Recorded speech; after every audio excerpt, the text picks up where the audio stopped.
Alright, hello everyone. Can you hear me? Maybe the music is too loud, hang on.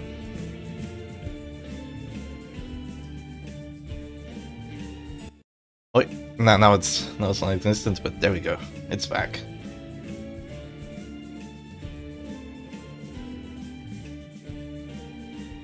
Yeah, I think I hear myself. That's good. Okay then, let's have a look at the brackets. We have 37 competitors this time around. Hello, J-Man and Gonzo. Nice to see you. Let me just get the brackets up and going, because this is going to be a grand tournament.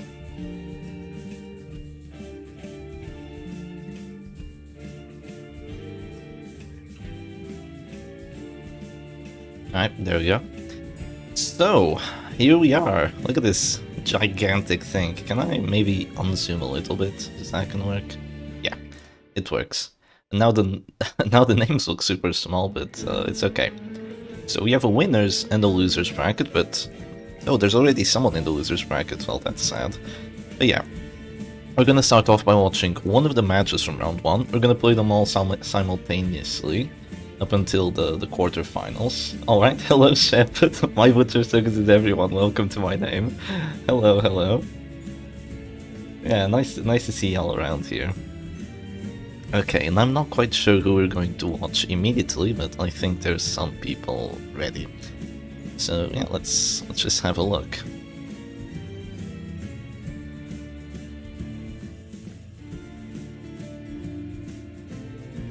Are both of you ready to start?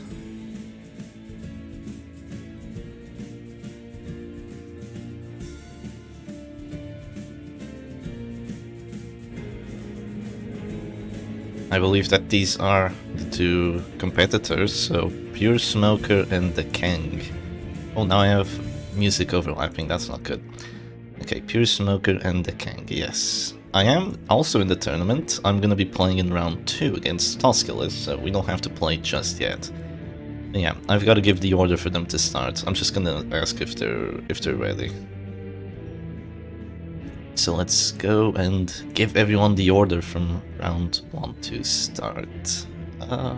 Yeah, here.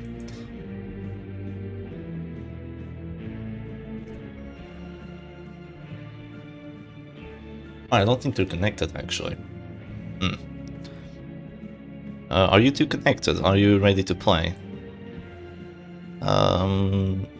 Pure Smoker and the King.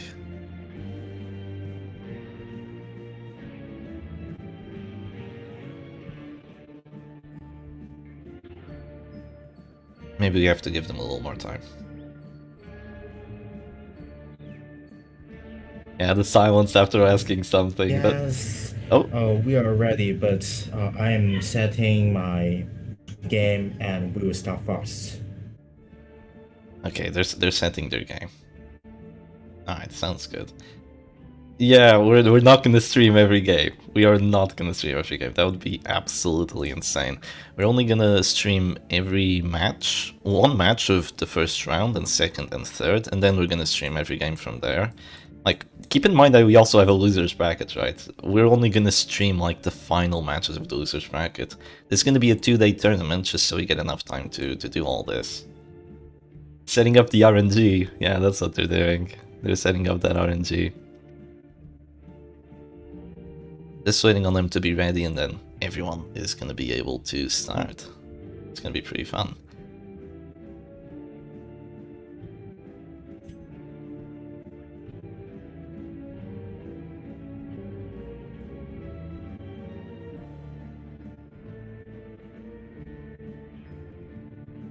Wait, is Silak going to play now? I think Silak is going to play, actually. Maybe we should watch Silak. I think that should be more fun. I don't know how to start a vote, but I think watching the previous tournament second place would be more fun, even if we want to watch new people. So I'm gonna see if Silak is ready, and I'm gonna give everyone the order to start. I'm allowed to watch them play because I'm playing with the winner of their match. Yeah, you're allowed to watch them play, that's perfectly fine.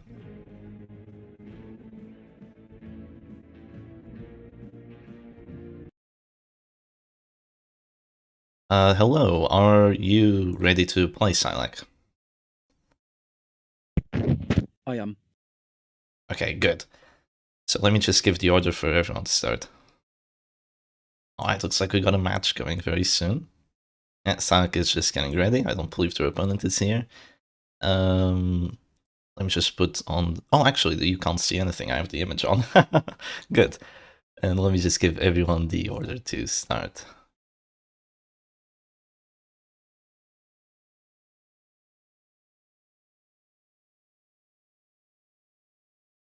Alright, the order is through. We're just waiting for Silek to begin the match now. And we should get on going with the tournament. So let me just change the image as well and all that.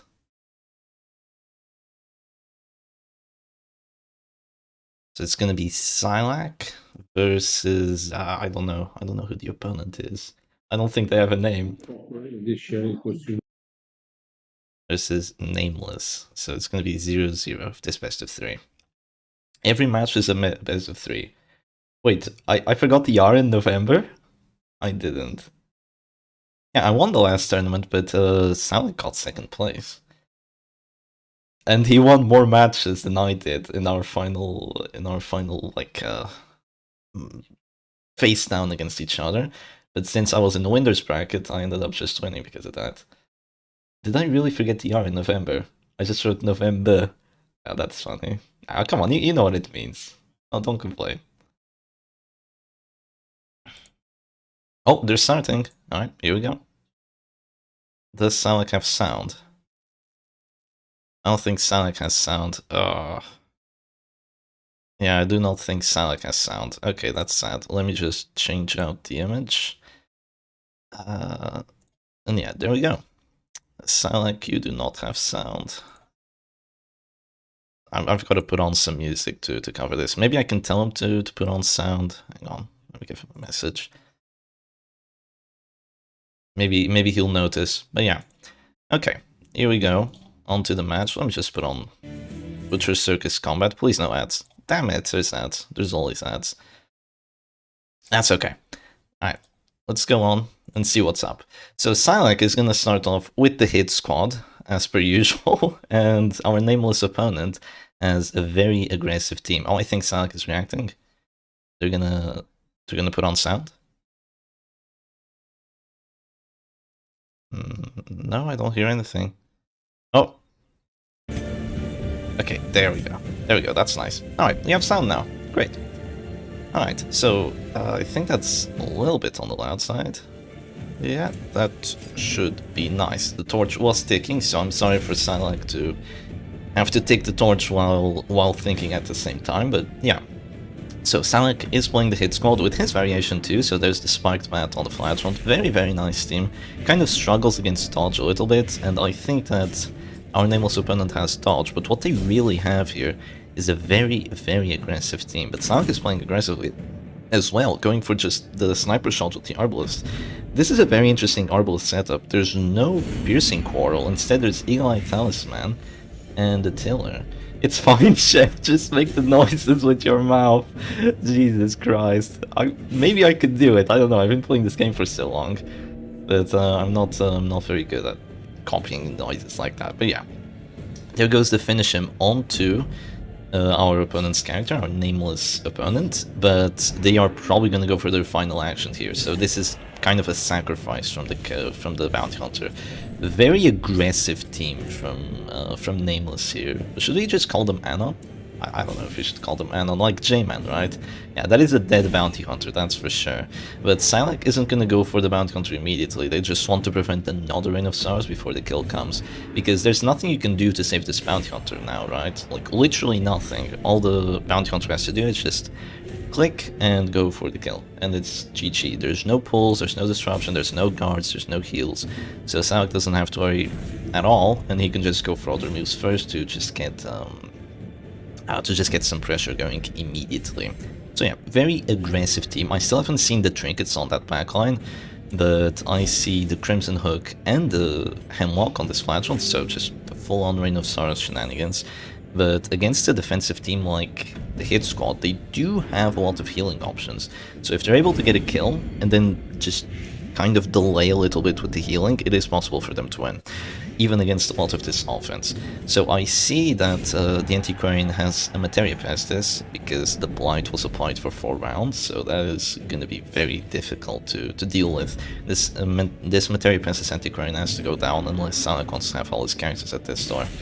Which, you know, is kind of bad, considering that there's probably another finisher on his opponent's side. You don't really want to have all your characters at this store. Of course, you can just keep healing with like Crusader and the Arbos, but as long as you're healing, you're not attacking, so that's not too good.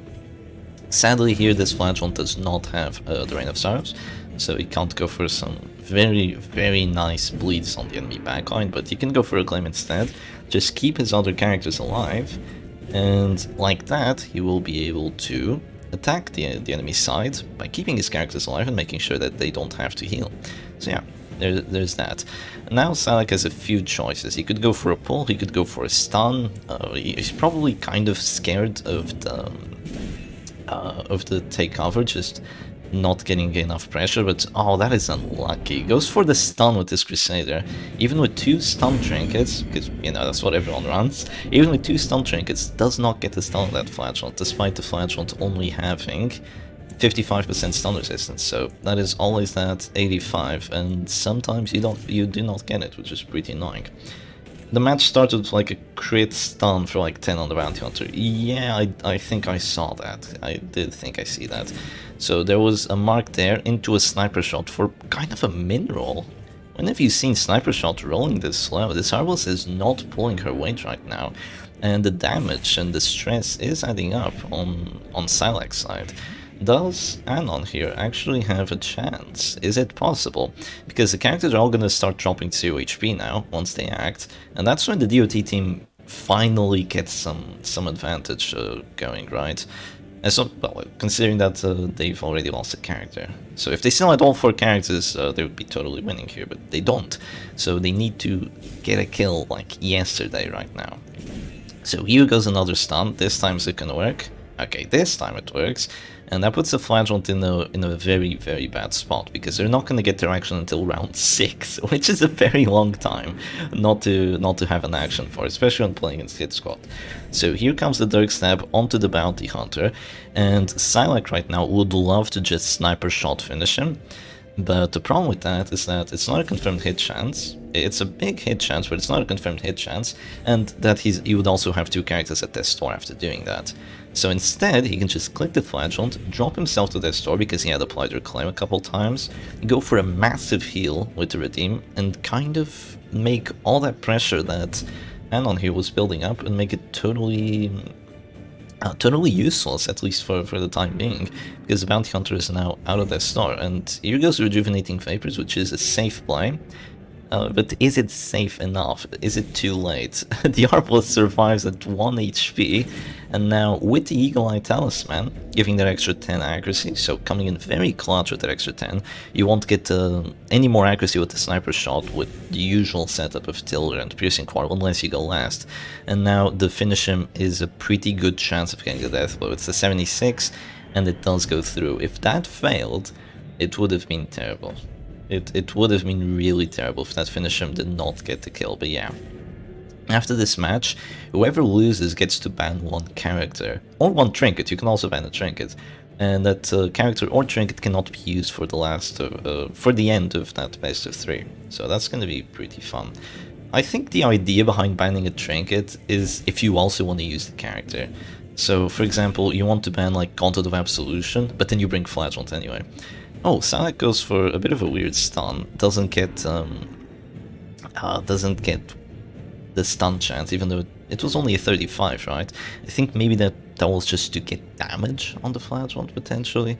Sadly here, our own Flagellant is dazed, so if this was like an Abomination team, they could just go for a Rake or a Slam or a Rage right now, and the Bounty Hunter would be able to get the kill. But Hit Squad kind of has a little bit of a problem with reach, because the frontline characters only reach the front line, and the Arbos doesn't reach position 1. So there's always a little bit of a targeting issue when you are playing this team. But yeah, now Salak just has to keep going aggressive, probably not get the kill this round, but just keep all the characters alive.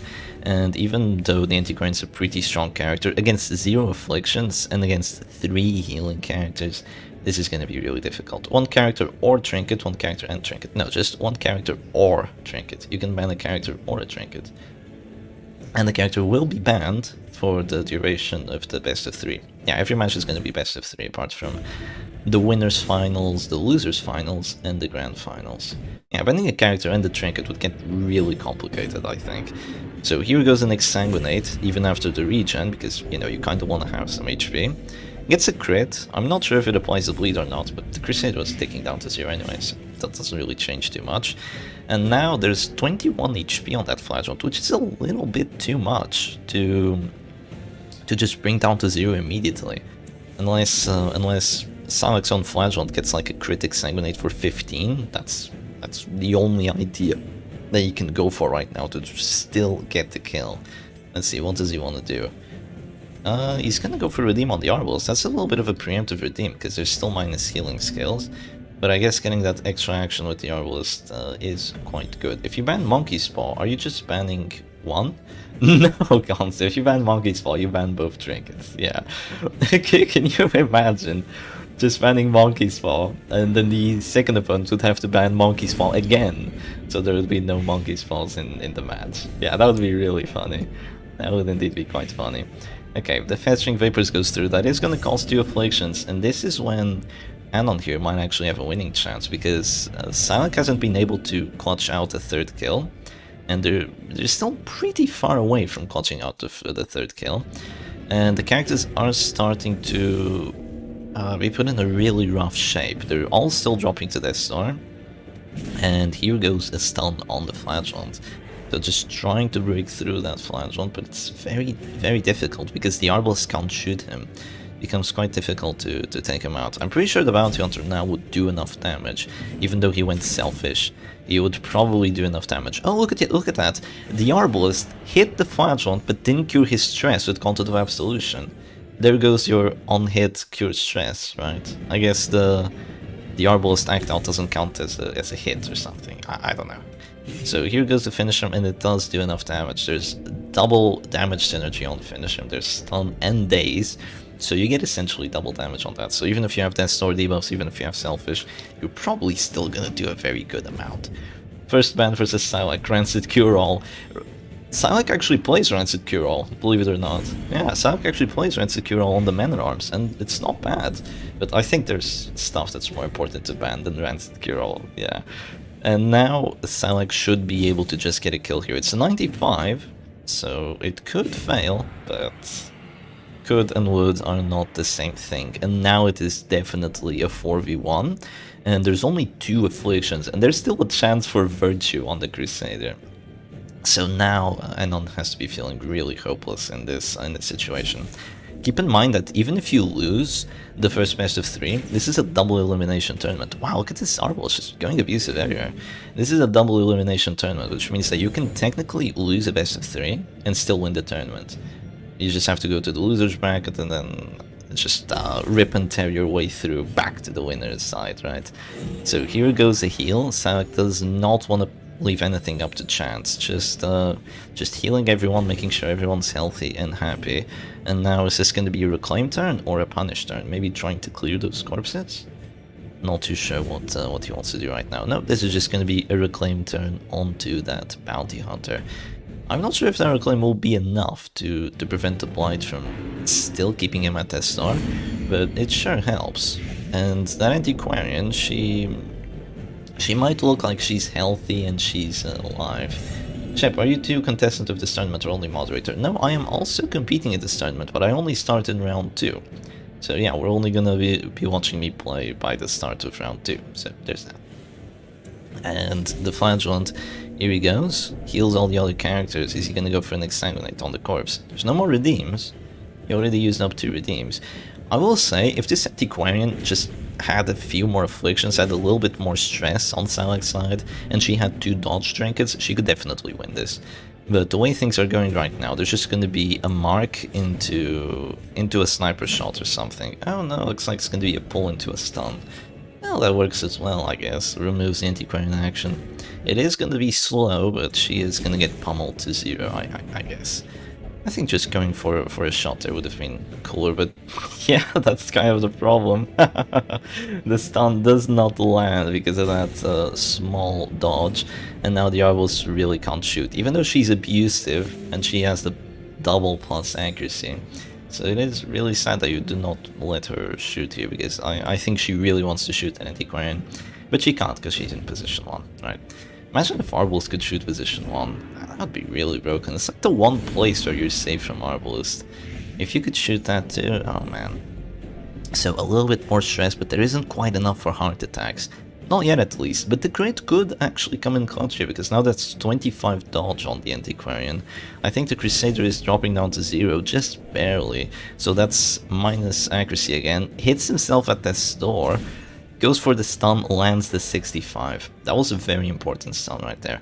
If that didn't land, there could be some horrible act-outs here, and Salak would actually lose this match after that.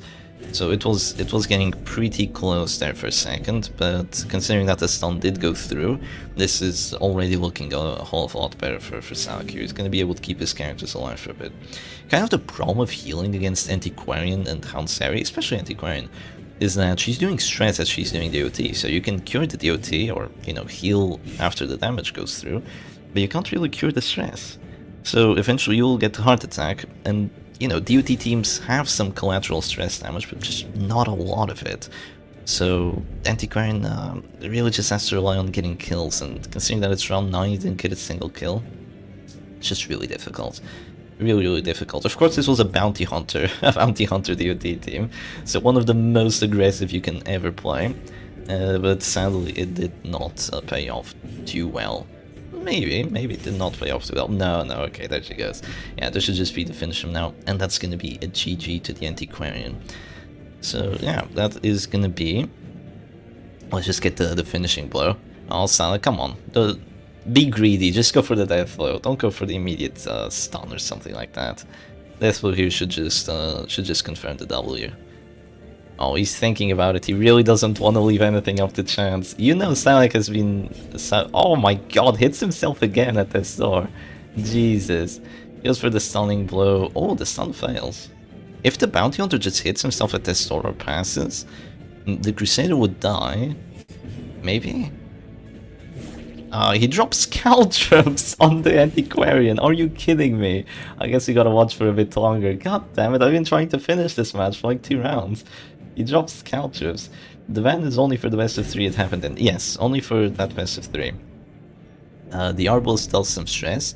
You know, the stress is getting quite big, and the Crusader refuses to heal, so the Crusader might actually die here. The luck, right? Yeah, there is a decent amount of luck, but then just gets a crit heal on the Bounty Hunter.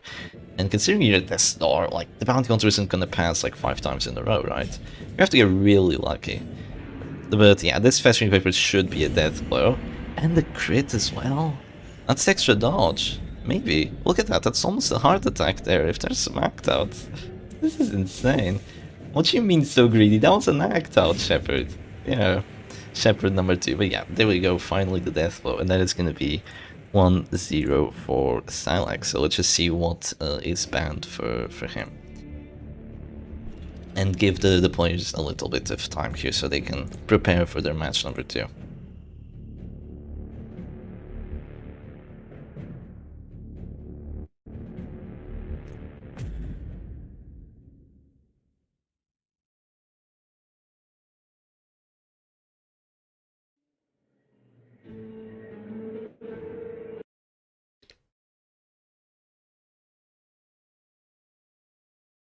Let's get the Butcher Circus music going, of course.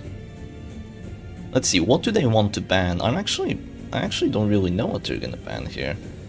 You know, because there's a lot of options you can go for, right? It's gonna have to be the nameless opponent banning, so I think it's gonna have to be Sarek that tells me what's banned.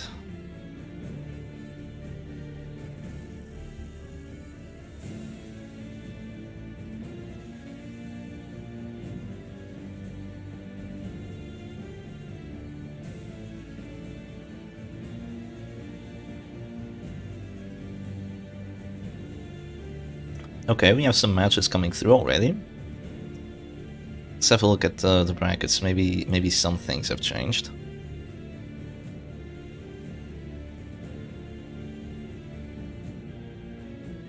Not a lot yet. Nothing that we should really have a look at. Oh, someone from round 2 played already.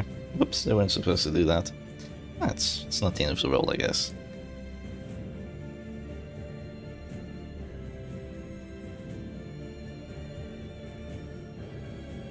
Finger Tiger? Ban Finger Tiger.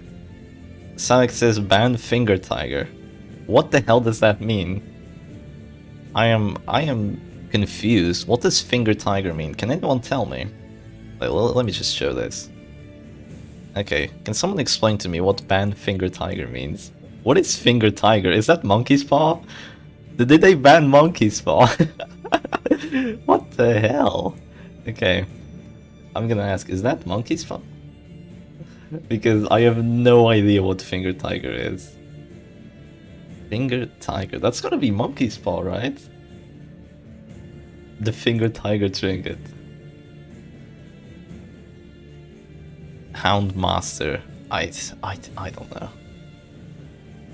Monkey's Paw, yeah, probably Monkey's Paw.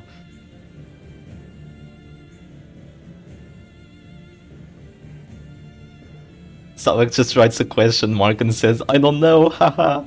Yeah, that's probably Monkey's Paw, I think.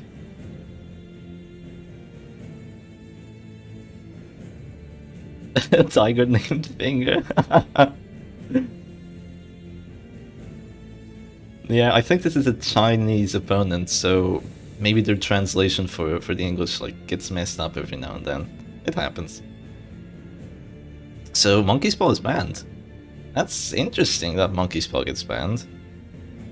Yeah, very interesting. So in this tournament, there's ask him what the trinket looks like. Yeah, in this tournament, there's no you can't use the same team after losing. So if you want to prevent that from happening, you have to actually ban a character from the team that you lost against, right? So best of 3, and let's ban Monkey's Paw, I guess. Finger Tiger, ban Finger Tiger. I don't know what that is. It's obviously Sanity's Vein. Rip Dodge teams, Man Scholar. Maybe it's Fang Talisman. Oh, Fang Talisman could be. It's Brass Knuckle. Oh, okay. Oh, okay. It's Brass Knuckle. I don't know how Finger Tiger. I mean, if you look at Brass Knuckles, it kind of looks like a claw, you know, because of the way it is at the end. Can't use the same team after losing. No, you can use the same team after losing and after winning. So, yeah. You need to hear all the rules again. Well, the only rules that are in place is that you cannot use... Well, no, not you cannot use. Is that after you lose, you're able to ban a trinket or a character for the rest of the best of 3. That's the only rule. So, if you're scared that your opponent's just going to play the same team twice, after winning, they can do that. They can do that. So if you don't want to face that team again, you probably should ban one of the characters. Or, you know, counterpick it. That depends on what you want to do. There's a lot of thought process that goes into it. So it was Brass Knuckles. Okay, Brass Knuckles it is then. Let's see, is Silac ready? Maybe they are? They might even be playing, and I wasn't even looking. No, they're not ready yet. They are not ready yet, they're just getting ready. How do I get out of here? Sometimes I feel so clueless when it comes to some stuff. Okay, stop watching. They should be ready relatively soon, I think. Actually, I can watch and just remove the sound for a bit. Yeah, that works.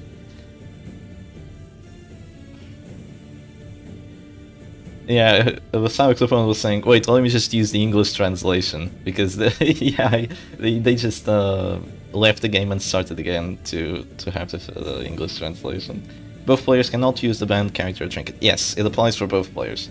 It would be a little bit silly if it only applied for one player. But your Circus picture is awesome, looks badass. It sure does. It is really cool. I like it.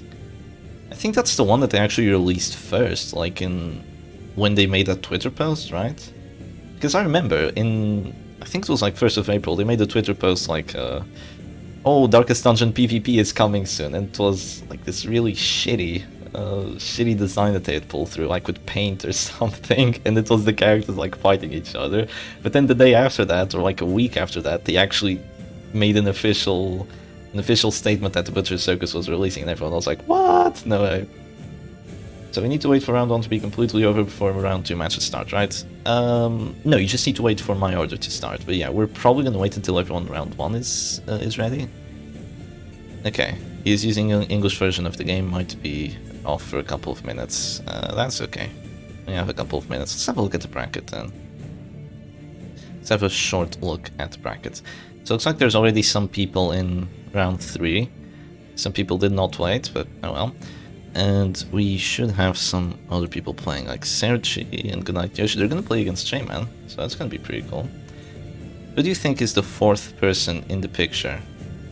4th person in the picture. Oh, in this picture, the 4th person, it's not the Crusader. Can't be the Crusader because the Crusader's over there, right? I see those gloves and I think that's the Crusader. Maybe it's the Bounty Hunter? I don't know, because of the gloves, right? I think the gloves are very indicative of who the person is. I'm not sure. It's funny how this image has like the best character, or like one of the best characters, and then 2 trash ones. A lot of 2-0 going on. A lot of 2-0s, huh? I see. I guess the bands aren't working out quite as well as they want them to work. Oh, I think they're ready to start. They're just about ready, I believe. Yeah. Okay, one more look at the bracket and then we shall go. So, Silac against our nameless opponent. Oh, they're not nameless, they have numbers in their name. Oh my god, Eddie Shepherd is live. Hello, nice to see you too, Self-Hero. 5:30 AM my time, let's go. Is this some California thing? Probably, right? 5:30 AM? Yeah, it has to be California. Back when I did streams with Ludic, it would always be very difficult to get everyone on board, because unless Ludic woke up at like 6 AM, it would just be a little bit too late for everyone in like Eastern Europe and Central Europe. So, yeah. After this, it's gonna be me playing. I'm gonna play against Tusculus. I think I've played against Tusculus in the other tournament, actually.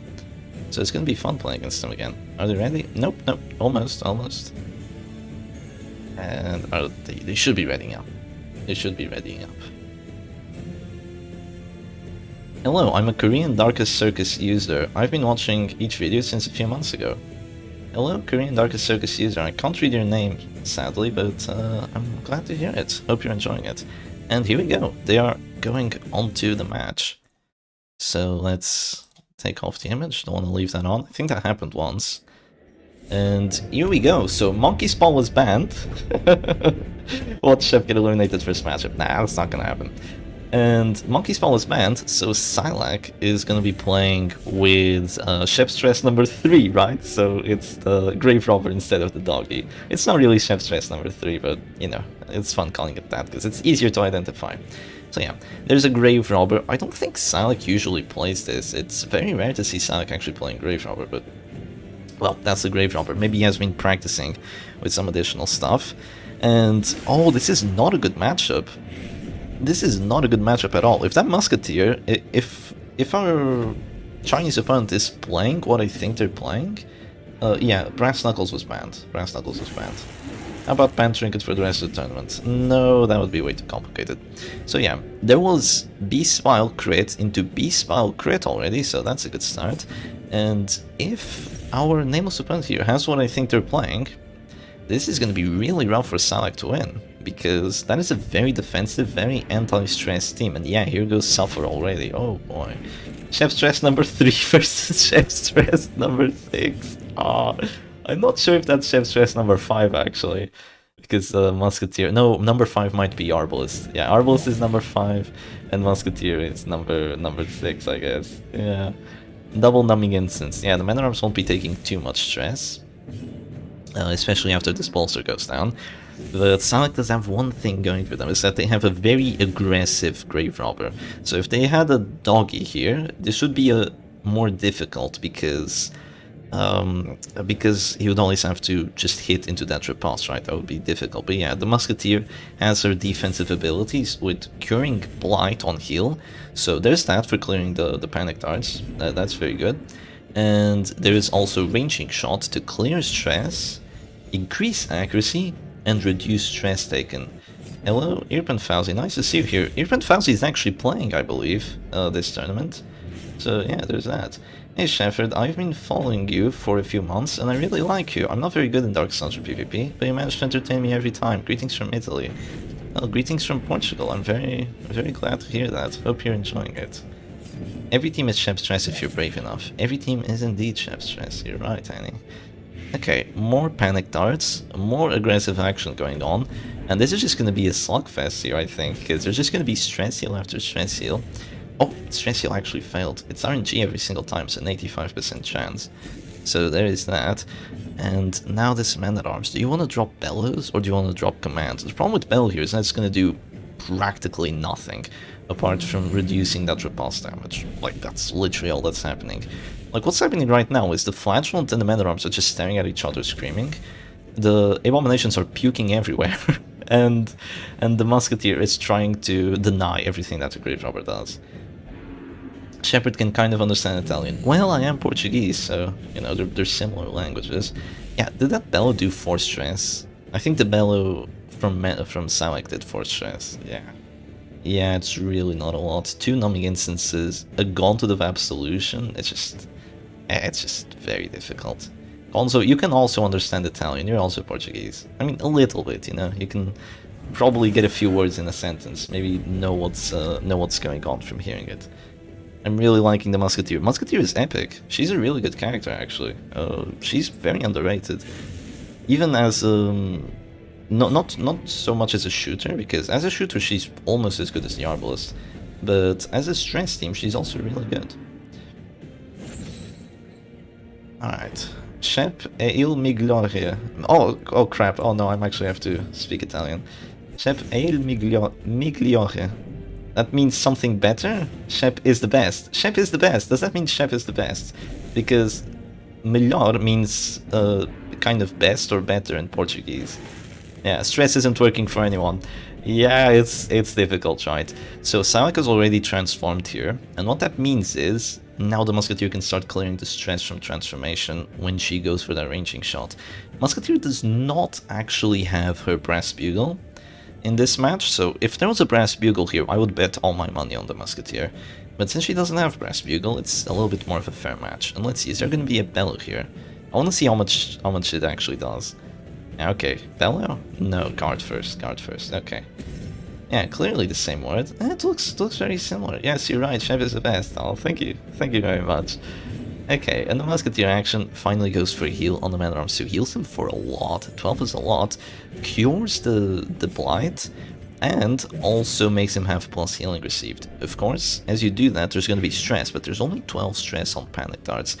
So I don't think it is sustainable for this Musketeer. I think that she's not going to have enough actions to clear both the stress and the DOT, but that's what the Flagellant is there for. He can also clear the OT. That is nasty. That is really nasty.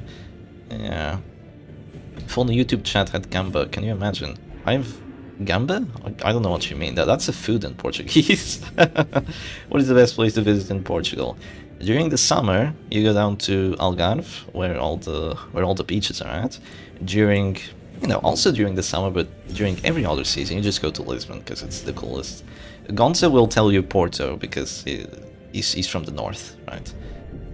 12 stress from Panic Darts, oh my god. Yeah, it's not a lot. And that's with a stress trinket on the Grave Robber, by the way. She has the Satchel of Dirty Tricks, so she actually has plus stress dealt. Yeah. She's doing 9 now, she's doing 9, but... yeah, it did 11 because of the crit. Gambling in kids speak. Oh, I see. Gambling. I don't know. I don't really like gambling. Yeah, it means prawn in Portuguese. Yeah, thank you, Gonzo. That's the kind of word I have difficulties translating. Oh, look at that. The Flagellant is at death's door. There could be a slam right now, potentially a death blow. It's a 5% chance. Is it gonna happen? Well, you know, the slam does hit. Oh, and it does push him to the back despite snuff. So we see Snuff working out really, really well. They're called Gamba. Ah, interesting. Oh, we are on YouTube though. So, in response to that, there's just going to be a Bellow. Sadly, Sarek's Man-at-Arms does not have Retribution, so he can't really go for a Death Blow. But he does get to go first next round, so he might get a Death Blow this last one. It's going to be like a 20. Yeah, it is going to be like a 20. Could it have been a Rake Death Blow? Yes, it could have. But, yeah, that's actually a good point. He could have just gone Rake, because he would have been able to hit anyway. He would have stayed in position 2, which would be better for him. But then he wouldn't have the chance of knocking back the Flagellant, and he also wouldn't have applied Guard Break debuff. So now Salak gets to go first again, and has... what is the Death Blow chance here? Is it still 5? Oh, doesn't go for it! Really? Goes for the Affliction on the Man-at-Arms instead. Well, I mean, going for the 5% here, if you fail it... Yeah, he still has 95% Death Blow resistance after one hit, because he just hit Sulfur like 3 times, I think. So yeah, he still has a lot of Death Blow resistance, but I'm quite surprised by going for the Death Blow, or, you know, for the Stress on the Man-at-Arms instead. It does apply that Affliction, right? But it is not getting Distort checks, and Distort checks are always useful, because this might just turn into Flagellants just hitting each other endlessly at the end of the match, so I always like going for those Death Blows. If you get it, you kind of just win if you get the Death Blow right there. Well, you know, I guess getting a lot of stress on this Man-at-Arms and a lot of damage on him is also going to take him out. So yeah, the Punishes and the Panic Darts are just making quick work of this Man-at-Arms despite the heals and the anti-stress and all that. Because Punish and Panic Darts are directed on one character.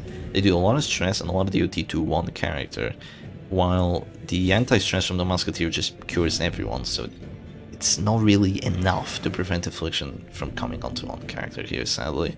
Salak's team is fast enough to get that. So here goes a Manacles, does not get the Death Blow, also doesn't get the stun, but it was very unlikely to get the stun. It is 2 degrees Celsius here, you are kidding me. 2 degrees Celsius, I'd be freezing. I'm addicted to Butcher Circus, ah! Yeah, me too, Irfan, me too. Yeah. Crit after crit after crit. Yeah, that's kind of what happens when you have Grave Robber and Flagellant. They just crit a lot. They really like critting. I feel like Saga's gotten 80% of the crits. Well, it is good to see Justice in this world every now and then. And Justice for the Grave Robber means crits. So there's that. Oh, the Flagellant here is having to make a decision. Does he want to move forward? Or does he want to... stay in position 3? Wow, Reclaim. Really? Oh, the Flagellant does not have Punish, by the way. It's just a full-on defensive Flagellant, like support Flagellant. Doesn't have Punish, doesn't have Reign of Sorrows. There's Reclaim and Suffer. So that's interesting. I've tried doing that. I really tried playing full-on support Flagellant, but it is very difficult not playing without Punish, because Punish is really so good. You can't keep the rest of your other team alive. You can see that even with the Flagellant and the Antiquarian doing their best to keep the Man-at-Arms alive, even though the Man-at-Arms has Numbing Instance and Bolster, he's still gonna die here. Yeah, it's gonna be really difficult. Oh, the MAA denied the redeem. Oh, I didn't see that. Yeah, I didn't see that. Yeah, that is pretty sad, actually. The MAA denying the redeem. That could have maybe saved... maybe saved our nameless opponent here for a little bit, but here goes another ranging shot, so more anti-stress. And kind of the biggest problem here is that Abomination on the right side of the match just isn't doing as much stress and DOT as you'd wish he would be, because it's like round 6. He hasn't really done all that much. I think you'd be better off just bringing Wretch's Cloak and the Spiked Chain, because I think he has Numbing Instance. I think with the Wretch's Cloak, you would be able to do more stress, you'd be able to hit more consistently with Repulse, and you'd overall just have a better time. But even then, it's very difficult, because Salah can just pick and choose who he wants to take out with Punish and Panic Dart, so you're not really forced to hit into that Repulse if you don't want to, which is really good for a stress team, because not all stress teams get that. Flagellant can't be a full support character, it just isn't right. Yeah, I mean... he's still a very good character being a full support character, but you're missing out on a lot not having Punish and Exsanguinate. I mean, I think he does have Punish, but yeah. And Man-at-Arms just denied 3 actions in 2 rounds, holy. By going for the guard, right? Oh no, he denied 3 actions, denied like the heals and all that, right? Yeah, I'm ready now, but we have to wait for Shepard now. Yes, wait for my order to start round 2, and then we can all start round 2 at the same time. We're kind of just waiting for the people of round 1 to finish, including Salak. Yeah. This might be a 2-0 here. This might be a 2-0 because this isn't looking good for our nameless opponent. Even though they have a really cool looking team, it's just difficult. Just difficult. Kind of a counter pick here, I will say. I will wait eternities for Shep. Don't wait eternities for me. Yeah. He denied the heal, the move, and the suffer. Oh, he denied the move, did he? Ah, I see. Yeah. Well, he could have just moved into the Abomination spot. That would have been just as good, I believe. Yeah, that would have been perfectly fine. But now he probably doesn't want to move, because after he moves, there's going to be Slam. So you really don't want to have that happen. Having control game from both lads. Yeah, it's kind of like our nameless opponent just trying to get control back, trying to keep the man-at-arms alive, trying to make use of that infinite stress heal, which Salak doesn't have. So technically, our nameless opponent has an advantage, because Salak can't cure stress apart from Gauntlet of Absolution, but the Musketeer can just keep curing stress, clear, clear, clear. But the offense of their side just isn't enough. Is it not enough to prevent Salak from winning here? I don't know, because if they can keep the characters alive, things might turn eventually. This is going to be a really long match. Things could turn here against Salak, because he doesn't even have infinite healing, since there's a Grave Robber, right? There's no Occultist. Usually Salak plays this team with Occultist, so you always have with your construction, you can heal forever. But there's no infinite healing, there's no stress healing. So if our nameless opponent just manages to hold on tight for another, I don't know, like 7 rounds, they are gonna start getting those afflictions and they are gonna start winning here. Yeah, Abomination and Sniper Shot are the only real offensive abilities. Well, there's no Sniper Shot in this match, there's Aimed Shot in this match, yeah. But there's probably not going to be an Aimed Shot for a while, because it doesn't accomplish too much. Your Musketeer is already so stressed, trying to clear the stress and clear the heals, and like getting heals and clearing the blights. So here goes Redeem number 1 for Salak. That's 1 heal of 5. You're not going to get any more than that. Yeah, the heals are very, very limited for Salak here. And there goes a guard on the Musketeer? Really? Where's the reason behind that? Trying to prevent an affliction from coming through on her? Yeah, that does make sense, actually. That does indeed make sense. Since you're funneling damage on the man-at-arms already, then, you know, might as well do that.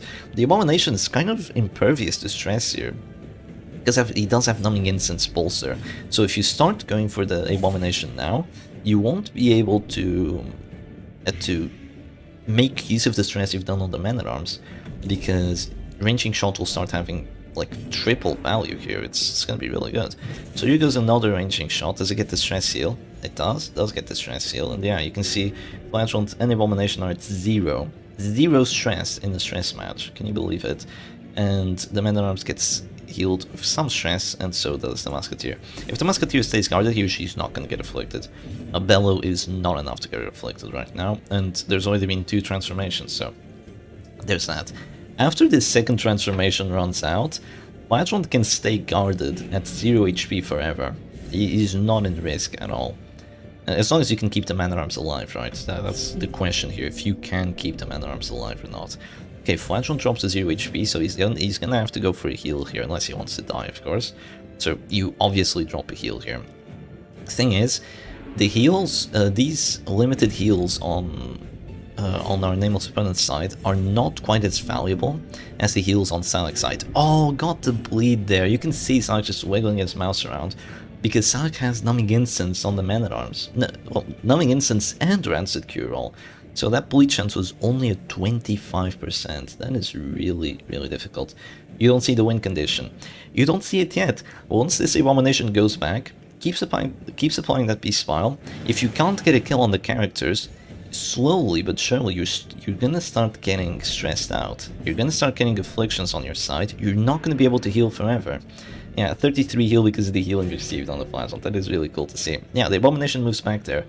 Moves back twice all transformed. Why did he move back all transformed? Why didn't he untransform move back? Well, if you untransform and move back, you won't be able to apply Beast Spile immediately after moving back. You'll have to wait for the days. So you just move back while transformed, which is interesting. You don't really think the Abomination will be able to move back twice while transformed. He's just such a big character. You don't imagine big characters like that moving back so much. But yeah, here comes the Panic Darts. It does 15 stress. Does apply the Blight because Grave Robber just has way too much Blight chance. Yeah, that heal, it was epic. It was very, very epic. Yeah, our Asian player might actually win. He has more sustain. Yeah, just infinite sustain, while Silac has no infinite sustain. Oh, I think this Abomination might be getting afflicted now. There might just be a little bit too much stress. Here goes the Bellow. Silac is gonna lose this. I'm calling it already. The only way that Silac can win this is if he gets to kill on the Man-at-Arms, like, now. He needs to kill the Man-at-Arms now while there's still time. And not only that, he also needs to kill this Man-at-Arms, he needs to make him refuse the heals, refuse the stress heals, or refuse the suffers and the reclaims and all that nasty stuff. Okay, the Abomination is going to go abusive, so that's a pretty good affliction to get, but he is out of transformations now, so there's no more Guard Break, there's no more Rage, there's no more Rake, there's nothing of that left. He goes for a stun on the Flagellant. Does it go through? No, there's Snuff. Snuff makes the stun not go through, so that's very, very good for our nameless opponent here. This is going to be a long match. Yes, it is. This is kind of why we need 2 days for the tournament, because this is just one match of one best of 3, and there's a lot of them. And this one is taking ages, because people can just play whatever they want, right? We encourage this. You can play whatever you want. There's just a few restrictions, like after you win or after you lose. Because it is nice to see people playing different teams and having success with it. But the Flagellant is going to drop to 0 HP again, but I think he still has plus healing skills, or, you know, plus healing received. He goes for another Exsanguinate on the Man-at-Arms. Doesn't get the bleed this time, but the bleed would probably be unnecessary, because I think he already has enough bleed and blight on that MA to drop him down to 0, which is really good. Yeah, pretty good. Irpin Fauzi is waiting on your opponent. Aren't you in round 1? You should be playing. You should really be playing, Irpin Fauzi. Yeah. If you're waiting on your opponent, what do you mean by waiting? If they do not show up within 15 minutes and just are completely unresponsive, you win the best of 3 through that. Yeah. Will Shep do some trolling and play an Eternal team? Probably not. Probably not, because that's Eternal teams are... They work sometimes, right? They work sometimes, but other times they really don't work. Oh, the Man-at-Arms says no. That was so much value there on clearing that blight, because there were 2 Panic Darts in a row. But the Man-at-Arms says no. But the Stress Heal does come through, right? But saying no to that means that Man-at-Arms is actually in a rough spot here. Pretty rough spot. It's kind of what Silac needs. Needs to kill one of the characters, and after that the sustain doesn't matter quite as much. Because if you have a character advantage, you're still probably going to win. Punish onto the Flagellant. Misses the 90. Oh god. Yeah, that's not good. Man-at-Arms. He's afflicted. Marks himself. That's perfectly okay. And what does he want to go for? Actually, I think that having Punish here on the Flagellant would have made it a lot better for our nameless opponent. I think... But which one do you sacrifice? Do you sacrifice Reclaim or do you sacrifice Suffer? 4 to 5 actions refused by MAA. Yeah, it's insane. 2 free W's for Irpan. Yeah. Vestal's just too frail, I think. Vestal. There's no Vestal here. Could you have Vestal on a team like this? On like an Infinite team? Or an Eternal team? Like the unkillable comps? You could, but if there's a shield breaker, she's just gonna keep pulling, and you're having a horrible time. This Musketeer is not as acceptable to that, because she has 80% move resistance. She does have Snuff. She does have Snuff, which accomplishes nothing in this match, but would accomplish good stuff in other matches. So it goes for a claim on that Man-at-Arms. Who's gonna get stunned here? Man-at-Arms still has a little bit of stun resistance left because of that numbing instance, even though he's afflicted. Rule 4, always bring Punish. Yes. Rule 1. Wait, what was Rule 1? I haven't said this in so many times. The opponent never acts out. You always act out. Rule 4 is always bring Punish. Okay, Abomination goes for a Manacles on the A-Bomb. That is a little bit surprising.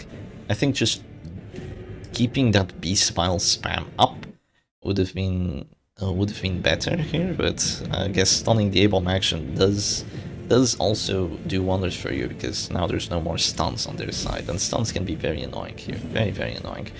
So there goes a punish on the Man-at-Arms, doing 1 damage with the punish. Yeah, it's not enough. This Flagellant actually has Crimson Hook, so there's more crit chance and more stress. There goes a patch up onto the Flash, so he is gonna stay alive, and he's probably gonna drop a Suffer, I imagine. I imagine he is gonna drop a Suffer. Rule 1, no boomers. Rule 1, win. Rule 1, win, exactly. You know what's up. Here goes a Panic Darts crit, doing 15 stress. Like, normally those do like 40. It's only doing 15. Yeah. And here comes probably a Suffer. Yeah, there goes a Suffer, clears all that nasty stress. And now the Man-at-Arms can still regen out of the weird spot he's in. And that horror is gonna go away very soon as well, so that's good. Yeah, it's only doing 2 stress with the horror, it's nothing. Here goes the Bellow now. Is that gonna be 2 afflictions? Almost 2 afflictions. The Grave Robber does get hit with that Bellow too, which is very unfortunate for Silac. First rule of the Butcher Circus Club is always have fun and be nice to everyone. Yeah, see? Listen to Annie. Listen to Annie. She knows what's good. Okay, here goes another Bellow. Let's see the stress. 4, 5, 5, 7. Yeah. And that 4 was a stress heal, by the way, because, you know, Flash on heal stress. 5 stress on the Bellow. Oh, Manacles on the Man-at-Arms. He's at this door. Gets the stun! Gets the stun against Knowing Instance. What version is this Chef Stress? Well, this is Chef Stress number 3 versus Chef Stress number 6, I think. Yeah. Chef Stress 3 versus 6. I guess 6 is a bigger number, so 6 wins. That would make sense. And 6 wins match 2, because, you know, 3 times 2 is 6, and this is match 2. So it was all fate in the end for Silac to lose this match. Okay, here goes a Redeem. I think that's the second Redeem that Silac is using. So there's no more healing coming to the other characters from this Flagellant, apart from dropping to Death's Door. I think he also has Reclaim, actually. Oh, if Silac has Reclaim here, I think he could still be okay, because of the guarding and keeping your character at Death's Door. You could still make that work. Everything is just Chef Stress, not gonna lie. Imagine, what would shout MAA when he uses Bellow?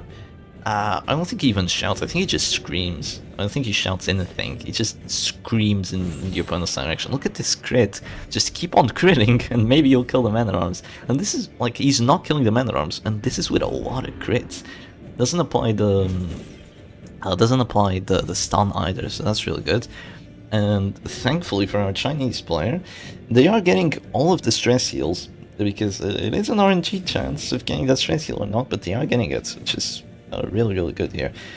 Here goes another Panic Darts, finally no crit, 12 stress on it. Is it enough to kill the MAA? No, not quite, he still has the Reclaim on him. I do believe the Flagellant is dropping down to 0, but he can just drop a Reclaim right now, or... oh, I think that's... oh, he says no! You can't say no to Reclaim. You cannot say no to Reclaim, by the way, if you didn't know that. That was proven by one of the people in the previous tournament. Yeah, you cannot say no to the Flagellant's Reclaim. It was proven by Stormy. Not sure if he's around or not, but yeah. Man-at-Arms is gonna stay alive. Hits himself though. He's trying to not stay alive for that long. But that Exsanguinate there did have a lot of value. That means that the Abomination is kind of gonna be dropping down to 0. Shepherd ain't family friendly. Wait, did I say a slur? Did I say a slur? I'm sorry. I don't usually slur. I used to slur a lot more in the channel. Like, back when I wasn't doing voice every single video, every now and then you just hear me slur like 5 times in a row. But only like once every, like, I don't know, like 5 videos you'd hear me slur a lot. I don't know, some days I just felt like slurring. I've never seen Reclaim denied, but how did Stormy prove it? By just doing it over and over and over again and it never being denied. Yeah, I say proven, it's like not 100% proven. Wait, why is Reclaim irrefutable? You mean irrecusable, I think. But yeah, I think it's irrefutable because it's a regen, it works different. It's not really a direct heal, so they just can't say no to it. It's funny how that works, right? Here goes another Panic Darts. Oh, that Man-at-Arms is on the verge of collapsing. Yeah, he's really close to collapse right now. The nameless Anon really has to keep him alive here. Okay, there's a stress heal, thankfully. Yeah, this Man-at-Arms is so close to just being a goner. Yeah. So freaking close. You mean swears? Swears are insults against my... What? Oh, okay. Well, I'm sorry. Swears are insults against minorities. I didn't know that. Yeah, there's some things in English that just escape me, you know. I'm too innocent for that. Swears and slurs, they're different. Ah, I don't think... Do we have a translation for that? I don't know. I don't really think we have a translation quite like that. No, we just call them asneiras, which just means, you know, saying something bad. That's a swear. Interesting. Yeah, that's why they call it racial slurs, not racial swears. Yeah, that makes sense, that makes sense. I'm sorry. Okay, here goes another punish on the flagellant. Eventually you are gonna bring him down to 0. Oh, he's down to 0 already, actually. That is scary. There's only redeem left. There's probably still gonna be redeem here. You don't want to let your flagellant die for as long as possible. There's almost 3 afflictions on Silak's side already. That's really good. Characters can deny buffs and heals. Maybe also guards. Yes, they can also deny guards. The reclaim is none of that. Yeah, that's true. A 25% stun and a move forward. Me too. A slur is just a vulgar word. I don't really know. I've already said I am clueless in this topic. Okay, Abomination, he's afflicted but doesn't do anything. And look at that enemy Abomination, he's just in perfect shape. He has taken, like, you know, just a little bit of damage. 4 stress. Oh, it's funny. It is quite funny. Not having Wretch's Cloak, though, means that the horror doesn't really hurt quite as much. But that doesn't really matter when you have, like, 20 turns to apply horror, right? Yeah, speaking of 20 turns, we're gonna get there. Remember when I said, in, like, round 7, that if Anon here manages to keep all their characters alive for, like, another 7 rounds, they'd be able to win? It's been 7 rounds. Are they gonna be able to win, is the question. Yeah. Finally, almost 3 afflictions by round 14. Yeah, round 14, finally 3 afflictions through. You're not going to get the 4th affliction, because the flagellant is just too difficult to afflict here. If you only get an affliction on the flagellant, you need, like, either Panic Dart spam on him, which you don't have, you need Crusader to just apply Zealous over and over again, and you need the Abomination to just transform and apply Horror. If you don't have that, you're probably not going to get the affliction on the flagellant, but that's not the end of the world. You can just take him out through the good old-fashioned way of just bringing him down to 0. Yeah, Circus is looking over the rounds like, come on, I got a tournament to play. I'm still gonna have to play another match after this. Please don't let me lose. Kinda crazy how this game has turned out. It is, isn't it? It's... Oh, immediate pass from the Grave Robber. That is so nasty. You know why that's nasty? If you start missing turns like this, you're gonna get further and further away from your goal of taking out the Man-at-Arms. He's already at like 175 stress now, and like 20 HP. He's alive. The tide has slowly been shifting in Nameless' favor. Yeah, it really has. It really has. I'm surprised that the Abomination even got stunned, by the way. Numbing Instance does give you stun resistance. Yeah, 10 stress per round. I know, right? It's barely anything, but it's there. You don't have to heal anymore with the Redeem as your Flagellant because you're guarded, right? You're guarded. There's no more Slam. There's no Hounsari. There's no Rake. There's no Grape Shot or anything like that. You can just stay guarded and at this door and just keep applying Suffer, keep applying Reclaim. The other characters stay alive and use the Musketeer for the stress healing, the Flagellant for the healing, and the Abomination to keep applying Beast File, and the Man-at-Arms to just keep everything together. And eventually you are going to start winning. Sonic's Man-at-Arms is also going to drop down to 0 again. I don't change character names because I don't want to be sad when they die. Oh, come on. That's like the same logic as like not having a dog because you'll be sad once he's gone. You should always have a dog and just treasure the good memories you have together, you know? I feel like that's kind of the same idea here. Yeah, this Flagellant is gonna get the crit and the damage buff. Another punish. He's been trying to kill this Man-at-Arms for 15 rounds. Please don't say no to the Suffer. If you don't say no to the Suffer, I think Nameless here just wins. He says no again! This goddamn Man-at-Arms just keeps saying no again and again. And as you can see, you can't say no to the Reclaim. Yeah. I name my characters after my exes, so I'm happy when they die. Oh, that is smart. Oh, nice to see you here, Omni Peasant. Very nice to see you. It is Omni. Yeah, we have Omni and Sis here. The old fellas. Yeah, that is very cool. Old fellas, not as in age, you know. Old fellas from the start of the Witcher Circus, that is. Absolute OG of the game. Omni is goated. You're right, Sergi. You are right. Here comes another Bellow. slowly doing stress. Oh, Salak's Abomination is in such rough shape. He still has horror on him. He's at death's door, 177 stress. The only way of helping him out is with Absolution, but you only get 2 pops of it. So eventually that Abomination is gonna die. Can you imagine the Abomination still dying before the Man-at-Arms dying? I think that's gonna happen. Here goes another crit, of course. It's the Salak way.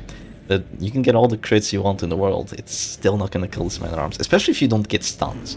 Yeah, he's been very unlucky with those stuns, but I guess there is Snuff and Numbing Instance, so that's just insane. Can you believe that Salak is actually losing this? Because there was Panic Darts, right? I would imagine with Panic Darts you'd be able to break through anything, but you're just not able to. There's just way too much stress. Ow, Jesus. I hit something. I hit like a spike under my table. Yeah, there's way too much stress healing, way too much healing. Here I was thinking Masochistic Man-at-Arms would be useless, but it's actually throwing the match, possibly. Yeah. No stuns being applied. Jeez, I really hurt myself, just like this little spike under my table, my goodness. Gotta be careful with that. Yeah. Okay. Flatulent, does he want to exsanguinate yet? No, he's gonna be a little bit risky here. There could be aimed shots into, like, Beast Spile here if Nemos is feeling, kind of crazy. Wait, did he try to suffer again and failed? I'm not sure what this Flatulent did. Okay, there has to be a patch up now. There's just way too much DOT on there. And okay, that's good enough to keep the Man-at-Arms alive for a bit.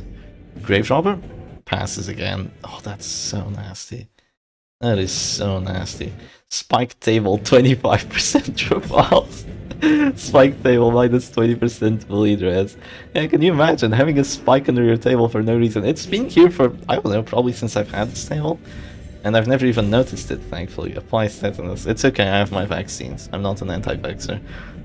Okay, Man-at-Arms. Another Bellow. How much stress is he doing? 4? 4? 7? Oh god. Yeah. The thing is, since the Man-at-Arms is already just forced to guard the Flashlight kind of forever, now there's a chance that you actually afflict the Musketeer. And once you afflict the Musketeer, she could start passing, she could start going for bad act-outs, and stop dropping that ranging shot. Is that enough stress? Even with a crit, it isn't enough stress. That is insane. Round 28, final answer. Maybe. Maybe round 28. I don't know, I feel like Salak is gonna surrender before that. If this doesn't go Salak's way, I feel like he'll surrender before that happens. But I don't know, Salak doesn't like surrendering either. You shouldn't like surrendering. If you have a tendency to surrender, you're just gonna surrender before the match is actually over, and before you actually have a chance of turning things around. So, you know, our nameless opponent here could have just seen Grave Robber, and then after like 2 crits just be like, nah, I'm not gonna win this. There's just way too much stress, I can't deal with it. After the Man-at-Arms went to flick, like, nah, I'm done. Just goes for the... oh, I'm just gonna go to the loser's bracket. But they didn't. They just held on through. Playing their team very, very tight, keeping everyone alive, keeping everyone healthy. Spike table stats is giving me the mental image of Flashland carrying an entire table into battle.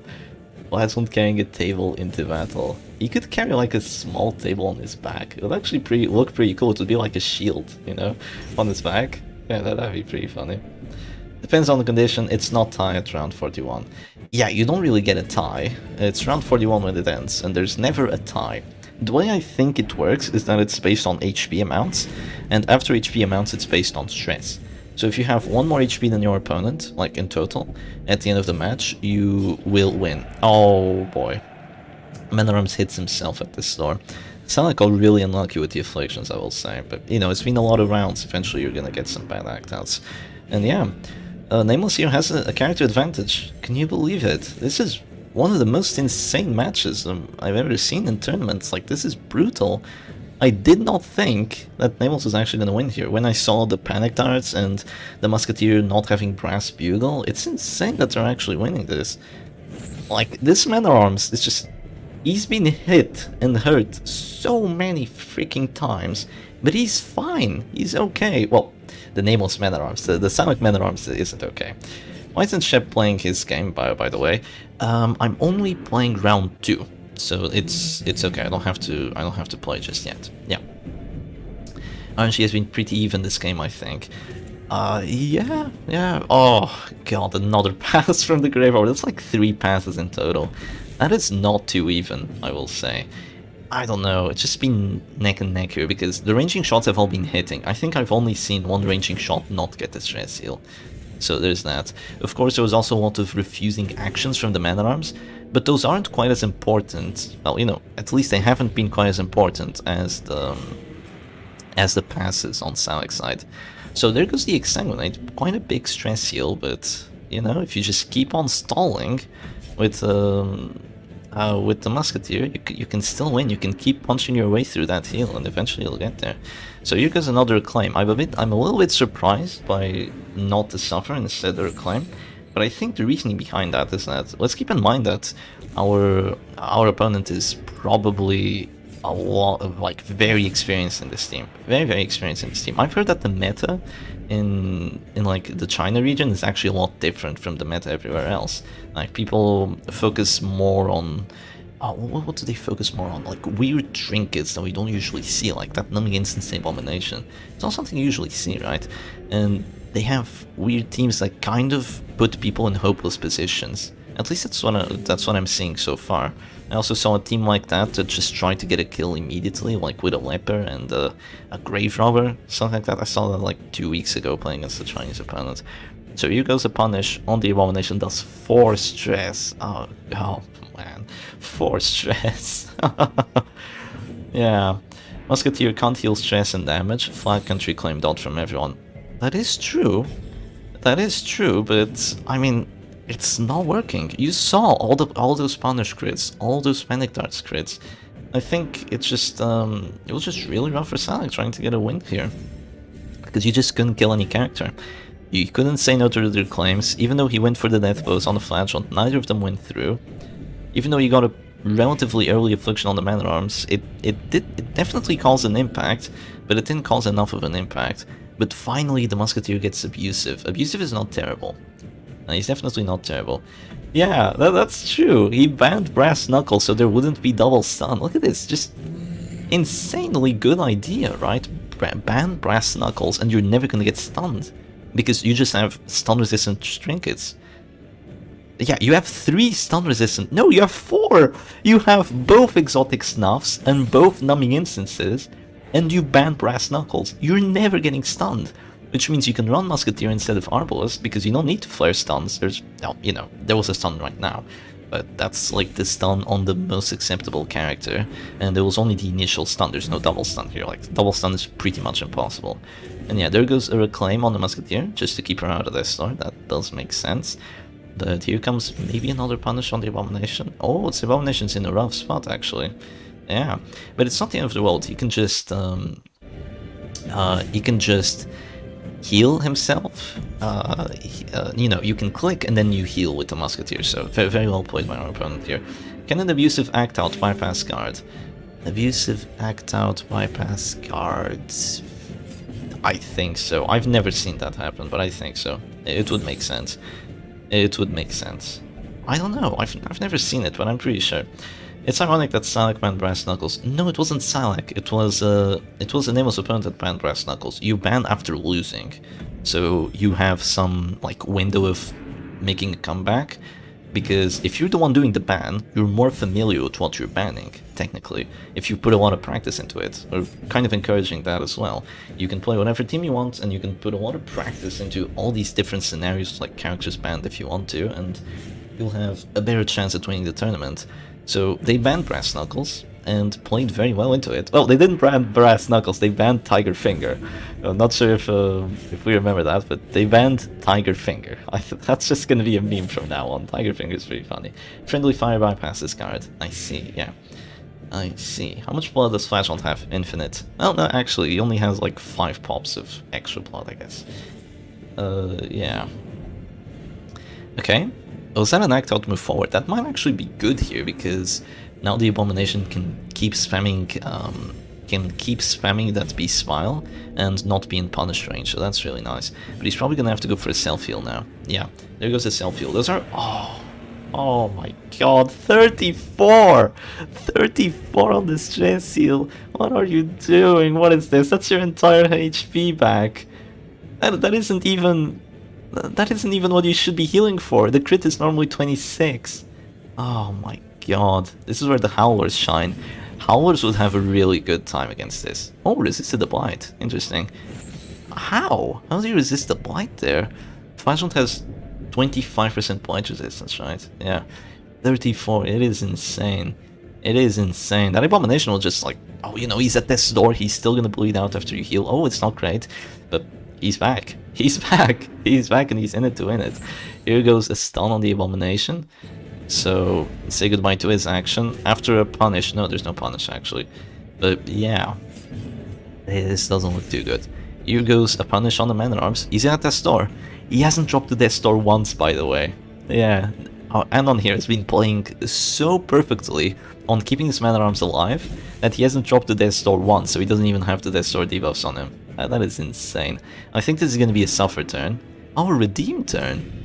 Well, that also makes sense, actually. That does also make sense. It's a little bit weird. I think Suffer here. Well, Suffer would have kept him at low HP amounts, so maybe a Panic Dart's crit would have been terrible here. But yeah, it does make sense to also go for the Redeem here, because you're already in the winning position, so you can kind of start expending your heals a little bit more nonchalantly from now on. Say goodbye to his action. We're about to see a 2 times act out self kill from MAA and Flag.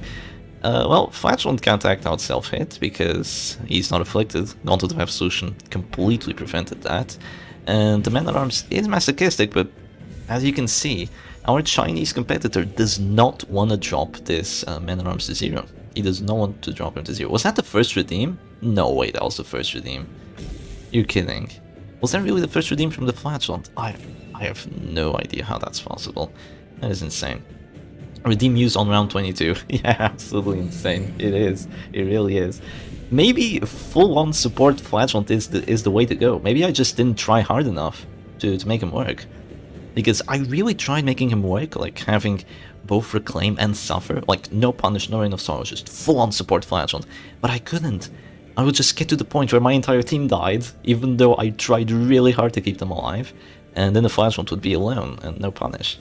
So yeah, maybe you just need to have an even more defensive setup with a Musketeer and the Abomination, like just full-on anti-stun, full-on anti-stress, and yeah, maybe you do need that. Okay, the Flatland is dazed now, which is pretty bad because he can't go Suffer, but there goes a Manacle's crit right there. That Abomination is almost dead. He's dead to a Bellow. He is dead to a Bellow.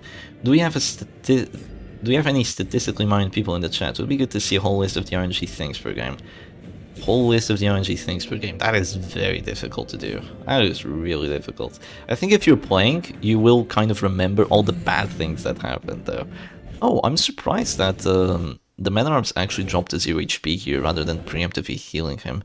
We are getting a little bit of lag, but that is going to be a heart attack and a dead Abomination and another heart attack and a Grave Robber Death's Door. Yeah, we are definitely getting some lag here. What is going on with this stream? Hello? Hello? Hello? Yeah, okay, it's back. Oh, the music is on super speed. Okay, no, it's back. It's back to normal. That amount of statistics would be massive. Yeah, it would be really massive. People can do statistics like, you know, like whatever characters were played and all that.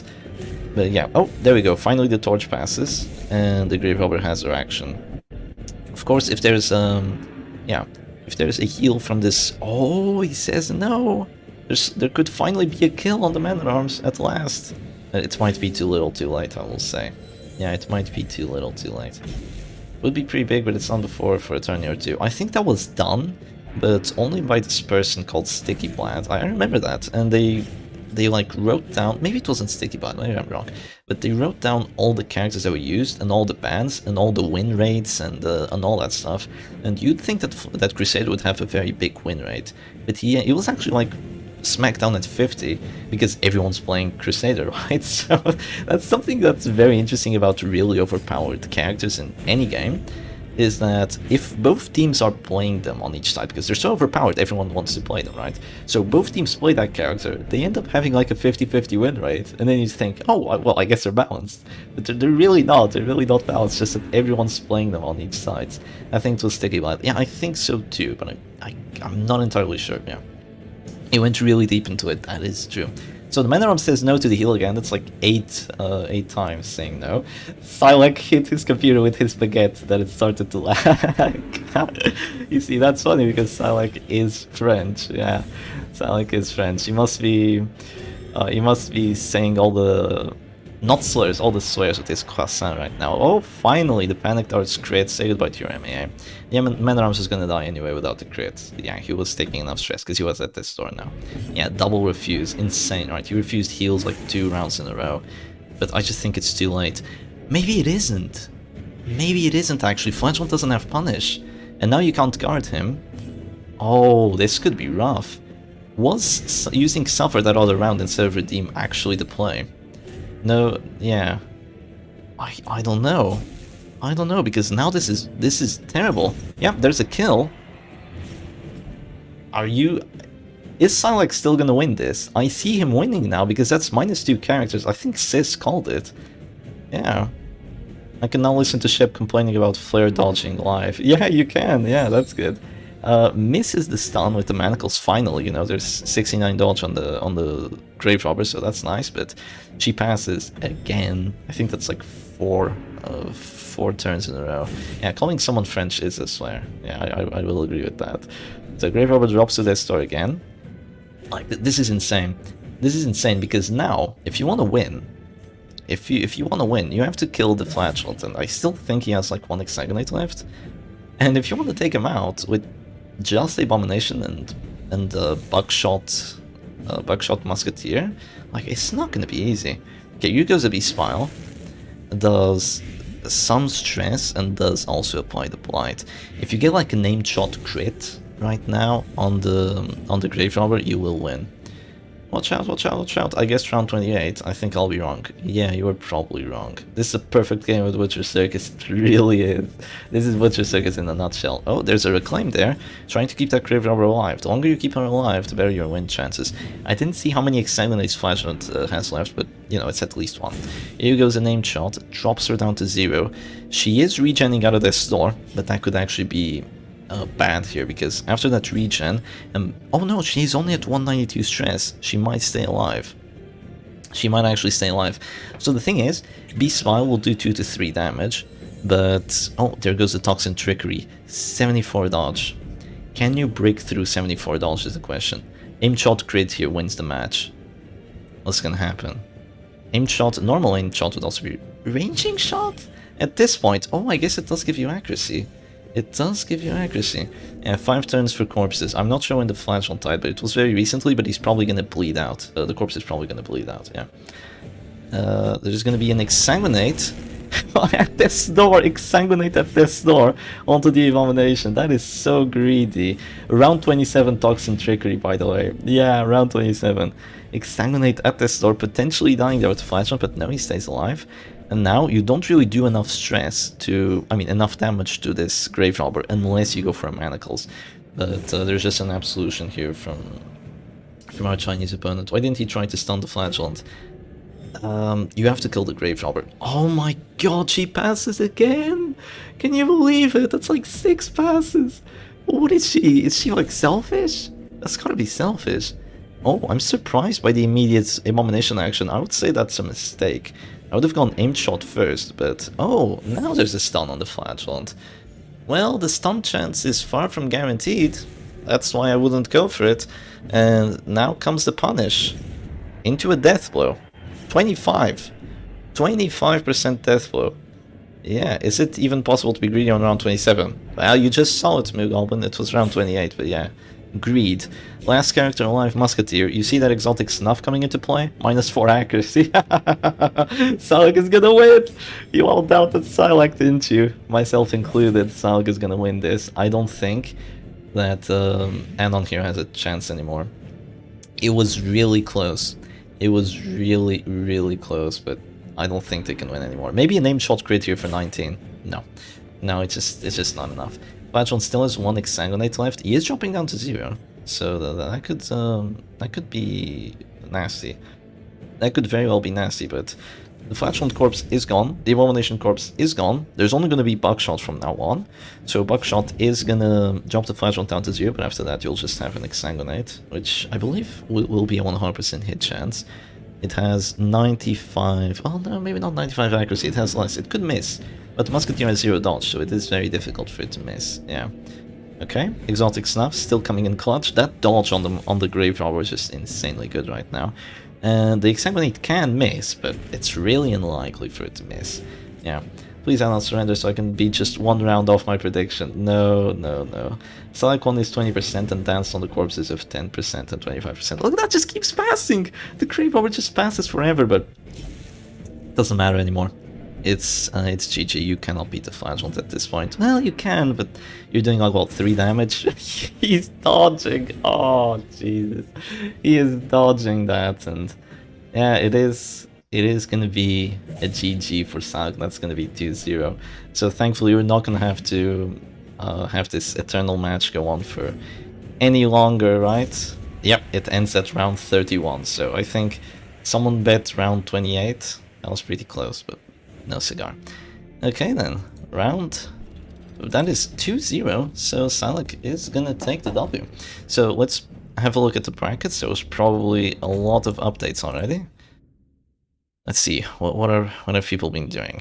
Alright, so some people have already played in round 2. They shouldn't have, but it's alright. Yeah, Irpan did play, or didn't, and the person just didn't show up. Salak has 1-2-0, so I can't really change the results, I have to change them. And it's going to be myself against Tusculus now, and everyone else in round 2 can start their match once I give the order. So that's good. Let's just get ready to play and get straight into it. So it's going to be me playing this time around. That's going to be fun, right? Yeah.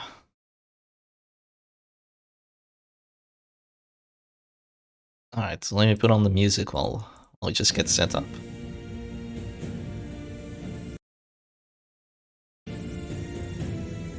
Yeah, I did write November wrong. It says November. Yeah. Oh man.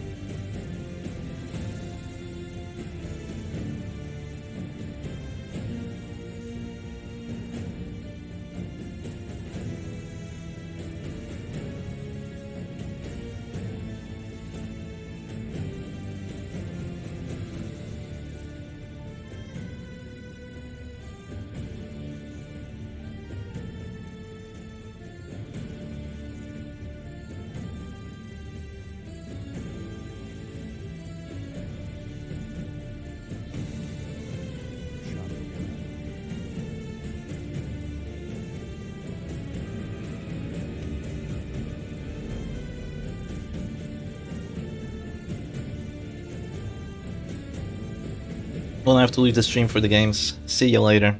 Alright, that's okay. I just got the chef is playing Darkest Dungeon as Steam notification. Yeah, I wonder why. Okay, I have been added, so let's get ready. Oh, now we have 2 musics overlapping. Whoops. Let me just get rid of the other one. And sweet. Alright, let me just get set up with this person. I'll give everyone the order to start very, very soon.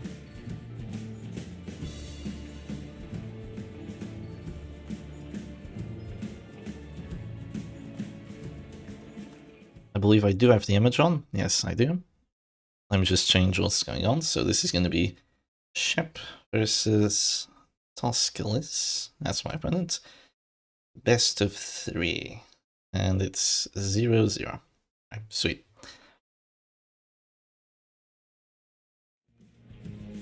We are connecting. So I gotta give everyone the order to start when we are indeed ready. What do I want to play is the question. What do I want to play? Tusculus probably knows what I play, right? What do I want to play? Oh, the mystery team I mentioned to you in YouTube comments. Surely I will use it. Maybe, you don't know.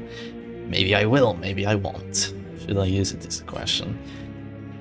Oh boy, there's a lot of teams I can play. What do I want to play? I feel the pressure. I feel the pressure already. I haven't even started the match. First match of the day. It's gonna be fun.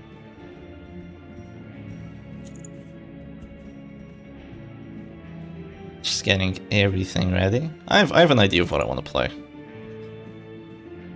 I have a solid idea of what I want to play. Where are my trinkets? Where have my trinkets gone? You fools. Give me my trinkets. I really wish you could save more than 5 setups. You could have like 20 setups. Just have fun like that. It would be really good. 20 setups. Yeah, that's what we want. I would probably need more than 20 setups with how many teams I have. Though some of them would be a little bit troll. I will admit. Okay, Tusculus is ready. I am almost. I'm ready too. Okay. Bang, bang. I really hope I don't miss a trinket or do anything dumb. I also really hope my opponent doesn't ban Tiger Finger. I like Tiger Finger. My life is Tiger Finger. In before hit squad. Oh, you are so clueless, Gonzo. Okay. I'm gonna give everyone the order to start.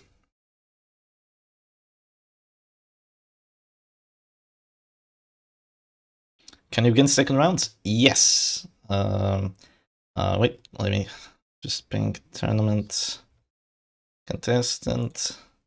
Start round 2. Alright, everyone's ready. Sweet. Let me just do this. And alright, let's go. Let me change out the image. Don't wanna have that. Oh crap. I don't have the game actually captured on OBS. Okay, come on. Come on. Oh, our opponent is veteran. That doesn't mean anything. Please game capture. No, please capture.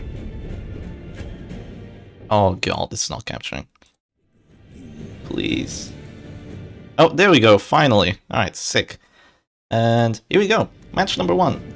Play Chef Stress number 16. Okay, I gotta focus now. This is not a great matchup. Alright. We are playing against Eerie Eye, Eagle Eye Talisman Arbalist. A very nice bounty hunter here. What is weird about this setup? Nothing, it's just the abilities are placed weird. We are playing against Highman with pistol shots, so he has mark synergy, and we are playing against Block of Light. That is going to be helpful against our Highman, so there's that. Okay, decision making, being smart, all of those things combined are what's going to win us the match. And first things first, we're actually going to drop Pulsar, because there's no accuracy. Last stand! Yep, last stand enjoyer, you're right, you're goddamn right. Hell yeah. Last stand is the way to go. I do very much like this team. I didn't want to just be predictable and go hit Scott first. I'll go hit Scott second, don't worry about it. Yeah. But we are playing last stand now, and we're gonna see how I can make it work. If you go mark for death on the... Actually, you have so much freaking accuracy on this Arbalist, look at that. Plus 22 accuracy on her, that is a big amount. Well, this is just a reclaimed turn on the doggy, just to make sure he doesn't die. Should have played the variant you played against me. Isn't this the variant I played against you? Oh no, I don't have Monkey Spawn the Highman. I changed that out for Eagle Eye. I felt like bringing Eagle Eye instead, because I felt like Monkey Spawn didn't really accomplish too much for me in that match I was playing, so... Eagle Eye is gonna be the way to go today, yeah. Now the question is, what do I want to do with our Highman? I want to Vendetta first or Duelist Advance first? Oh, sniper shot on him, huh? I see. Well, I don't want to get hit any more than I have to, so I'm gonna go for the Vendetta now. Let's drop it on the enemy Highman, because he has the most amount of dodge. Feeling like I've literally never seen Highman in the Butcher Circus. How's this last stand team? Well, the idea behind it is that... Oh, it's really good. But the idea behind it is that you have a very tanky Flagellant and Man-at-Arms frontline, with both of them... Well, Flagellant should have exotic stuff, but I want to run Numbing Instance. And the Man-at-Arms has Protector's Kite and Numbing Instance. He just spams command, and with that, the doggy guards the Highman, and the Highman spams Grape Shot Blast and just destroys everything. That's the team idea. So I get regen healed crit, which is cool. And now I'm gonna guard my Highman here, because I don't want to get hit too hard by Sniper Shot. I don't have any reclaims on him. I don't want to get crit at the start of the round by Sniper Shot and then Caltrops Deathblow and I lose the match. I do not want to have that happen, so I'm gonna prevent that from happening. Surely the extra 10 dodge will make Sniper Shot miss at some point. Probably not, but the Crusader's stun could miss, the Highman riposte could miss. Having the dodge is good. I'm just gonna do that. I think it's a-okay overall. There could be an immediate point-blank shot, there could also be open vein. Okay, pressuring my man-at-arms here is going to be the play, I guess. So I'm just going to click, and I'm going to drop a bellow to just reduce their damage. There is no armor piercing on this Arbals, which means that if I do want to go guard, it's going to be very difficult to break through the man-at-arms. Maybe I should have guarded, but bellow is also pretty fun, so... There's our bellow. Stun chance is a 50-50 onto the man-at-arms. It's a little bit better than that on the flat one, so... we have to get a little bit lucky to resist some stuns, but here goes a stun on the MAA. Does 8 damage, which is a very big amount actually. And we are gonna reply with just a duelist advance here onto the bounty hunter. After this we're just gonna start spamming Grape Shot Blast. We might get hit by the repulse, which isn't great, but yeah. Shep mommy, get the camera, it's a triple. What is a triple? Grape Shot Blast is a triple. Maybe I might get a triple crit. That would be pretty fun. I remember the Hireman.exe video I did. That was really fun, just spamming Grape Shot Blast everywhere. Really, really cool. Here comes Sniper Shot. 12. Okay, it's not enough. And I do not get to go first next round. So, considering I don't get to go first, I'm probably gonna have to change the guard here. Yeah, I have to change the guard right now. It's not the end of the world if you just change guards with the doggy, because now I have 92 dodge, so that's really difficult to break through. And if you want to hit the flashlight, you don't really accomplish too much. And if you want to hit the Hireman, you get hit by the riposte. So that's okay for me. That is a-okay. Thank you, man-at-arms is almost at 0. Well, he got hit pretty hard by a lot of people, so he can get put down to 0. Reclaim or reclaim? Decision making. Reclaim or reclaim? I'm gonna reclaim the Hireman. I'm gonna trust the guard. I might regret this, but I would also regret not healing the Hireman at the same time, so I'm just gonna do this instead. Also, I'm gonna have to go Grape Shot into the repulse, so there's that. Alright. I need to hope for a stun resist here. If I get a stun resist against this Crusader, I'm gonna be really happy. Dodgy doggy, Shep happy. Yes, we do have a dodgy doggy. I'm really hoping it works. Dodgy doggy, please get the dodges. Okay, sniper shot on the doggy. Yes, we get the dodge. Yes, that's exactly what I wanted to see.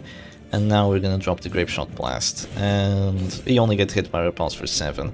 We don't get any crits on it, but we do get some very solid hits, so that's okay. Yeah, only hit by repulse for 7 because there's no Vendetta on this Hireman and there's a battle debuff, so it doesn't hurt quite as much.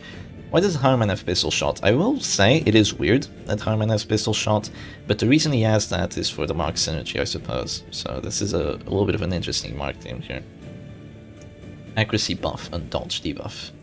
Accuracy buff and dodge debuff. Yeah, Vendetta is great. Oh, Caltrops into the riposte. Yep, crit 20! That is what you love to see. Crit 20 right there. Hell yeah. And now I'm gonna... what am I gonna do? Okay. Can point blank shot do enough? I'm gonna lose a lot of HP. Can point blank shot do enough? Oh, I don't know the numbers! I don't know the numbers! I don't get to go first. I'm gonna reclaim. Yeah. I'm gonna reclaim just to stay out of this store. I'm gonna call this build Exodia Highwayman. Yeah, we're not gonna see full-on Exodia Highwayman because I'm not gonna be spamming command buffs because this has been difficult to kind of just withstand the pressure here, but yeah, you can make this Exodia Highwayman because each time you command, you get 20 accuracy for crit and 25% damage. Okay, here goes the heal. That's good. That's good. That's an action that I'm not. That's a good action for me. And right now I'm just gonna click here, just keep my doggy action, and we'll take it from there. Point blank shot, please on crit. If there is point blank shot, there could also be just open vein. Pretty decent accuracy on it, I will say. Open vein on the flash one, that's interesting. That is interesting here, I will say. I will just keep guarding. Right. Could also Houndsary at this point. Could get the bounty hunter down to 0, but Oh boy, so many decisions. I want to make all of them at the same time. I'm gonna guard the flashlight here. Keep him alive. If you want to hit the man-at-arms, I have heals available to me. So I am okay with you hitting the man-at-arms. You can kind of afford to just do this with the doggy because he's not really the aggressive character, so you don't have to do like count series every single round or you lose. You don't have that going through. I have 92 dodge, so that is an 8% chance of landing. So like if you get that, oh man, if you get that, Jesus Christ. Okay, well, having that as a reality, I do not go first next round, but it doesn't matter. I can click here, heal the Hireman for 10, and drop a reclaim on the men-at-arms. You already dropped Caltrops, so there's that. But a feeling that PBS would have destroyed you, outplay. There is a damage debuff on it and I have 10 prot. It would definitely need a crit to put me to death store. Definitely need a crit, but I had the guard inbound anyway. Like if it did drop me down to 0, I was ready to just drop the guard ASAP. If that did indeed happen, it would not be the end of the world. I can stay at this store here, it's okay. There goes a finish him. You can't bypass guard on that. You cannot bypass guard on that, thankfully for me. And I'm gonna click and just drop another bellow here. So more damage debuffs coming through. And the grape shot should drop this bounty hunter back down to 0, so yeah, we do have that going for us. So we've kind of stabilized the position here, thankfully. And yeah, I can go for a command and harry, I guess. I don't want to do that, I want to keep my dodge up. I want to spam bellow, keep the dodge up. I'm okay with this situation right now. I'm gonna not guard because the sniper shot could crit for 15. That would be very unfortunate, but it could crit for 15. Of course, if you don't go first with a team like this and you go against mark damage, you're gonna have a little bit of a rough time because you can't make use of the regen quite as much, but yeah. Okay. Arbalist, is she gonna crit me for 15 or is she gonna go for... Well, she crits me for 15, I can't guard anyway, but yeah. She's gonna have to go for the heal right now. Okay, there we go, that's good. I do still have the redeem pressure, so I always have that going for me, and I have a lot of regen on the man-at-arms. So as long as I don't get down to 0 and then by the start of next round I get hit, I am a-okay with what's going on right now. I could still Hound Sari instead of guarding, but I think that keeping the 20 dodge here is good. Because you need to just keep spamming guard dog if you want to keep the 92 dodge, right? And the only way that this guard is broken is with an 8% chance stun. Like, 8% chance to hit. You have to get really unlucky to actually get hit by that, so... I'm not gonna get too preoccupied over it. So there goes the bleed. I'm gonna let myself drop the Death Star if it comes down to that. I'm just gonna drop another Grape Shot. Give me a crit, come on! I have 15% crit chance. And I finally get an Affliction. So yeah, this is going pretty well so far, I will say. So Affliction goes Hopeless. Hopeless is a nice one. It is the move Affliction. People do call it that, so it could move back. That would be good for me. There is Sacred Blow on this Crusader. If he goes Courageous, that would be rough. Okay, Stunning Blow onto the Man-at-Arms. Does enough damage, but doesn't get the stun, thankfully. I get to just click here and drop Bellow because I had enough regen, right? So I dropped the Bellow now. More damage debuffs on your side. I do not have a Bellbot Man-at-Arms. This is a guard command Man-at-Arms. We're having to use it as a bot man. As a Bellow bot man. Get your act together, chat. Boost dog in the algorithm so it gets 200k views. Yes, spam more likes. Look, it's even in the description. Don't forget to like and subscribe. Yeah, I even wrote that down there. Thank you, Selfra. Okay.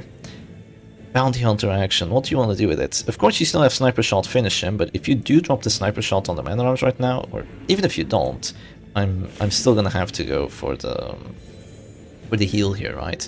Because yeah, I am gonna have to go for the heal. But before that happens, oh, I could drop a Hound Sari now. Like, it's making more and more sense to drop a Hound Sari. Yeah, you know what, let's do it. I'm gonna drop a Redeem after this, so I can drop a Harry. Oh, I missed the Hireman. He has Vendetta debuff on him, come on. But yeah, that is the Bounty Hunter dropping down to 0 here, so that's really nice for us. Will he do 2 damage, I wonder? Oh, no, he won't. He moves back. Yeah, Hopeless Affliction. It's the move Affliction. That's what J-Man says. And it is indeed true. It is the move Affliction. Alright, sweet. We do get that. We do get that, which is quite nice. Yes. We are down to 72 dodge now, though, so the stunning blow is actually 28, which is still terrible, but it's a hell of a lot more than 8%. Yeah, hell of a lot more. Here comes the come hither onto my Hireman. I guess I'm gonna have to point blank shot after that. That's okay. Not the end of the world here. I will just drop another reclaim. Yeah. Yeah, right? Another reclaim. Think, Shepherd Doggy. That's the thing when you play Flash with reclaim. You have to think every single round. You can't just act on impulse. You have 30 seconds. I think Sis is still in the chat, and Sis used to say this whenever he was commentating, like every single match he would say, you have 30 seconds, you gotta slow down, you gotta think about what you're doing. Use those 30 seconds to your advantage. They're like the one they're the one tool you have apart from your team that you can actually use to counterplay your opponent. So use your 30 seconds, think out what you want to do, don't throw matches, and get some counter pressure going if you are losing the match by using those 30 seconds in your advantage. So we drop the reclaim on the man arms, and here comes the stunning blow, which misses. Look at that bolster value. Yeah, see, finally some bolster value. We are marked, which is kind of annoying here, because we will get shot if I do decide to drop a point blank shot. But if we do get shot, there isn't a heal, and without a heal, yeah, you're in a rough spot. So I'm just gonna do that. It's okay. I still have redeem over here, so I'm perfectly fine with this right now. So paranoid on the Hireman. He has 5 dodge this time around. That's good. 30 is a lot. 30 is indeed a lot. Well, depends on what, but yeah, I think 30 is quite a bit. 30 damage is a lot. Yeah. Okay. 2 characters at this door here. 2 characters at this door. They went for a stun on the Hireman, right? Yeah, they did. What were they going for doing that? Just preventing me from keep spamming that Grape Shot. Yeah, Grape Shot is the real offensive move in this team. You kind of have some secondary stress pressure if you do decide to go like command buff Hansari, but that is definitely secondary, most definitely. I will lose some dodge if I do decide to go Hansari. Do I need a command buff? Like, there's 5 dodge total on each character. I don't really need a command buff. I'm still guarded for another round, so I'm gonna go for another Hansari here. We don't get to the... we missed! Oh my god! 93% hit chances, am I right? What's the worst affliction here you can get? Yeah, Irrational. Irrational's really bad. Oh, see, that's why you play well. There's Powerful. Of course there's Powerful. Why wouldn't there be? Yeah, Irrational is really bad, because Irrational, I mean, doesn't give you anything good. It's -5 accuracy, -10% damage, -5 dodge. It passes, it hits other characters, hits himself, moves around, just does all the bad stuff. Okay, Paranoid goes Duelist Advance onto our Hireman. Okay. We are still guarded. We can't go Exsanguinate on the Hireman, by the way, because we could die if I do that, so keep that in mind. I will instead go Reclaim on the... I'm still guarded, so it's okay. I will instead go Reclaim on this Hireman here, just in case he gets hit by a sniper shot crit or something. I'm gonna be okay. Yeah, it is gonna be fine. Say the line, Shep. Wait, which line? Whoops, I didn't see the line. Irrational, that's the worst. There's no justice in this world? I don't know which one. I have a few lines actually, yeah, it's really fun. Okay, Bounty Hunter moved forward with the Hopeless. Goddamn move affliction, I hate it so much. Yeah, it's good for both sides, right? Sometimes it works for your advantage, sometimes it works against you. But okay, we get to move to position 1. Oh, the regen ran out.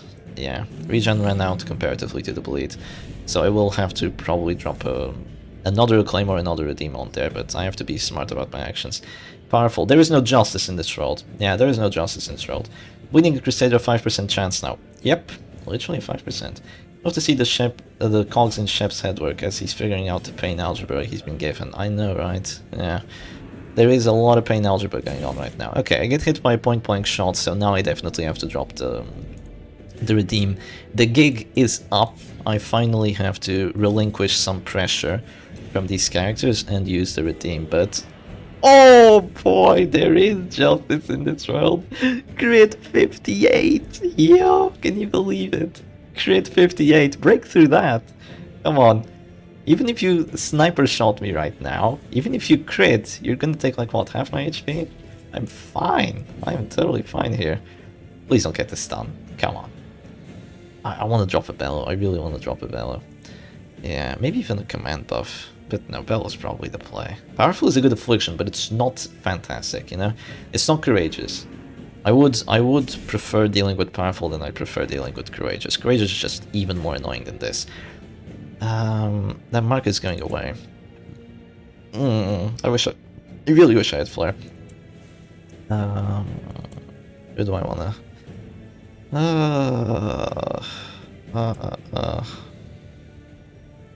This is important. This is important. Yeah.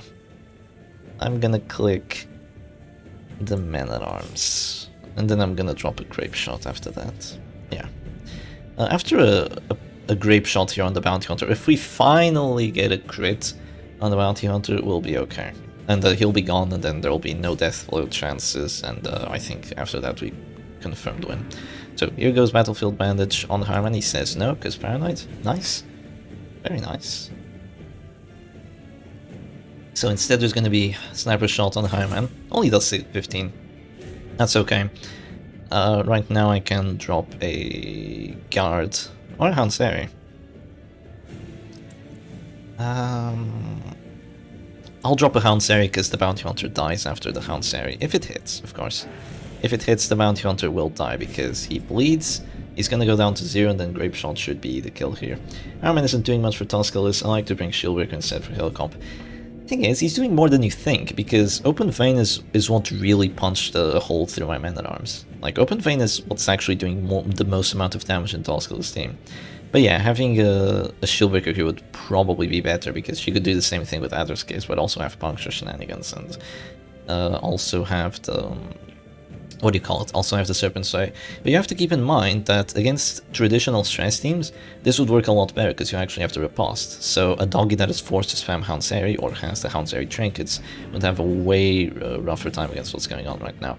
But the Come Hither does thankfully whiff, so I can just drop a Grape Shot here, double Death Blow, Exodia Harriman, and that is really rough for Tusculus to win from now on, so I think that's going to be round 1 going for me, hopefully. Yeah. I mean, not round 1, I mean match 1. That is really nice. So we get 2 death blows there. What were the chances of that? 25 and 25? Yeah, that's nasty. That is very nasty, but I'm not complaining. Okay, Stunning Blow. Is it gonna fail because of the Numbing Instance? Yes, it will. Sweet. And now I get to just drop a Bellow here, keep debuffing that damage. Is it an Affliction? Yes, it's an Affliction on the Arwolves too. And this is rough. This is very rough for Tusculus from now on. Arbalist goes Hopeless. Alright. Hopeless is the move Affliction. Not minus damage, so it's not that bad.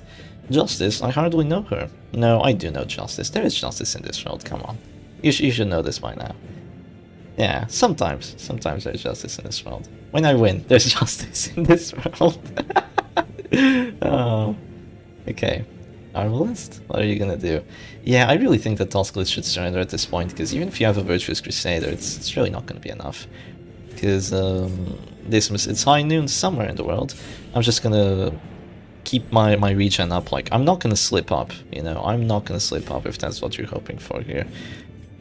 I'm not gonna let that happen. I'm gonna keep using Guard on the Flagellant. I'm gonna keep using your Claim, and if you don't want to surrender, then I'm just gonna win one way or the other, you know? Eventually, I will break through your defenses. Give me the 5% bleed. Oh. Yeah. There's no Justice. Double 25%. Double 25% is a 5%, but you have to keep in mind that the Bounty Hunter was dying to stress anyway, and the Harman was falling shortly after, so that's kind of what's great about stress teams, is that you don't really have to rely on the death blows to win the matches, unless the match is going poorly. In that case, relying on the death blows is good. Oh! There's the Act Out, plus 15% damage. Here goes a Stunning Blow, riposte for 12. Sweet. And I will just go for the Bellow first, after which we're gonna have 2 heals on this Harman. But wait, Shep, how do you have 2 heals? You literally don't even have a direct heal character. Well, if the Harman gets hit right now, I should have clicked immediately so I'd have repulse, but yeah, it's okay. If the Harman gets hit right now, I click, I reach out of the store, and then if he gets hit again, I click with the flagellant and I heal him out of the store, so you always have that going for you. So I will just click here, drop a punish. Punish should do enough damage because I'm at this store now. Yeah, it does 4 to 8, and even though it doesn't do enough stress, oh no, it does do enough stress, sweet. With that, no more Crusader, and now it's just down to your Arbalist. I wonder, yeah, no bleed, and I wonder what Tusculus is going to ban here, because they can ban anything they want. So let's put on the image again, and it is 1-0. 1-0 for your favorite Shepherd doggy. Sweet. Alright. Sis is suggesting I play Plague Doctor. How about no? Plague Doctor is cool, but I don't know about that. I don't know about that. Okay, what are they gonna ban? I'm gonna tell them ban 1 character or trinket. I think Jamin is playing at this point as well, so that's pretty cool. Where is our opponent?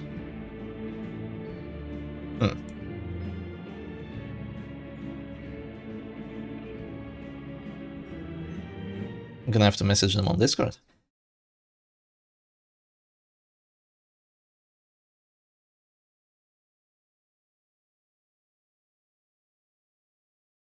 Alright, what are they gonna ban?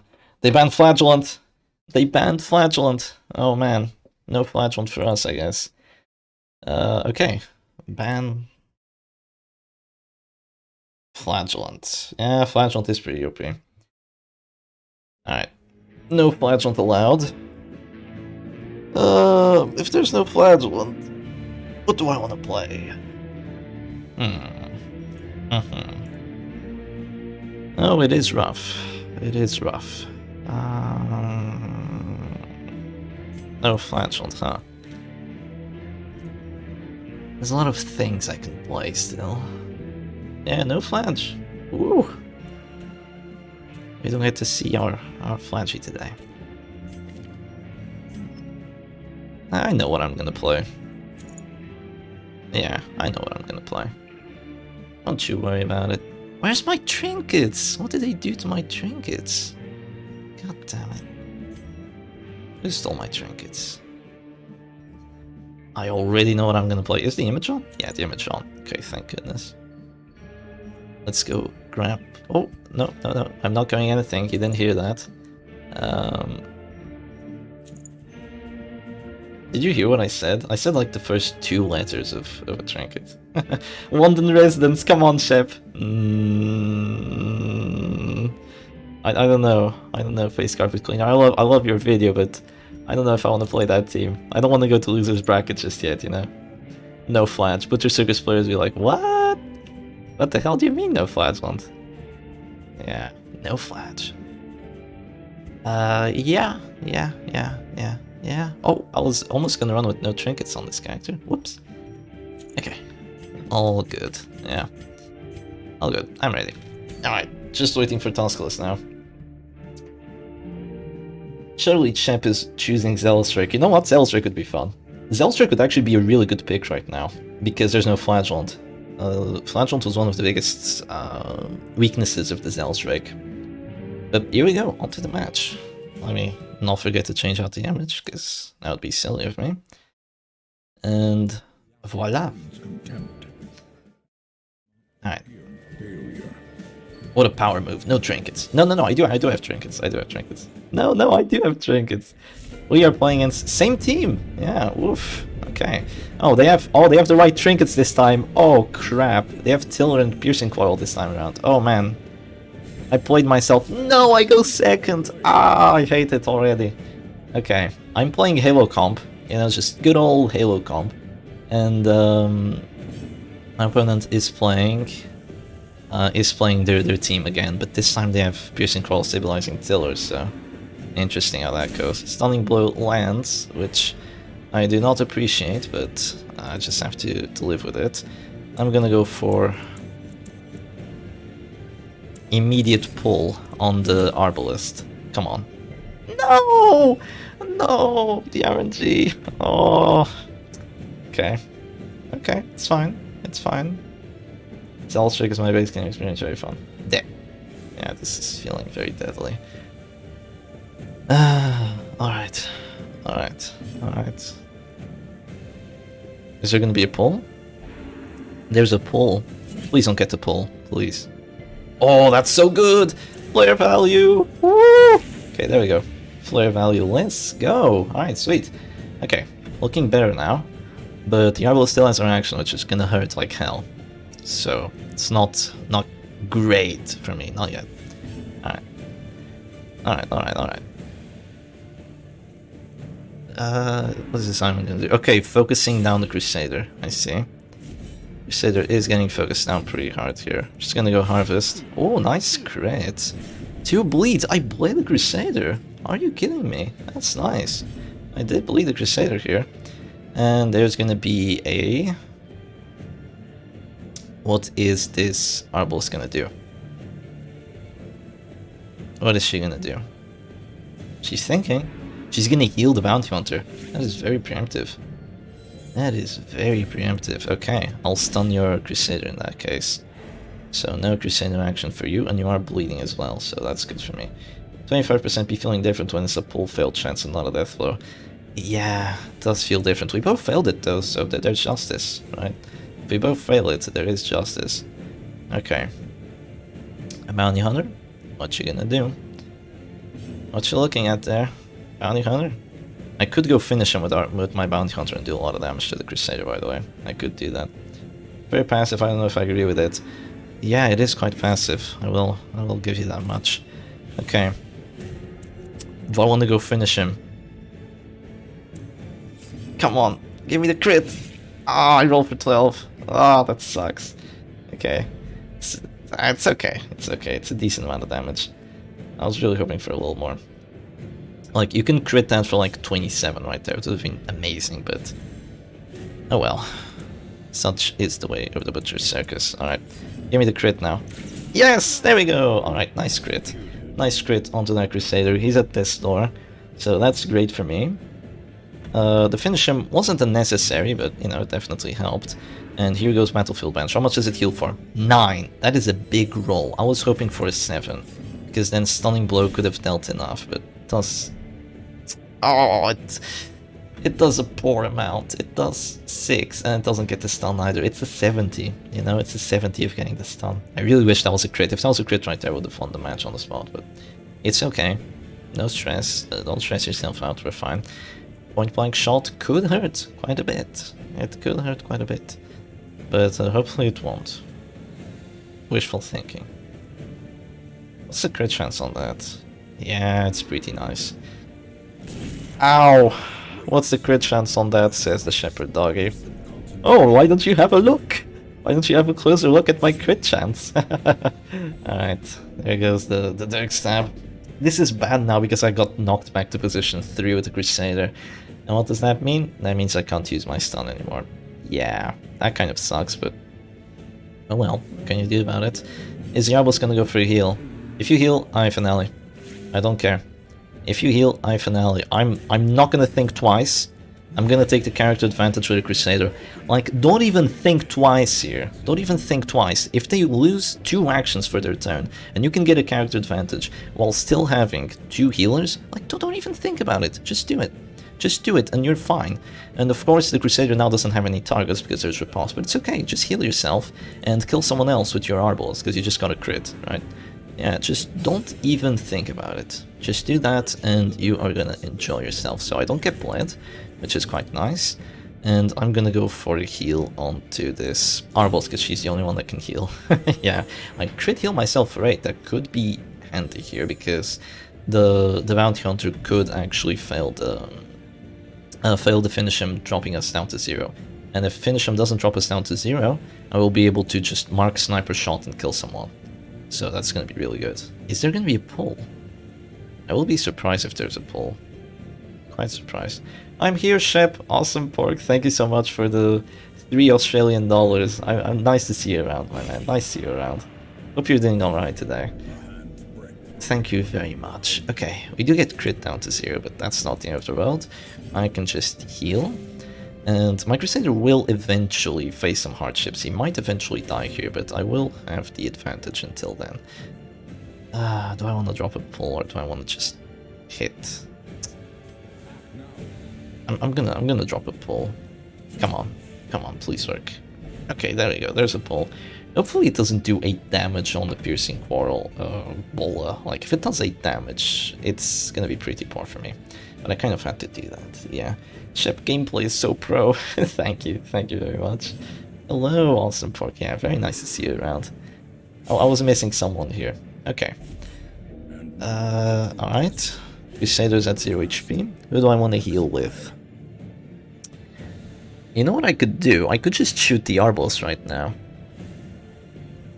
I could just shoot the Arbalist and go for some counter pressure that way. I have plus damage.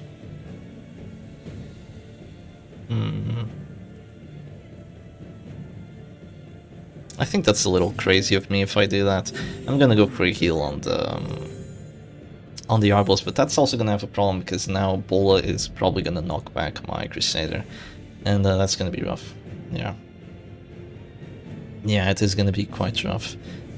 Yeah, here comes the Bola. Does knock me back. No, it doesn't knock me back. Okay, that's good. That is actually amazing. And now we get to just drop the heal again. Heals for 7, that's not enough. So our Crusader is gonna die by the start of next round, but that's not the end of the world here. You know the trick that the Chinese players have? You do. Shooting the Arbalist is what a Mark team with Cheshire would do. You're goddamn right. I don't know if I wanted to do that. He's gonna go come hither. Are you crazy? You finally had a kill. You're gonna get a kill by the start of the action. I don't know what to say. Okay, then in that case, I'm gonna pull your Arbalist again, just to keep up the disruption thing, and then I'm probably gonna drop Harvest because there's no Vendetta on that riposte, so I'm not too scared of it. I lost to one of them and went 2 versus Mark teams. I lost to one of them and went 2 versus Mark teams. I don't know what you mean by that. Went 2 versus Mark teams. Maybe 1 2-1 with Mark teams? I don't know. Alright, pistol shot. Misses. That is pistol shot value right there. That is the value you should expect from pistol shot. It's that miss. That is exactly what you should expect from it. And now with the sniper shot, it's over for Tusculus. He will go to the loser's bracket, so maybe there's a chance he returns and comes back to get his revenge, right? But this Arbalist is gonna die now, unless there's a move back twice and I get unlucky on the death blows. But no, there's just gonna be a Bola. And now she's definitely a goner. And after she's a goner, your team is kind of a goner. Because 2 character advantage, at this point, it is impossible. With a character advantage, you can still win. It's just difficult for you. But with 2 characters advantage, not so much. Not so much. Yeah, this is definitely a surrender memento. And here goes the Holy Lands on the Bounty Hunter. 20, that is massive. And I'm just gonna move back with my Jester here because I don't really wanna... I wanna put myself at this sword voluntarily, you know? I don't think that's gonna be too cool. Pistol Shot Gang isn't gonna like this one. Do you really think a Pistol Shot Gang exists? I don't think the Pistol Shot Gang even exists. That's how poor it is. Yeah, it really needs a buff. I was thinking about ways of buffing it, and one of the simplest ways would be to make it 100 accuracy and have no damage mod. Like, that would make it at least playable, you know? It would still be a lot weaker than Sniper Shot, but it wouldn't be this bad. Right now, it's just completely unplayable. Okay, here goes Open Vein. Hits us for 14, but no bleed. And now I can just drop a stun on the Harman, so no more Harman action for a while. And after that, the Bounty Hunter is gonna die. I'll just go Sniper Shot, Bull, Dirk Stab, and yeah, he's gonna be gone. Actually, I don't have to do that. What I could do instead... Oh, well, especially since I get pulled around. What I could do instead is just go for a pull into a Harvest. I think that would make more sense here. So yeah, let's go for a pull into a Harvest. That is going to give him his action back, you know, his finish him back, but at this point it doesn't really matter. So let's just drop our nice little Harvest here. Do we get bleeds again? I get one this time, okay, I get one. I will say, yeah, pistol shot is bad thrown dagger, and keep in mind that thrown dagger is bad sniper shot. Pistol shot gang isn't gonna like this one. You wake up in the middle of the night taking an 11 damage crit. I'm gonna wake up in the middle of the night taking an 11 damage crit. Oh my god, yeah. It would probably crit for 11 against like 30 prod. Yeah, that's what's funny about it. Oh jeez. Oh, I love pistol shot. It's such a meme. It is such a meme. It's not even that meme that it kinda works sometimes, so you see it. It's just that meme that's so bad that it's funny. It's so bad it's funny. Every mark synergy skill that doesn't one-shot is trash. Oh yeah, everything but sniper shot, changed my mind. Thrown dagger isn't trash, it's just not great. Yeah, I think that's how I'll put it. So here goes finish him, and disarmament isn't too long for this world, so Tusculus surrenders at last, and there is going to be a GG. Sniper shot is bad finale, obviously. Yeah, sniper shot is bad finale. See, Awesome Pork knows where it's at. Thank you very much for the $3 my man. You don't have to donate this much, but I appreciate it. I really appreciate it. Okay, let's get the music up and running again, and let's see what everyone has been up to while we were playing. So let's do monitor capture, and yeah, that should be working. All right, and let's see what has everyone been up to. Looks like some people are still playing their matches. Let's have a look at the brackets here real quick, and it looks like we did win 2-0, so I'm gonna write that down. It was a 2-0 for Shepherd. Sweet. All right. Let's report that Tusculus is going to go to somewhere down to the losers bracket, but they could make their way back. It would be pretty funny, you know, if you beat someone, then they make their way back and come back to fight you. Like, that almost happened last time against Scotia, but they're not playing in this tournament, sadly. And, yeah, 2-0. Alright. Submit, and let's see, so... Oh, do you know who this is? This is Irpin Falzi. He's already won 2 best of 3s. I think one of them might have been a technical victory because the person didn't show up, but look, they're making their way up the brackets. I think they have a really fun playstyle, and now I'm gonna play against a Chinese opponent again, I think, yeah. Alright, Salak might still be playing, so we're gonna wait for everyone in round 2 to finish, which means that now I can kind of take a little bit of a chill pill, and I can go ahead and watch some people playing. So it looks like Mr. D won against 811. I think 811 got pretty far in the tournament once, I'm not quite sure which tournament. Sadly, I can't remember every single name, especially when it's just a bunch of numbers. It's very difficult. But yeah, okay. Sergi beat J-Man! No, J-Man! No, J-Man! Oh, he's in the losers bracket now. J-Man, you better win. I want to meet you in the finals. You better win this. Goddamn, Sergi, why'd you beat J-Man? Wait, 2 technical victories? You're kidding me. Did he really get 2 technical victories? Nah, shut up. Is that true? Hello there. They're online. Oh no, they had to leave. I remember that they had to leave, right? So that's 2 technical victories. Oh, you're kidding me. That's so lucky. That is unbelievably lucky. But, you know, sometimes you just gotta have a little bit of luck on your side. Okay. Let's see. Who's streaming? Bonk is streaming. I remember Bonk being a cool player. They're playing against Oreo, I think. So let's scoot on over and see if they're up to anything. Yeah, they are playing. Alright, let's have a look at this match. Take off the sound. Oh, this is one of the players that plays without music. Okay, you know what? I'm gonna have manually added music. Put it at, like, minimum. And we're gonna have music at the same time. I'm gonna set this up a bit. It doesn't sound quite as good, but I'm gonna send them a message. What round? Wait. What match is this? Yeah, I'm gonna send them a message so they can ask whenever. Here. All right. So it looks like Bonk is playing. Oh, this is a cool team. This is the Z Distress comp. Oh, the Sergi versus J-Man best of 3 was crazy. Howler's got a turn 2 kill, but then Sergi turned it around with crazy ass RNG, and then game 2 was the worst matchup in existence. Game 2 was the worst matchup in existence. I guess, oh, J-Man played Old Gold into like 3 riposts or something. Yeah. Every Irpin Fauzi opponent mysteriously disappears. they're too scared. They're too scared of Irpin Fauzi. I think Samak is finished. Well, we gotta wait for the people in round 2 to be finished so we can start round 3. So yeah, there's that. Okay. There goes a transformation from the A-bomb. So yeah, this is going to be a repast See the Stress, so that's a very nice team against a Plague Doctor. It's actually going to be a Plague Doctor on their side. Yeah, it sounds a little bit loud, I will say, just a touch loud. Okay, and it's going to be a See the Stress with actually the kind of like the anything the do-all, be-all Crusader there with the Sacred Blade and the Rhythmic Execution. Good guess, says Sergi. Yeah, I guessed as much. I guessed as much. Repass into the old gold really isn't too much fun. Okay. Crusader is probably going to be going for stuns. This is going to be a slow match. Yeah, this is going to be a pretty slow match because Bonk isn't really playing this team as you normally play this team, which is just trying to do stress, like balls to the walls amount of stress. And Oreo has a lot of regen and also, I think, anti-stress because you can see a Crusader with Nepenthe and Sacred Blade, so 55% virtue chance. What are you trying to imply, Gonzo? Is Irpin Fauzi black bagging people with a family of mafiosos? Maybe. Maybe. Nah, of course not. Of course not. He's just too intimidating, you know?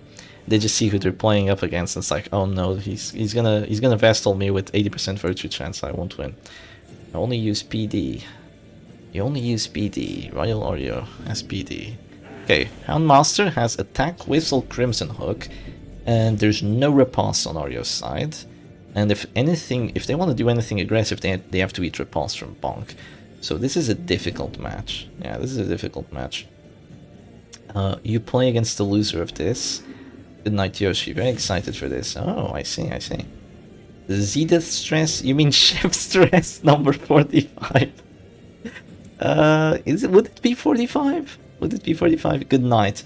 Oh, you're going to bed already. Well, that's sad to hear, but hopefully you will catch tomorrow's stream. You're probably streaming a little bit late, considering you're from Australia. Australia's like plus 8 hours. You know, we are doing this on the weekend, but it's okay if you want to go to sleep early. It's perfectly fine. Maybe you'll watch the VOD and watch all the Shepherd Doggy matches after that. Hopefully there'll be a lot to watch. I don't want to lose just yet. Yeah. Hopefully. So have a good night, man. Have a good night. Hope you enjoyed it. Alright, the most base PD is a Halo variant, where she replaces the Arbalist. And I will not elaborate further. It's the worst Halo variant I've ever seen. Actually, no, there's probably worse. Like, if you put Hellion in there, that'll probably be worse. It's 1019 here, night. Yeah, 1019, yeah, it is. Plus 8 hours, yeah, I gotta try it. Sweet. Oh, compared to me, that is, plus 8 hours. Alright, Strengthening Blast on the doggy. Moves him around a little bit. It doesn't really impact the doggy at all, but it does impact the Crusader quite significantly, because one of the biggest weaknesses of this team is that the Crusader can't Zealous from the back, right? Thankfully, he can't Zealous from the back.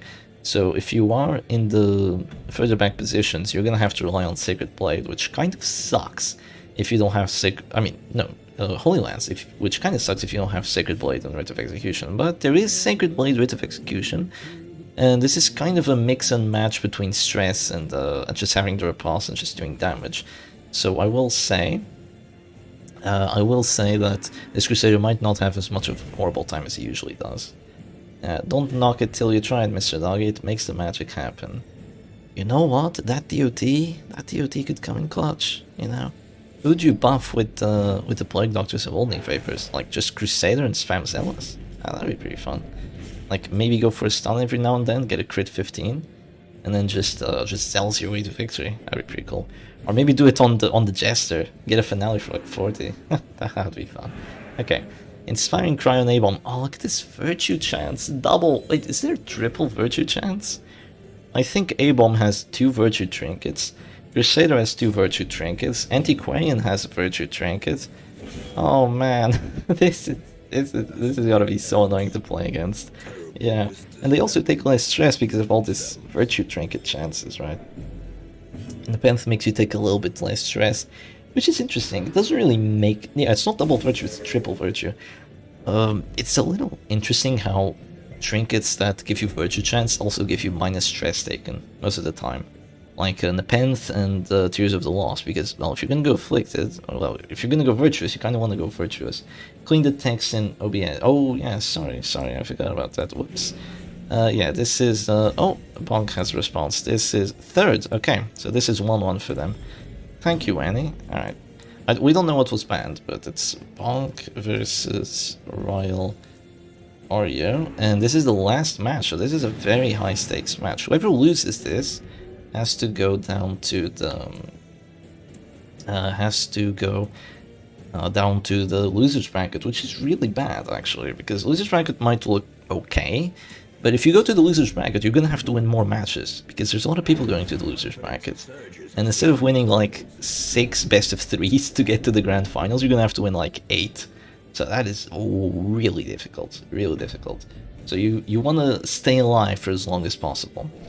Okay, you're welcome. Yeah, thank you, Annie. Thank you very much. Too bad he's gonna die before stressing out. Oh yeah, there's no Crusader anymore. How did that happen? I guess the collateral damage from the Repulse and the Holy Lances and the Hound series are just a little bit too much. Yeah, that's actually kind of a good thing for Bonk here, that he's actually playing with this kind of weird setup that's actually making use of the collateral damage more than usual. Yeah. It's gonna help because he doesn't have to rely on the afflictions quite as much. That's really good. So there's just gonna be a heal here. Oh, crit 26. That's the second one today. The other one was a 34, but yeah. How many 25% death was have we seen? I would say like 5 so far. Because I got 2 of them. I think that Silac got 1 of them. And I think we got another one here just now against the Crusader, right? I got 3 25s? Jeez, I think I only got 2. Come on. Come on, I think I only got 2. Oh no, my RNG is going to be terrible for the next matches. No. Crit 26. Yeah, crit 26. It is insane, isn't it? Yeah. Here goes the command buff. Yeah, I really don't think Oreo's going to win this. Not with the amount of characters and just the amount of chunk that Bonk has right here. It's just going to be really difficult to break through. Especially since Virtues are good, but you're not always going to get the Virtues, and even if you do, you're still getting stressed out, you're still getting damaged quite a bit. That is a nice rage though. Wait, Ship isn't playing this match, I'm a fool. Yeah, I'm not playing this match. Virtue buffing trinket that makes you take increased stress until you get a Virtue. Increases stress even more if you get an affliction. Virtue buff. Yeah, that's true, that's true. Oh, there's Courageous. Oh, that is so good. That is the best Virtue right now. That is the absolute best Virtue. This Abomination is going to start taking 0 stress from now on. And he goes Rake. Oh, it's not quite enough. But yeah, is it enough getting Courageous here? That is the question. Yeah, the thing is, you kind of want that minus stress taken at the same time as you want the Virtue. You kind of want them both.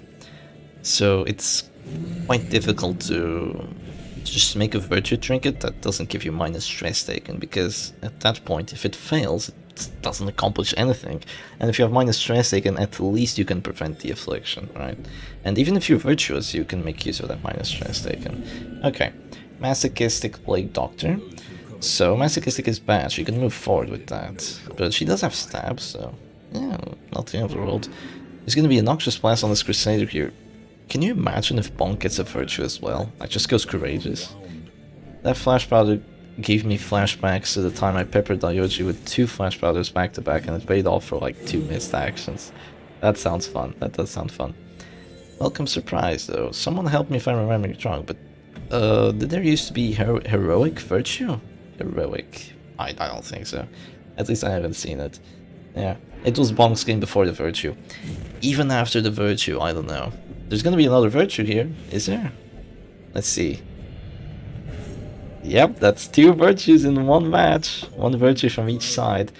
Focused isn't quite as good, but it could also be really clutch. If Focus just decides to give the buff to the Houndmaster, he's gonna get 10 accuracy and 10 crit. Do you know what 10 accuracy and 10 crit does to a Houndsary? If you think 2 command buffs equals crits, Focus buff equals a lot of crits. It's just gonna be insane. Totally freaking insane. Okay, Abomination, aren't you gonna transform again? Just to get that stress going? I don't know what he wants to do with that.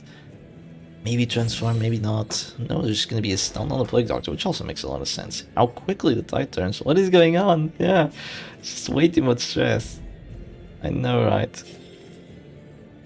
Okay, Avon's gonna heal some stress on the other characters. Also stress himself out a bit, but it's only 6 because Courageous is minus like 33% stress taken.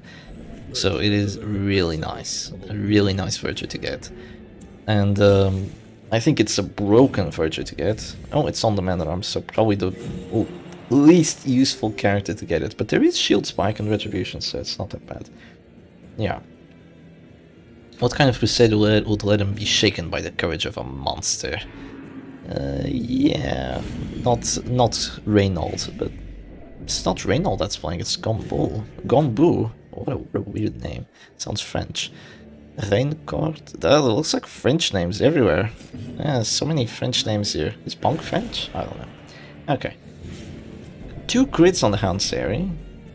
The Houndmaster's like, give me the crit buff, give me the crit buff, I want it. And Hopeless Anticrine, so only 1 virtue for Oreo, sadly.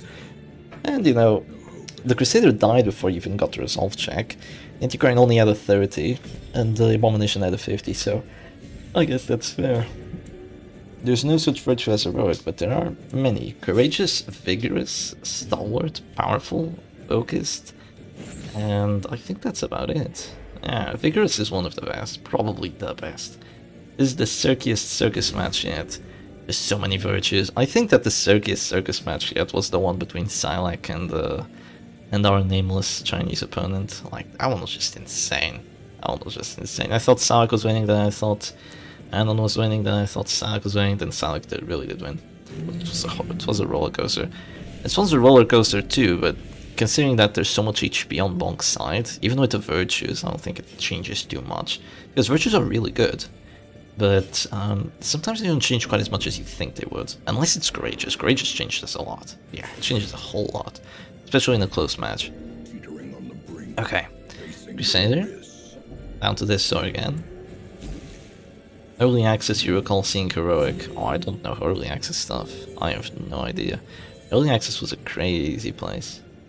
Crazy place. Is she gonna go Incision? No, she's gonna hit herself. Oh, she's almost done for. Almost, but she's still alive. It would be nice to see a Retribution crit here, I think. Retribution crit Deathbow. Well, speaking of crits, crit onto this little Abomination. Man-at-Arms, look at that crit chance, 19% and even more, 25.5. Yeah, there's the crit, I told you. Shep had Last Stand was kinda awesome. Yeah, I just played Shep. I mean, I just played the Last Stand like a couple rounds ago, yeah. You were just a little bit late, but I might play it again. No promises though. I might play it again. Okay, there goes the Hound Sari, so no more Plague Doctor. Doggy keeps getting crits. And I think this might just signal the GG for Oreo. Let's have a look at the bracket, see if anything's changed.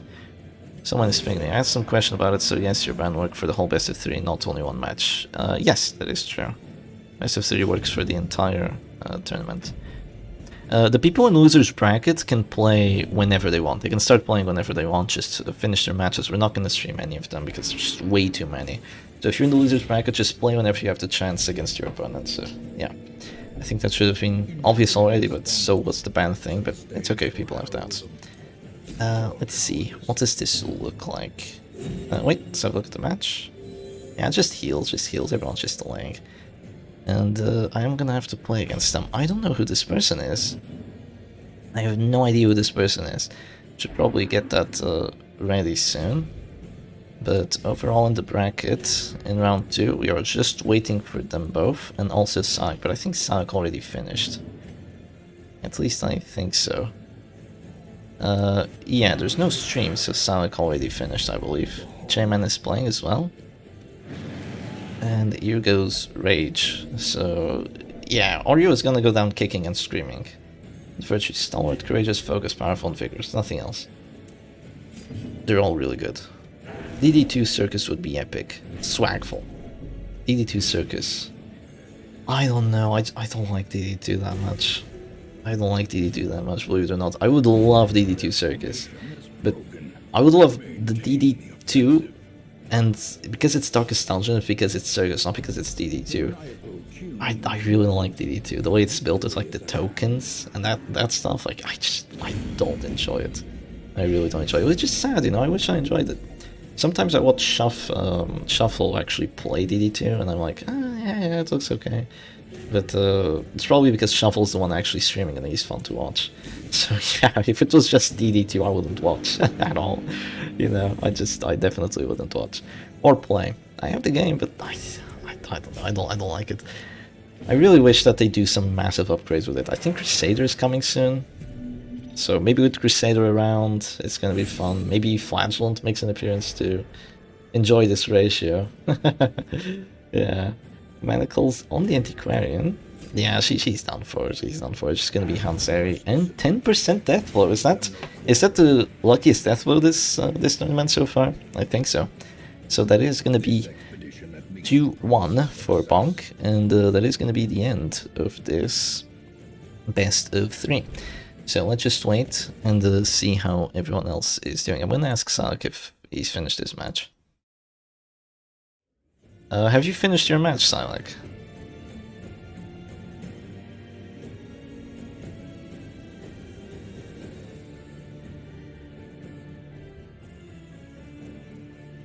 Don't you all just love the deep silence? Oh, no, it's not deep silence. He's still playing. Oh, okay, this looks epic, actually. Whoa, we got a really cool ending going through. Okay, hang on. Let me get rid of the music. Okay, we got something really cool going on right now. I don't know which match they're on, or what the hell's happening here, but it looks like Salak was playing, what the? Vestal Highwayman Crusader? What the hell is Salak playing? And the Antiquarian from Lucifer. Okay, I see. Well, I think we just came in early for a stun fest, a stun lock fest. Yeah. Oh, it resisted. She actually resisted. How much blight is there on the Crusader? There might be a point in just going take cover at this point. There's only 2 blight. It really isn't enough. There should be another blight now before there's a take cover. You'll never. You will be able to dodge eventually, but oh, the Crusader just has to move around now. Yeah, I don't think using take cover at that point was that smart, because there just isn't enough blight on him. You should put blight down to 0. Did Sonic have usual suspects? Yeah, maybe he had the usual suspects. I don't know. It looks like it. So here comes the Festering Vapors this time around. Only does 1 damage, so it's gonna take 3 rounds for the Crusader to drop down to 0. And as long as he's not at 0 HP, he can always hit the stun. And he has an 80% chance of getting the double stun, so double stun shenanigans, right? Well, I guess you can ban Brass Knuckles like the other person did, but it didn't help very much. It definitely helped, but it wasn't enough. Okay, the double stun fails, can you believe it? 80% and it fails. And now there's take cover, yeah, now that's an obvious take cover. And after this, Festering Vapors is going to be a 40% chance of getting a death blow. This is spicy, I agree, this is so spicy. Is it going to be a death blow? 40? Oh my god, he lives. He lives. The stun can whiff. Is the stun gonna whiff? There's no whiff, and there's gonna be a stun now. That was a 40 of winning. A 40, can you imagine going for that? Just the stress. My god. Okay, Crusader, he's gonna go for another stun. It can whiff. Oh, it whiffed! It actually whiffed! It's gonna be a 55 now. Does it go through? You are kidding me! It doesn't go through! 40 and 55! Oh, and that's 1 Antiquarian gone. Wow. Salak takes it. Jesus Christ, that was too close. Wow, we got in just in time to watch that. Jeez, that ending. You miss. You failed a 40 and a 55. That is so unlucky. So freaking unlucky. Oh, not quite, what do you call it? Yeah, the I usual just finished. suspects. Okay, you just finished. Alright, yeah, Salak just finished. I guess Salak is moving forward then. Shepherd Hound, friend codes. Okay, good. That's the friend code. Alright. So let's add the friend code and let's go on ahead and do that just about now. Both were so unlucky. They were both really unlucky. Yeah, both their hearts are gotta be racing at this point. Okay. Let's just leave the call for a second. I think almost everyone's about ready to start round 3. But I have to take like a 2-minute break while I get the game up and going as well. So let's just get that up and going, and let me get the image through. I will have the music up and running, so that's okay. Let me just change this. It's Shep versus... I don't know what their name is. Let me see what name they have. I have to add them. The campaign can wait. Add friend code. It's a Chinese opponent, so this one could be a fun one. They usually have very interesting teams. Okay. Maybe it's not Chinese. I don't know. Need to go now. Have a good one, Shep. Good luck for all. That's all good. Hope you enjoyed it, and I'll see you around. DD2 tokens are the balance of DD1, and it's very good for main game, but I don't know about Circus, because one Bello can eat up to 4 dodgeballs tokens. Sheppy Doggett revealed the Winter Bliss Circus edit wallpaper. I revealed it? I think it had been seen before. Yeah, it's Ring Winter. Yeah, it is. Okay, where is our opponent? Oh, there they are. They have invited me. Yep, they're nameless, so I'm just gonna call them Anon. So Shep versus Anon, best of 3. It's 0-0. Alright, sweet. So give me just 2 minutes and I will return shortly.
Alright, hello?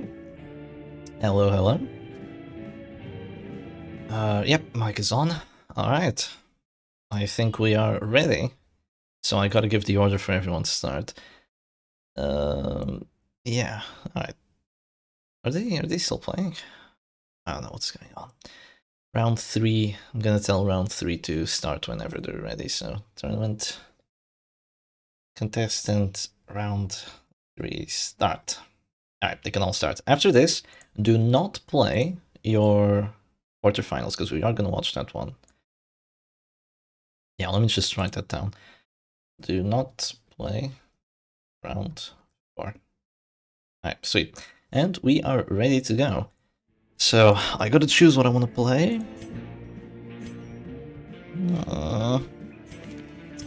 I have no idea what my opponent plays. Like, literally no idea. I've never played against them. I have no clue. Oh boy. Alright, let's do this. Let's do this. We're ready. Okay, round 4. Well, yeah, round 3, I mean. Round 3. Alright, here we go. Let me just tag out the image. Oh, whoops. Forgot about actually rendering the game. Okay, they have WD, but you can't see it just yet. Oh, there we go, you can see it now. Alright, they have WD! Would you believe it? Okay. They have WD, I have hit squad, so this is definitely a matchup. This is definitely a matchup. And what do I want to go for? Oh boy, this matchup. They have Snuff on there, so... yeah, I still have to walk into it. We do get the pull anyway, which is really good. Yeah. Gotta say, working from home watching Chef's Winter Circus tournament is hella based. Oh, you're working from home while watching the tournament. Yeah, that's smart. Look at that multitasking value right there. Alright, we do get to go first, which is good. But it also means that we could whip some abilities round 1, which would be terrible, absolutely terrible. Yar is enraged. He adds 2 mark teams against each other. There goes Come Hither as well. Oh man. Oh man, that's nasty. Do I sniper shot immediately? Yeah. Please. Okay, okay, that's good. That's good. That could have missed. It's a 90. It could have missed. Yeah. Jesus Christ. Can you believe this? This is so lucky for me. I got the pull, and they failed the pull. I have no snuff. They have snuff. Like, just... Butcher Circus, man. You know? Just Butcher Circus things. Okay. I'm gonna heal here first. Because, I want to reclaim value. I definitely want to make use of the reclaim value. I need this reclaim value right now. And then we're gonna do something with our Crusader action. Unless we get stunned, but that's okay, because we could have missed anyway with our Crusader action because the extra 15 dodge, so I'm okay with losing an action to an Abomination turn here. I'm perfectly fine with it. Abomination does not have net, so he cannot slam quite as consistently, but it's still likely that we will get the push. Whoa! Almost! Almost enough! Not quite though. Oh god. Almost enough. Okay, she's in position 3, so she's difficult to reach. I'm gonna go for a stun on the... Oh, Abomination's smart.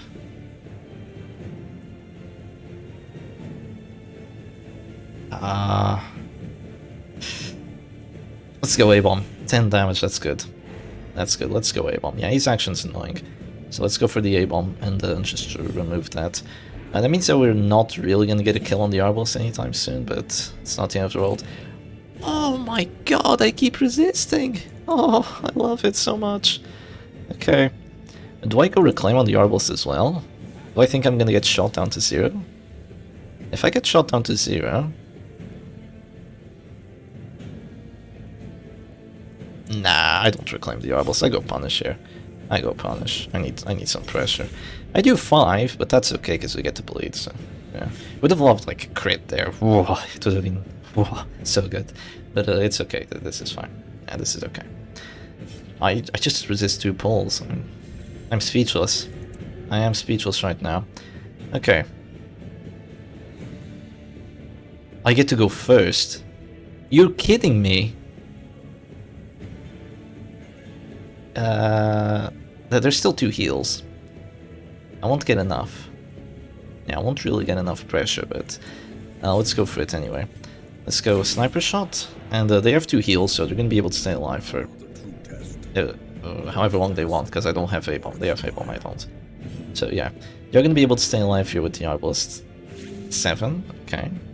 And now I'm gonna drop the finish him as well, right? Or I could go for a pull. I think a pull's actually smarter here. It might fail. Yeah, it fails. But it's not the end of the world, because a pull there would have been really smart. It would have made it so the Crusader wouldn't go for a stun, and I would still have regen even if you end Holy Lance on me, so it would be okay. WD versus hit squad, I'm calling the police. Oh, you better. Okay, what is this Crusader gonna do? This is such a high stakes match. Like, I've played this before, on both sides, and it's really neck and neck. It's what this matchup is like. It's really neck and neck. Okay. I'm gonna stun the Crusader now. That's a nice crit right there. That's some okay damage going through. Yeah, I do appreciate that. There could be flare value here, but after flare value, I would be able to get a kill on the Arbalest after that, unless there's stun on my Bounty Hunter or something like that. But if there's stun on my Bounty Hunter, I flare, and I will have a good time here. So let's see what does my opponent want to do. It's still a good play to go for a pull. Yeah, for my opponent. It's still a very good play to go for a pull. They're gonna Bola. Oh, to get the Bounty Hunter back in action. Yeah, that does make sense. That does indeed make sense. I can shoot and Death Blow, if I'm lucky. But if I shoot, I might lose the Flagellant. Yeah. I get to go first next round, it's okay. I will shoot here. I will shoot and go for the Death Blow. If they stun my Bounty Hunter, he stays alive because I have regen. If they don't stun the Bounty Hunter, I will go for a kill. I might get the kill. If I do get the kill, that's really good. If I don't get the kill, they're gonna go for the kill on the Flagellant, but it's not the end of the world. Yeah, they're gonna go for the kill on the Flagellant. I will be taking enough to go down to 0 here. Which is sad, but I will have 2 Death Blow chances on my side. I'm not gonna go for Caltrips. I'm not gonna go for Caltrips because it could not do enough damage. I'm gonna go for a pull, which doesn't get the Death Blow. It's a 50-50 and doesn't get the pull either, so it was a 50 and a 45. Yeah, this is very high stakes here. The Flagellant dying is gonna make it so I heal the Bounty Hunter for a bit, so that's good. So he could also survive, but it's very unlikely. So that's gonna happen. I get a crit heal for 20, and now I have to go for another kill. It's a 65. If I get it, I'm in a really good spot. If I don't get it, I lose the match. So there's that. Thank God. Okay, I don't get the pull, but thank God I get the Death Blow. If I fail that Death Blow right there, just GG. I'm done. No more Butcher Circus for today. No, I mean that there would be more matches, right? But that match right there would be over. Just nothing else going for me, I believe.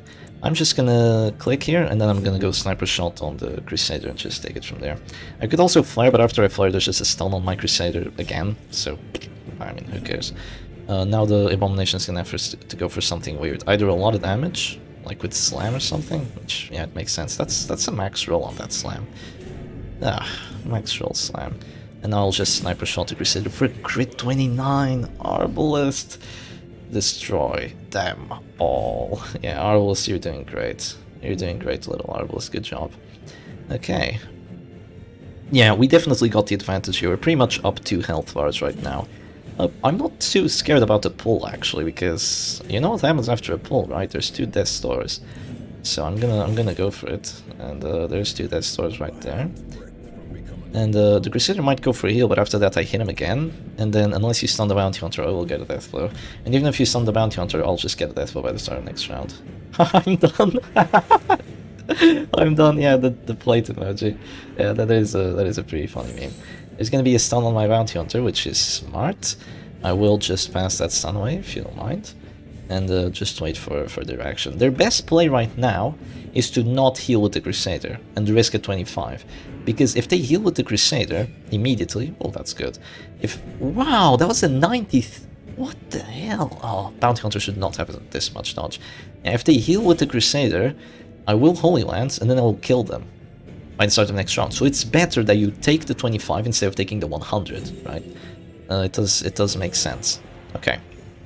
There's going to be a heal right there. I do have an advantage now, which is called Daze. So I'll just drop a Sniper Shot here to that Crusader, and he can heal again. But after he heals again, I will Holy Lance, which is an 85 of hitting, and after the Holy Lance he has to probably go for a pull on my Arbalest, which could work or could not work, but regardless, I will still go for a Death Blow chance on the Crusader, which could either be a really good chance or it could be another 65. We'll see. So let's go Holy Lance here. We do get the blow, which is good. That is quite good. Justice. Is there justice in this world? Well, getting the kill on the Arbalest is really good. Yeah, I will say, Snuff is just... Man. This Snuff could have won the match, but it didn't, because I still got the pull round 1. So there's going to be the pull on my Arbalest, as we predicted, and now I'm going to go for the pull on the Crusader, which doesn't get the Death Blow. Oh man. We do not get the Death Blow here. That is terrifying, actually.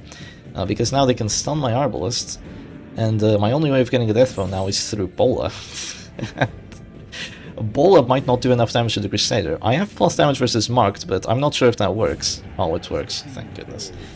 Okay, nice. Crusader is gone. And now it's a 3v2. and the Abomination's ticking down to 0, so yeah, at this point I would say it's probably over, unless they get every single crit from now on with the A-Bomb. Look at this, A-Bomb going for that double stun value. It is valuable, but is it enough? Probably not. I want to keep the Crusader alive, because Crusader is more important here. I don't want him to eat the finish him for like 20 right now. And the Arbalist does eat the finish him instead of the Crusader, but that's okay. He still has some HP. And yeah, there we go. I think this match is a W. A guaranteed W from now on, so that's one win for your favorite Shepherd doggy. Most likely, most likely. Could still not be a win, but it is very unlikely. Because right now I'm just gonna do some damage to the Abomination, take him out, and then I'll just win based on having more characters. There's gonna be a stun on my Arbalist, but I'm really not preoccupied. You can take the Arbalist, it doesn't really matter. I'll just go for a stun on your Abomination, and I'll kill him, and it's gonna be GG. I'm going to crash soon. Good luck on your match, Shep. Gonzo, you do realize we're like at the middle of the day. It's like 3 PM. I know where you live, but it's okay. Have a good rest. Have a good rest, Gonzo. And there's going to be a finish onto the bounty hunter, but we don't care. We do not care. Classic Shep W. Yes. And let's go finish him onto that A-bomb, and now it's a 2v1, which is perfectly okay for me, even if I can't reach the bounty hunter, because the only way that my opponent can win now is if they get me afflicted. Like, that's what they need. Because the Crusader can just heal forever. He can just heal forever, like, he does not care one bit. He doesn't even need to go for the stun. And, yeah, let's not forget that stun's OP. 2 Virtue in a row, I still lose. No, my skill, I think Irpin Fauzi is having a rough time. Something tells me that. I'm not gonna go for the finish, and the corpse is gonna go away eventually. It's okay just doing damage here. Yes, I know the current time. Clueful. Oh man. Please tell me you didn't pull an all-nighter. Please. Okay. Bounty Hunter is gonna go finish him. 8. Yeah, it's just not enough at this point. You also have Caltrips taking on you. There's Caltrips on both sides, and this was a really good WD matchup, right? This was played impeccably, and it was also played with a snuff, and it was still a loss for my opponent, because just the immediate pull into them failing the pull, like, what are you gonna do against that? It's just really difficult. RNG plays a huge factor in this. It does play quite a big factor. So let's put on the image again, and let's wait for their ban. Alright, let's wait for their ban. So we are up 1-0. And let's see, what do they want to ban? Are they going to ban Flagellant again? Someone banned Flagellant last time. It didn't work too well. Sleep is for the weak, and I feel weak. It's okay if you want to go to sleep, it's perfectly fine. Hope you have a good rest. GG's indeed. What do they want to ban? What do you ban? Probably thinking.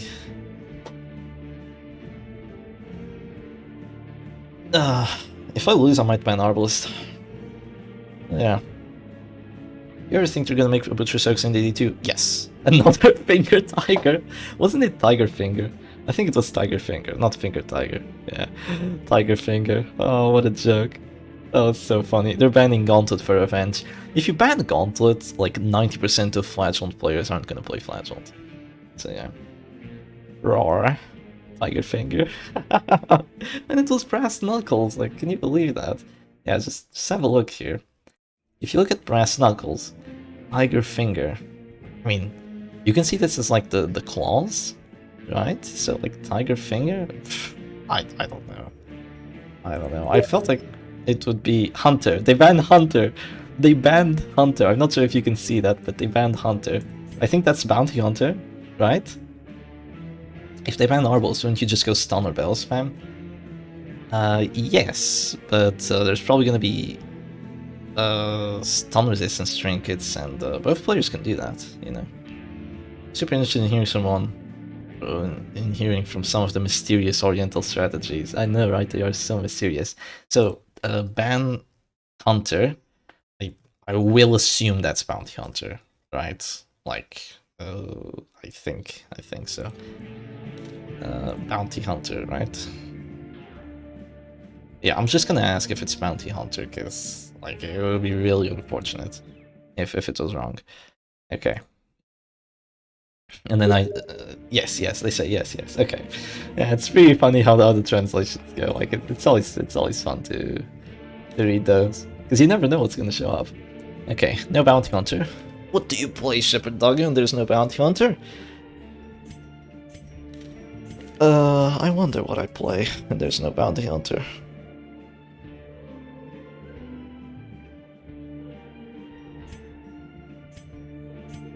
I wonder what I play when there's no bounty hunter.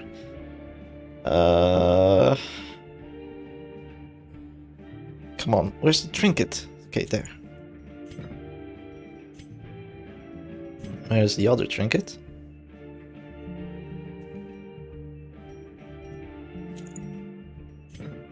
And we are ready. Yes, ready. Ready? Yeah. Alright, sick, we're ready. Okay, no bounty hunter. Guess what I'm playing? Goliath. No, I'm not playing Goliath. Oh, they have a really cool banner, I didn't even notice. Let me change it out. Alright, yeah, all good.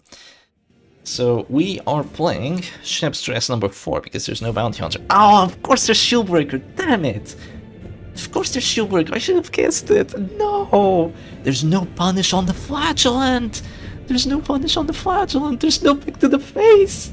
What the hell is this team? Look at this, look at these oriental strategies, right? You thought Goliath or Salic Special. Salic Special has Bounty Hunter. Yeah, okay. First things first, let's make sure our Abomination has an action, and let's go slam on the flagellant. I don't have a net because I'm playing the Salic variation, so no net here. But we have this. If there's no Bounty Hunter, right, there's probably not going to be a Mark team. And even if there is a Mark team, it's not going to be the greatest Mark team. And, okay, that hurts. That hurts quite a bit. But if there isn't a great Mark team, you can get away with this team and using Reign of Sorrows. And once you have Reign of Sorrows on this team, oh boy, oh, it's gonna hurt. It is gonna hurt. Okay, here goes the command buffs. And I'm gonna go with the Reign of Sorrows and the Noodles to just destroy the enemy backline. I have a backline destruction team right now. They have a kill character team. Oof, 24! Oh boy! They have Absolution on slot 2. Gauntlet on slot 2. Yeah, you know what? Select does that too. I've gotten used to it at this point. It's very annoying to see, but, you know... Oh, they can finale! Are they gonna finale? I've transformed once already. Are they gonna finale this? Like, they can if they want. Are they gonna finale? I think that would be a little bit premature, actually. Okay, we miss the shield breaker even with the command buff, but that's understandable. They have 2 dodge trinkets and the plus 15 dodge. You can't lose this now. I mean, this is an okay team. This is definitely an okay team. It's a weird one, but it's an okay team. I do get to go first, so I'm not gonna heal immediately. Right? Yeah, I'm not gonna heal immediately. I'm gonna go Noodles. No, I missed one of the Noodles. Oh, I really wanted to hit the Noodle. It's okay. Are they gonna finale? They are. They are gonna finale.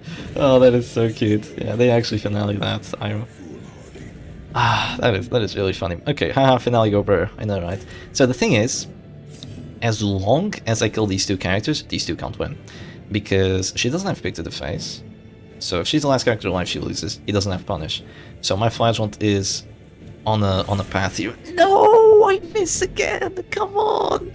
I have command buffs for a reason. Oh, command buffs. You're letting me down so much. Okay, puncture now. Oh, the crits. The crits. Shep saying Noodles making my tummy go burr. Oh, well, you can go make some food. The Oriental strat, I know, right? The Oriental strat is too strong for me. Do I go command buff again?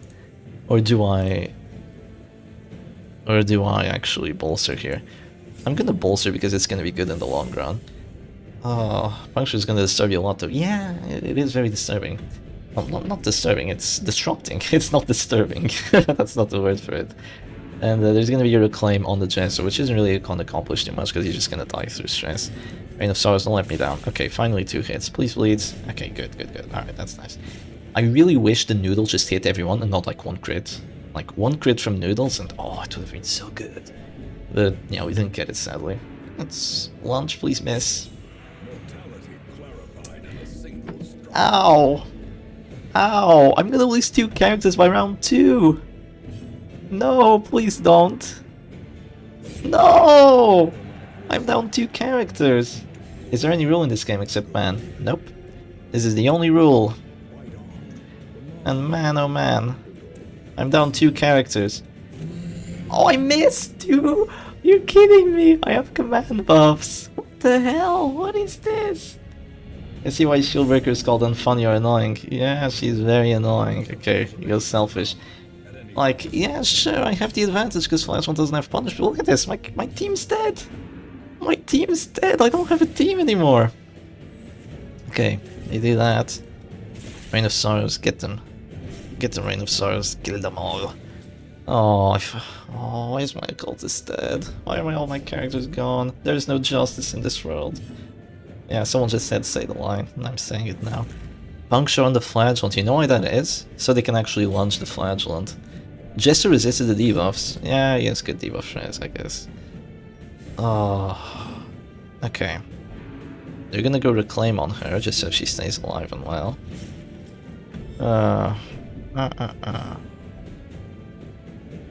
Whoa, that's crazy. Okay, Dirk Stab. I am gonna drop. I need a command buff again if I want to hit anything. Like, can you imagine just losing 2 characters in 2 rounds? Yeah, Chef Stress number 4 versus DLC fighters. Yeah, that's literally what it is. Oh, she's gonna lunge. Yeah, she's gonna lunge me down to 0. They can wait it out, actually, if they're smart. Is this a desync? No, it's not. Okay, thank goodness. I can't believe I'm gonna lose against this. Jesus Christ. I just got obliterated. My team just died in seconds. Those damn lunge grids, dude. Oh, those damn lunge grids. Yeah, I can't even heal. I can't even heal. I have to go for this. Oh, that helps though. Come on, afflictions. Fearful pass. Wait, no, fearful is not. Don't go fearful pass. Hopeless pass. Yeah, that's better. She's not at this door yet. Please don't. Please, you got 3 crits already, or like 2 crits. Oh, she got 2 crits in Shadow Fade. Okay, he's at this door. Reclaim, just so she stays alive. Yeah, I might die here to launch Dirk Stab. Oh, is that a move forward? Oh, that means they won't have damage because they have no pick to the face. That is really good. I liked it when Grave Robber was I'm going to Morb. They Shadow Fade again! No, they're still going for the kill. Oh, what are they gonna do now? Move back? I kinda would. They're gonna pass! They're gonna pass with the Jester! They don't want me having the plus. They don't want me to heal, right? Oh, please! I need my Flagellant to stay alive here. Like, they don't have any confirmed death blows. Brave Chinese mainlanders resist Spanish occupation. Sis, I'm only gonna say this one more time. I'm not Spanish. I'm Portuguese. 1792 colorized. Okay, Flagellant, what's he gonna do? He's gonna redeem. Yeah, just to keep the Jester alive. He's the Deathblow character here, so makes sense. I'm just gonna drop another Rain of Sorrows, right? Or a Punish. It's not a Deathblow, that's the problem. Even after he acts, it's not gonna be a Deathblow. Because the stress isn't gonna be enough to add up. Yeah. It's gonna be almost enough with that 8 stress, but it's not gonna be quite enough. Unless there's act outs, but I don't know. I'm gonna go Rain of Sorrows, but oh, that was not as good as I wanted it to be. Shellfish, blobfish.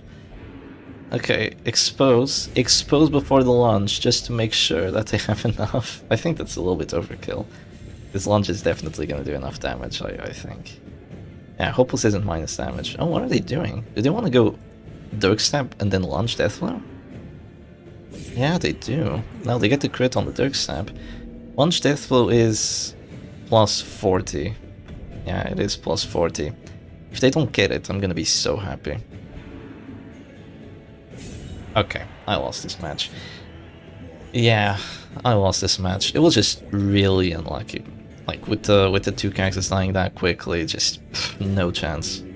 No freaking chance. I'm gonna keep belling because the Flagellant doesn't have his action, so I'm just gonna keep belling until no tomorrow. Maybe I get some afflictions on these characters and take them out that way. Very unlikely, but I'm gonna keep belling. Okay. What does that do? Move forwards? Alright. Yeah, this is just very unfortunate. Super rough team to run into with an occultist. It is, but I should have been able to do enough stress and survived a little bit longer, you know? I was just unable to, sadly.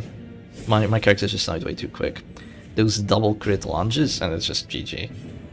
And that was also lucky death blow with the dark stab immediately, so yeah. No complaints, no regrets. You win some, you lose some. Does the kill count to anything? No, kill count doesn't do anything. We do have Rancid Cure also, we do have some blight resistance. Captivate missed against it, so maybe. I will get a kill on the Jester now. And after that I do still have some stress going. You know, the only reason I'm playing this is because Flashball doesn't have Punish, so... maybe with the afflictions on these two, it can amount to something, but she's still so far away that it's gonna be really difficult. And she can't say no to the Reclaim heal, you know? So I'm gonna have to get super lucky. Yeah, like unbelievably lucky here if I wanna win. She's not dying, but she's close. Another Reclaim heal. Yeah, I don't think I can win because of the Reclaim heals. I don't know, maybe these characters just do something very silly. Here comes Serpent Sway. With the Reclaim, can I win? Because they're just gonna be healing out of this store every single time I go for something. 23, no, just one more Bellow. Oh, there's 2 dodges, no, that's GG. Yeah, I can't win this, she's way too far from getting a heart attack. The stress isn't enough, so GG's to my opponent. That's gonna be 1-1. That was a really fast match. Jesus Christ. Now I get to ban something. Return. I'm gonna ban Shieldbreaker. Ban Shieldbreaker. Alright, no more Shieldbreaker for you. I hate Shieldbreaker. She's so unfun.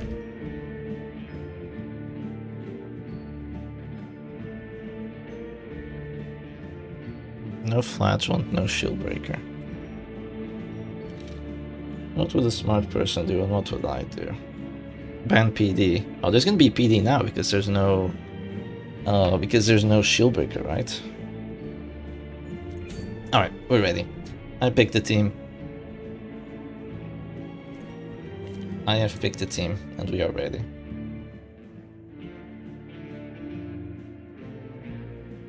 Chef Stress versus Speedrunners. Yeah, that was a speedrun team. Why will you need Punish if you just kill the entire enemy team before that happens? Shieldbreaker banned, PD locked in. You got that right.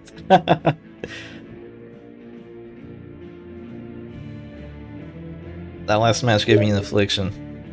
He says, give me some time to think. Yeah, that's okay. Could you ban trinkets, like all trinkets? No, you can ban one trinket, not all of them. You can ban Tiger Finger. That bans all Tiger Fingers, both of them. Or like, all 4 of them, I don't know. Maybe 5? How many?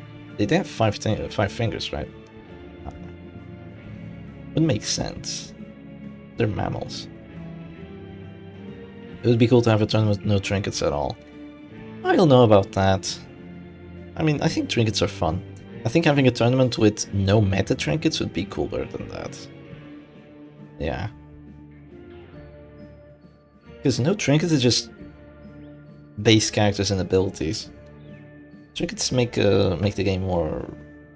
add more variety, you know. What are the rules since I'm new to this? Well, you can play whatever team you want, but after you lose, you can ban a character or a trinket for the rest of the best of 3 or the best of 5. So, my opponent lost and he banned Bounty Hunter, and now I lost and I banned Shieldbreaker. Ban the opponent. They cannot use themselves, so they cannot play. Easy way, I know you haven't done it yet. Didn't we try a tournament with no trinkets already or something? We tried a tournament with Randomizer. I'm not sure if it would be with no trinkets. Flatron would be less OP without trinkets. Yeah. For sure. Gauntlet of Absolution makes Flatron go from strong to overpowered.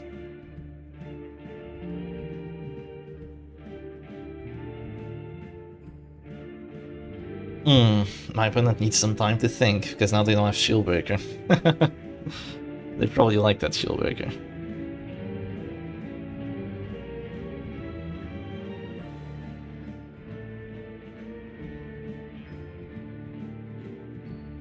Let's have a look at the bracket, see how everyone else is doing. Let's see. Looks like... where is Silak? Silak is still playing against Ding Ding Dong. I remember Ding Ding Dong, they were a good player. Oh no! Urban Fauzi lost. Oh yeah, we saw that. He got 2 virtues, but then still lost, sadly. Cosmore moved forward. I don't know them too well. Teteros moved forward. I've played against Teteros before. Wow, look at that. They beat Pumpkin and the Kang, which beat 2 people. And now they're gonna play against Callan. Sweet, I've played against Callan before. That's nice. And Sergi's probably still playing. Bonk is playing against Mr. D. That's probably a really cool match. What about here in the losers bracket? Well, J-Man won. He's gonna play against loser 39. Earpans over here.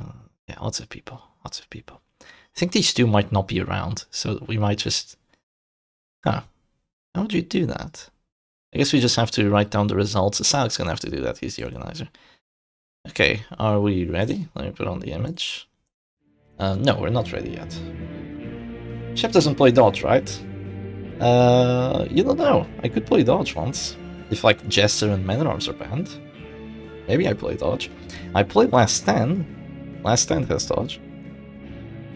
If I were them, I would go Goliath or something. Yeah, you could go Goliath.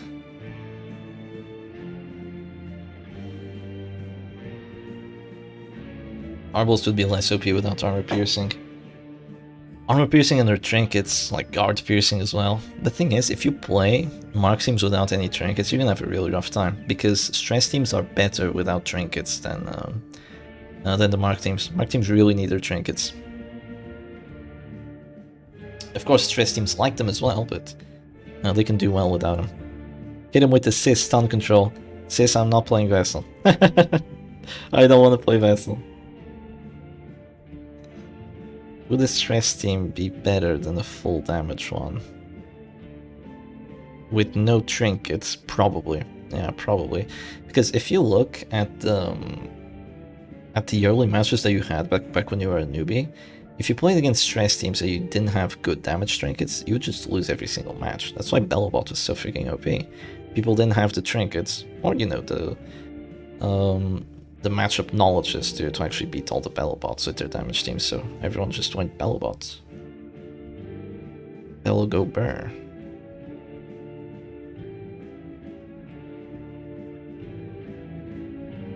I wonder what my opponent is thinking, because they're thinking really hard. You know, they've been preparing their teams for like 5+ minutes.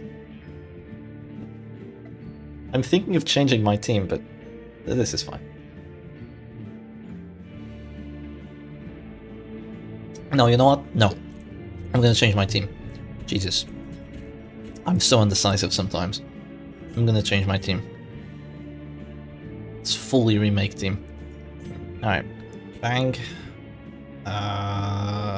Bang, bang, bang. What am I gonna pick? What am I gonna pick? What am I gonna pick? Actually... Oh, this is weird. Yeah. What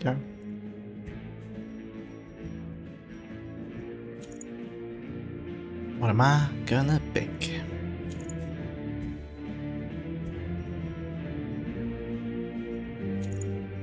What am I gonna pick is the question.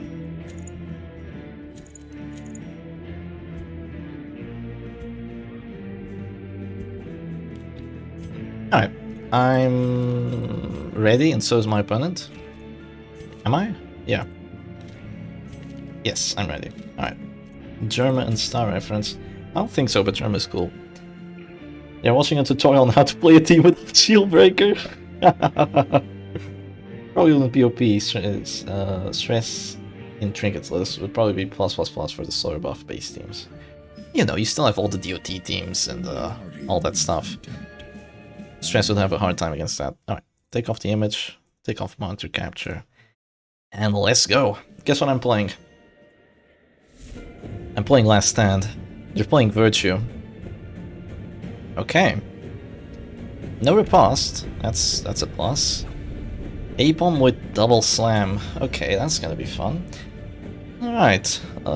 Plague Grenade is a menace. Plague Grenade is definitely a menace. But I'm just gonna start off with Duelist Advance here. I do kind of get a min roll, but it's okay. Last Stand, let's go! Who likes Last Stand? Twin Bosses, I could play Twin Bosses, but I don't think Twin Bosses would have... No, it would have a good matchup against this, actually, yeah. But no, I do not have Twin Bosses. You're gonna go Regen already. How much Virtue chance they have? It's only 30-30. They don't have, like, anti-stress or anything. But they have really powerful Plague Doctors, so I have to deal with that. I'm just gonna go... balls to the walls, right? Yeah, balls to the walls, let's do it. Last Stand versus Virtue Team, and that's a Blighting. Yeah, that's a Plague Doctor. There's no Shield Breaker, and no Bounty Hunter, so there's a Plague Doctor. But I have Riposte, so maybe we can prevent it. Yeah, that's gonna be a slam. Oh, that is smart. That is actually really smart. Slam the Man at Arms there, because now you can Plague Grenade that. God damn it. Yeah. Alright. I guess they are gonna get some Plague Grenade value here. Maybe they miss. That could happen. Oh, that's a very good Hound Stay right there. Jesus. Okay. Nice crits. Nice crits, nice stress. We take it. We take them both. I don't know who's gonna win this, because Plague Grenade is gonna destroy me. Okay, here comes the stun. I have stun resistance. Come on. No! My stun resistance. It didn't work. Sorry. It's gonna work eventually. Believe. You just have to believe. Oh. You have a missed chance. Oh. I'm getting blighted already. Do I bolster here? Like, is bolster a play? I don't know.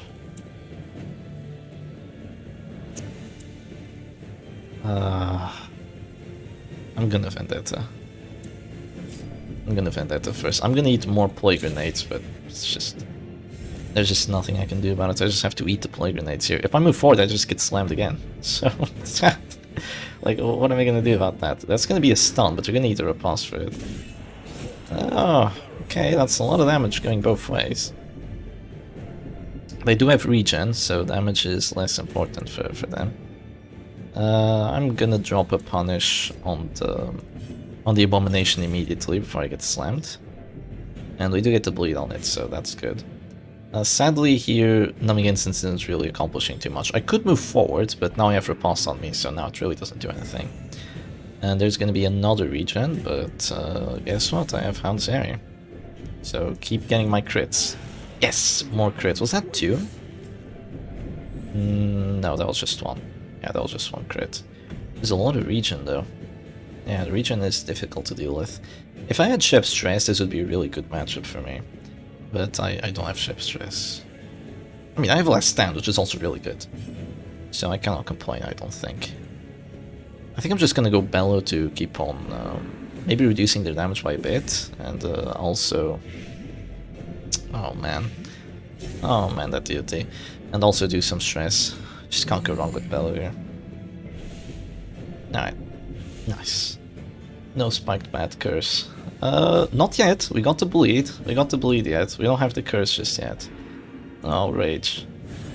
My Bellow debuffed. Oh, come on. My Bellow debuffed you. Oh, this sucks. They have finisher. No, I don't want to go to the loser's bracket. No. No, not yet. I'm gonna go reclaim. No, I don't want to go to the loser's bracket. No, no, I can't lose this. No. Please don't. Oh, thank God I'm alive. Oh my God. Oh, I really don't want to go to the loser's bracket, man. Gotta play my heart out now. Alright. You gotta start playing this. Like, our life depends on it. Yeah, we're getting stunned here, but... I still have regen. I still have regen, but he's probably gonna die. I can't guard because then there's a slam, and yeah, it just doesn't accomplish anything. Let's go for another Hound Seri. If you keep spamming Hanseri, you will win. I don't want to go to Brazil. I really don't. Where's my A-bomb for the transform? I want A-bomb for the transform. Battlefield medicine there. They're gonna cure the bleeds. Okay. I'm gonna do another bellow here. I could move forward, but then they'll... Yeah, let's move forward here. They might still get the kill with a manacle. So... No, they crit that. Come on. They crit that. Okay. De-transform. They're gonna go for the manacle skill. If they don't get it, I'll have regen still. Shit. Okay. We're at this door now. We're all at this door now. Apart from the flagellant.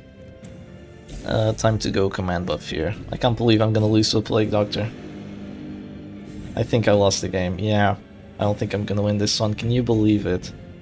Oh, I shouldn't have changed teams either. I had Chef Stress number 4 again. I was probably gonna win. Yeah, Man at Arms is probably dead here. I don't want to drop to this door just yet, so I will instead just go for a punish. I do have a Flagellant, so Flagellant is really good, but it's rough. I'm gonna go to the losers bracket. It's gonna be a little early, but it's okay. I'm bolting vapors over there.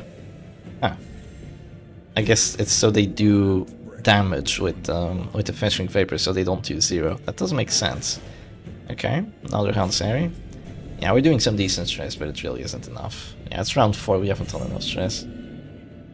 I'm not gonna lose hope. I'm not gonna lose hope, but we gotta keep going. Also, after this happens, if I go to the losers bracket, I'm just gonna have to keep on playing. I won't be able to cancel other people's matches, sadly. I'm just gonna have to keep on playing. Can you come back from the losers bracket? Yes, I can. But it'll be really difficult. Okay, I'm gonna redeem now. I'm gonna redeem the doggy because he's my only winning chance. I gotta keep him alive. Should have banned PD instead. Yeah, I should have banned PD. Oh, I should have banned PD. Okay, there goes Plague Grenade. That's not enough stress, I don't think. Oh no, they have the Rancid, not Rancid Cure All, they have the Blight Trinket. So it is enough. Oh, I'm still blighting down to 0. God damn. I'm just gonna pass you with the Man at Arms. I really have to hope to get some afflictions here. If she's last character alive, she's useless, but there's just way too much chunk on their side for my Flagellant to take on his own, I think. Lemmiginsense is good though, it is quite clutch. Okay, Harry. We miss one of them. But we get the hits on everyone else, which is good. Stam regen. This is how the cookie crumbles for Shepherd Doggy. I shouldn't have lost match number 2. Yeah. Alright. Fearful could move back into a Beast Spile. Yeah, that would be nasty. Pestering Vapors. Double death blow. And our Oriental opponent is gonna take the W here, I think. Because winning at this point is near impossible. Yeah, near impossible. Flagellant is the last one alive. His team just let him down, I think. His team let him down quite heavily. That was a really good slam, by the way. Slamming my Man at Arms so I wouldn't have to repulse in the back. Like, that was really smart, because they could just slam over and over if they wanted to. AI gets stunned, and that is going to be GG, because, I mean, these guys aren't even afflicted. So yeah, GG's. I'm going to go to the losers bracket. Oh, we're not having a pristine tournament outcome this time around. But yeah, big GG's to my nameless opponent. Double kill. Alright, let's have a look at the bracket then. Let's see where I'm gonna go after this. Let's put on some music as well. Alright, so I was here. I'm gonna go down. And I'm gonna go to... let me just report the results. It was 2-1. Where am I gonna go to? I won the previous tournament. Oh, Salak moved forward. Salak has won 3 already. Jeez. Okay, J-Man is there. Where am I? Okay, I'm playing against this opponent. Wait, who's that? Haven't I played against them? No, it was Salak. Oh, they played so well. Okay, that's gonna be a rough one. I guess I gotta play against them now. I don't know their Discord name or anything though. So, yeah, I guess it's more matches for me to play. Yeah, rare Chef L, I guess. Okay then, I guess I just gotta keep playing. The other matches, I would stream them right now, but I am playing myself, so there's that. Okay then, time to find out who this opponent is.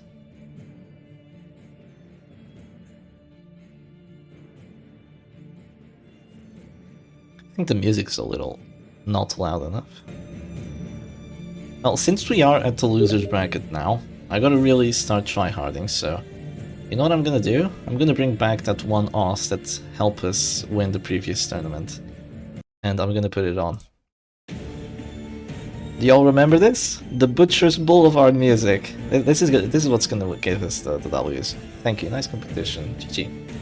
Yeah. This is what's gonna give us the W. Alright, we're playing against probably a Chinese person. I gotta find out their username.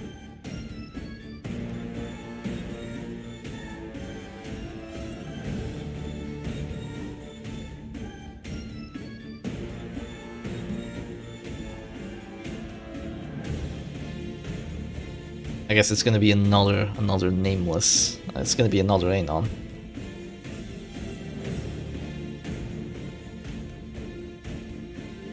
Oh, that's 09. Jesus. 0-0.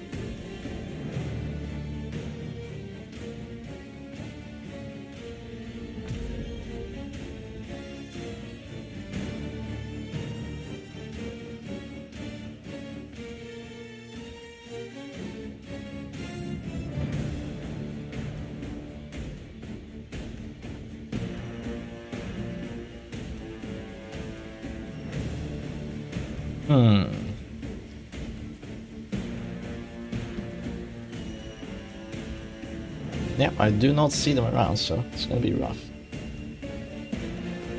Someone combined the 3 of the Color of Madness songs into one. What's the name?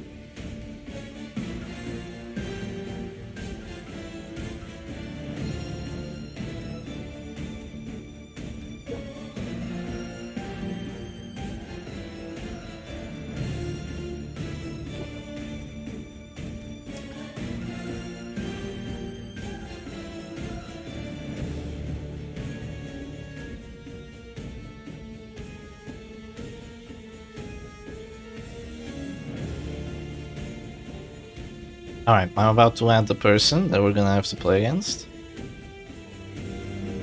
Oh, now I have 2 songs overlapping. Let's just remove the Butcher Circus music for a second. Because we want Boulevard now. Now it's Boulevard time. You're gonna witness the strongest shepherd dog you've ever seen. I think this is the right person. I believe so, yeah. Alright, they're inviting me.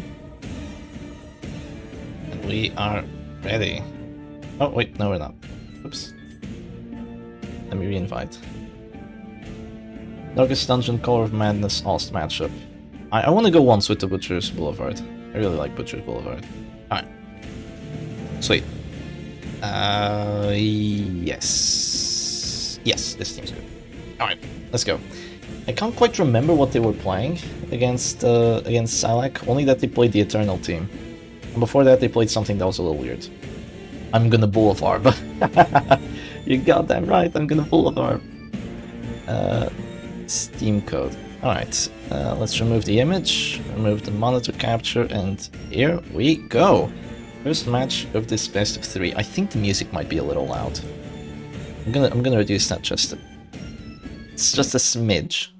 Oh, smidge too much. Okay, good smidge. WD again. Oh, WD with snuff. God damn it.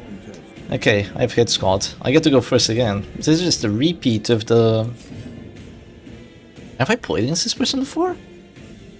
Did I play against them? No, I played against Tusculus. What the heck? Why are they playing the exact same thing? This is confusing. I better get a crit. Yeah, we need Bianca here to support. We need Bianca. Okay, we do get a pull on that Arbalest, so that's really good. Yeah, WD again, can you believe it? Oh, okay, they're also gonna get a pull. And we're gonna respond with just a nice little Holy Lance on there, which misses. Oh, such is the way of going first. Sometimes you are gonna miss some of those. Now hit squad. WD does get that. Does get that very nice. What do you call it? Stun into position 3 because of the abomination. So I'm just gonna do this here, and I'm gonna have to regen on my side. Hopefully it will work. WD, whoever goes first doesn't lose. Yeah, pretty much.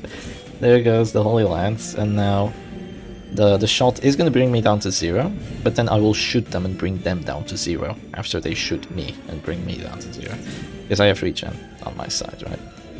Nice mirror. Not quite a mirror match, but almost a mirror match. Alright, sniper shot, crit down to 0.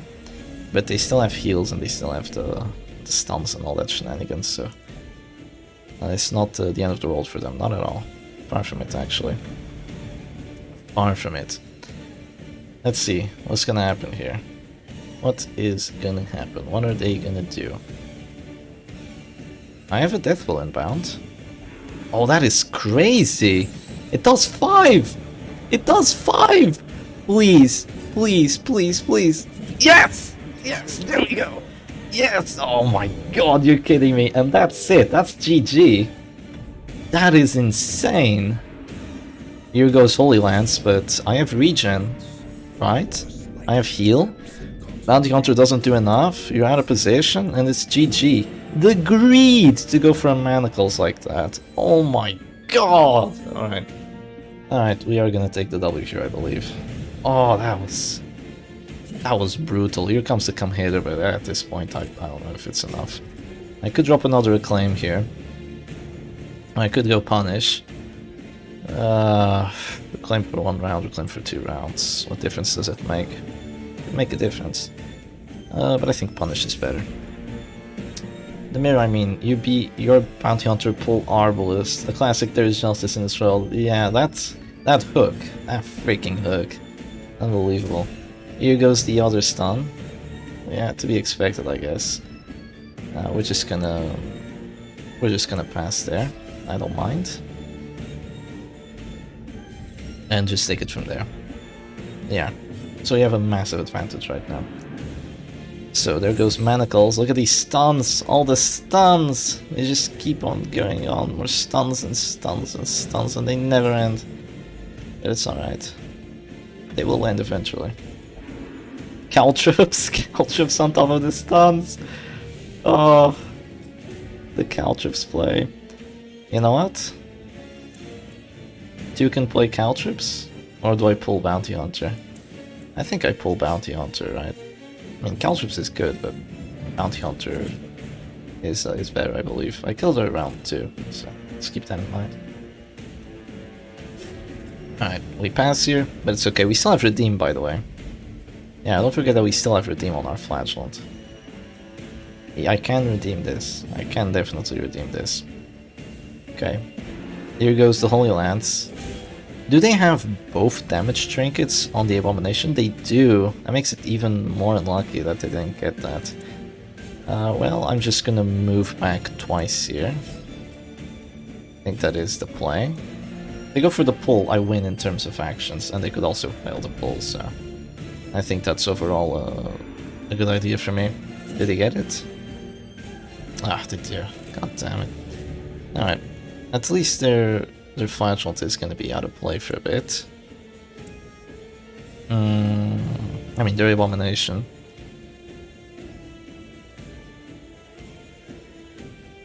I'm kind of scared of that Crusader. But it's okay, I'll be able to do something funny here. Alright, I'm gonna go punish on the Crusader. I can be at this star, it's fine. I don't get to bleed again, despite having spiked that. 40 viewers, 44 likes. How is it possible? People are liking more than they can. Here goes a transform to do some stress. It's probably not gonna matter though. And okay, there they go with that. I'm gonna go for another pull. And this is just to prevent the Crusader from stunning me and the Abomination from stunning me. and then I'm gonna heal with Flagellant here just so he doesn't die, right? It would be kind of silly to let the Flagellant die here. I would lose. Maybe not lose immediately, but I would probably be losing the match. So there goes the Holy Lance. Nice crit on that. But I can wait it out. I can definitely wait it out here. Should I redeem immediately? I'm gonna heal with Crusader. Wait it out just for a bit. I liked from all my 7 accounts. Thank you, Annie. Oh, that's funny. Okay, Abomination. De-transform into the move forward. Yeah, into the move forward. Wow. And I guess at this point we're just gonna kind of like reset here, but have Caltrops. I'm gonna do Caltrops here because I'm just getting annoyed. So let's do that. And then, regardless of what they do, they don't really have a good action right now, apart from moving forward, which is also a bad action. I guess they can do that. But after that, I will just I could.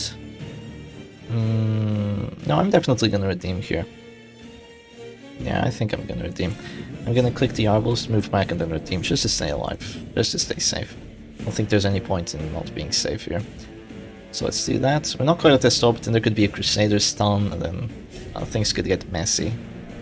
Right? Yeah, things could get pretty messy, so I'm just gonna do this. And heal myself after that. Alright, sweet. Pretty difficult taking out these characters with all the disruption that they do. We'll get it eventually. There's gonna be another pull now. If that fails, I'll just shoot. Come on. God damn it, stop getting that. Okay. That is annoying. I'm gonna go for a pull on the Bounty Hunter.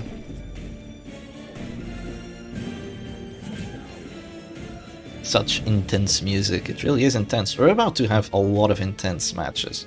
Because I'm gonna have a look at the bracket again. You're gonna have to see just how many things I'm gonna have to go through. Like, this is gonna be rip and tear gameplay from now on. I really did myself a disservice by not winning there. So I guess this is gonna be move back twice again. And then we're finally gonna Holy Lance and take it from there. Abomination's gonna have to put the Bounty Hunter in 4th, but the Arbalest Corpse is gonna go away now. But we are getting back into position, so that's good for us. So here we go. Holy Lance, nice crit, wonderful. And the Punish should drop him down to 0. Yeah, I'll go Punish. I could go Reclaim here on the Bounty Hunter, but I think Punish is a-okay just to get some pressure going. It'd be hilarious if you lost a turn to 135 Chairman round 1 crit finale.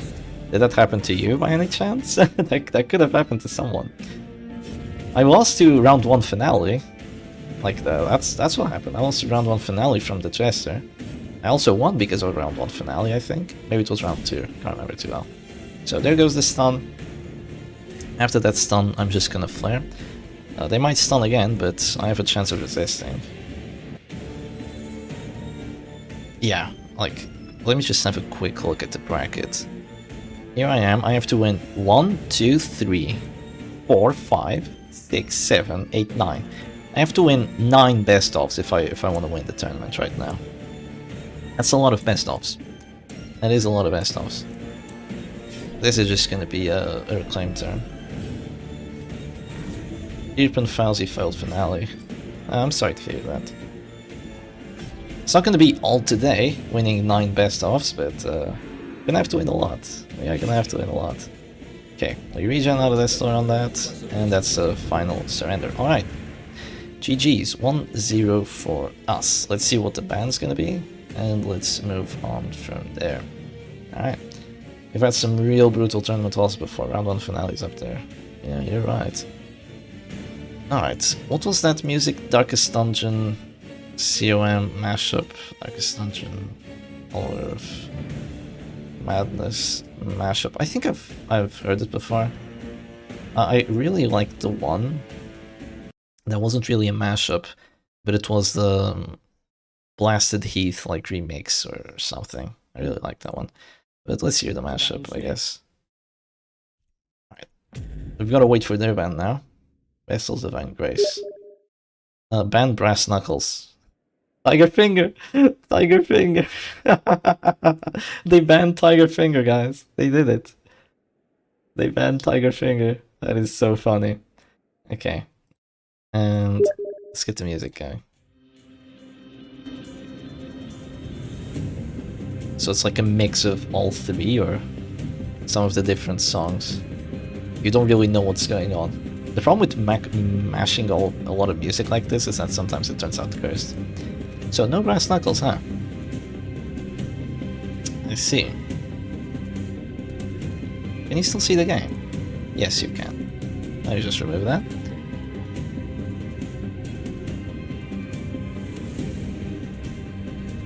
Yeah, it sounds pretty alright. Sounds pretty alright, not gonna lie.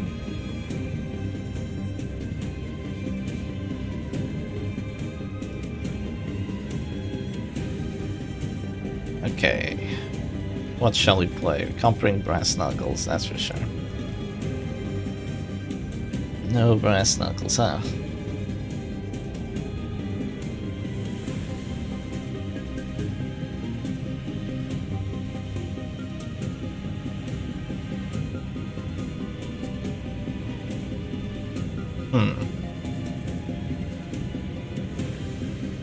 The three songs complement each other.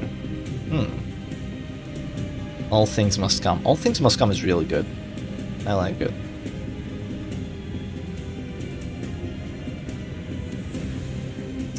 I'm thinking on what I want to play. It's difficult. No Brass Knuckles. Change Brass Knuckles to Tiger Finger. Yeah, you know what? You know what? You're right. I don't know what Brass Knuckles is. It's Tiger Finger. I'm gonna change Brass Knuckles' name to Tiger Finger. Like, it's just too funny. I'm gonna ask my mod friend to actually do that. Change the name of Brass Knuckles Tiger Finger. Oh god, they're ready. I'm not. I have an idea.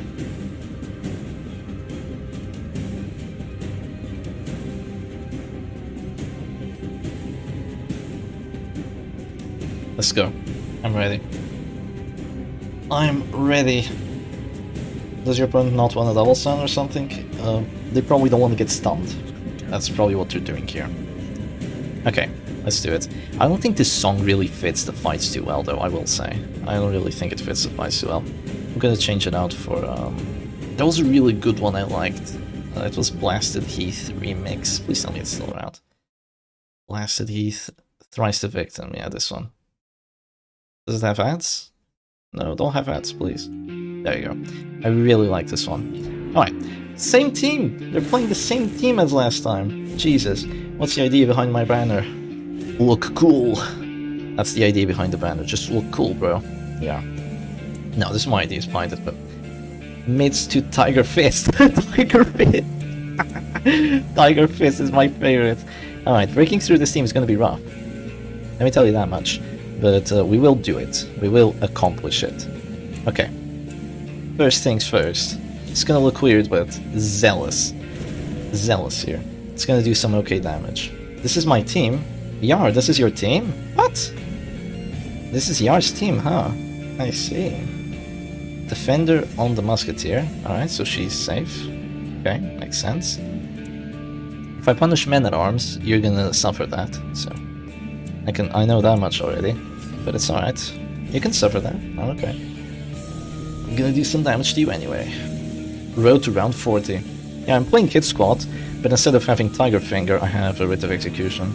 Tiger Finger, man, it's so good. They're gonna ranging shot for the accuracy? I mean, I'm not a stress team. If I mark now, they suffer. Yeah, that's not cool. It's not very cool, bro. Not very cool, bro. They suffer. They suffer it all away. Alright. I could Caltrops and it's gonna take forever. Screw it. Okay, only 5, that's fine. It's gonna take forever on everyone. They can't clear it. I mean, he can clear it, but then he's gonna start taking forever, like double. So that's okay. Yeah, there goes the Suffer. I'm still gonna shoot the Men-at-Arms here. It's squad versus Yar team, I guess. 8 to 13, crit 17. Let's go. Red Crusader is always fun. Good to see you play, Chip. You know, it's good. The Zealous Accusation and the extra Deathblow chance, I really like it. The accuracy is good as well. They're gonna guard against, so they have even more protection, which does make sense. I'm gonna punish here and apply a bleed, hopefully. No bleed. Okay. Okay, that kind of sucks, but it's alright. They're slowly gonna wither my HP away with B-Spile. That's the game plan here. As long as they don't get crits, it's gonna take them ages. Even with crits, it's gonna take them quite a bit. Right now, I'm just gonna drop another Zealous here. 11 damage to the Flagellant. Wow, that's a lot. He's dropping down to low HP now. Yeah, he's gonna be at risk eventually. Keep in mind that Zealous can hit both these characters, so... Okay, there goes Reclaim. Do I get to go first? No, I don't. But I could cause a Death Store here, which would be nice.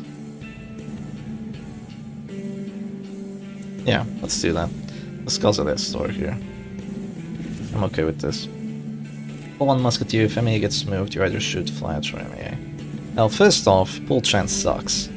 Second off, there's still guard and I can't break it. And there's regen, like, it's just not gonna do anything for me. Here comes Sniper Shot. Doesn't hurt that much. Even though the crit doesn't hurt that much. It's gonna be rough to break through. Okay. Yeah, I mean, pulling the mana arm so I can shoot the Flagellant. Yeah, that does make sense. That does make sense. I thought you meant round 1. That does indeed make sense. Okay, here goes another Beast File. Ouch. I'm gonna punish here to counter the regen. Because sadly I didn't apply the bleed last time. Really sadly. Or else there would be no regen right now. You like the sound, do you, Annie? Yeah, I like it too. Yeah, it's still going. Sick. Okay, they're probably gonna suffer now. But if they do that, they die. So they have to go for some sort of healing action. Okay, they're gonna go for a heal. Probably a redeem at this point. Yeah, there goes the redeem. So one redeem down. 5 plus damage, I do. Crit 60, a little bit unnecessary, but sure. Let's go for the Zealous here. Hopefully do some nice damage. 7, that's a mineral. That's some very nice damage. Clueless.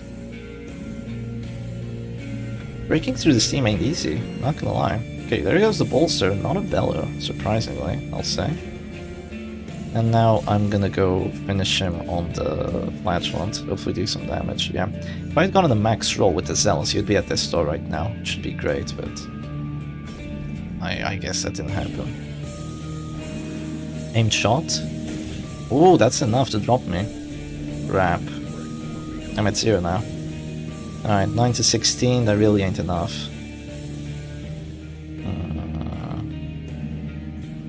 I gotta heal. If the Bounty Hunter dies, it sucks. If the Bounty Hunter dies, it do suck quite a bit. What are they gonna do now? Another Beast Spile. Okay, that's still dropping me down to 0.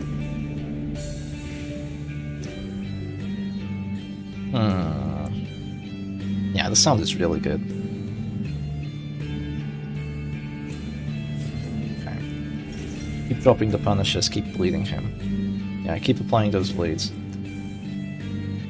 These teams are insane. Yeah, the reason of not letting me have Brass Knuckles is so they can resist the stuns. Now my stun chances suck with only Sacred Blade. So yeah. They gonna guard? They are. They changed the guard. Now I can pull the Musketeer now if I want. Don't mind if I do. I'm gonna pull her now. It fails.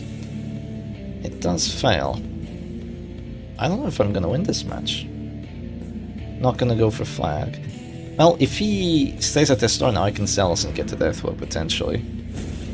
Oh, that's a 25. You're kidding me. Oh, that sucks.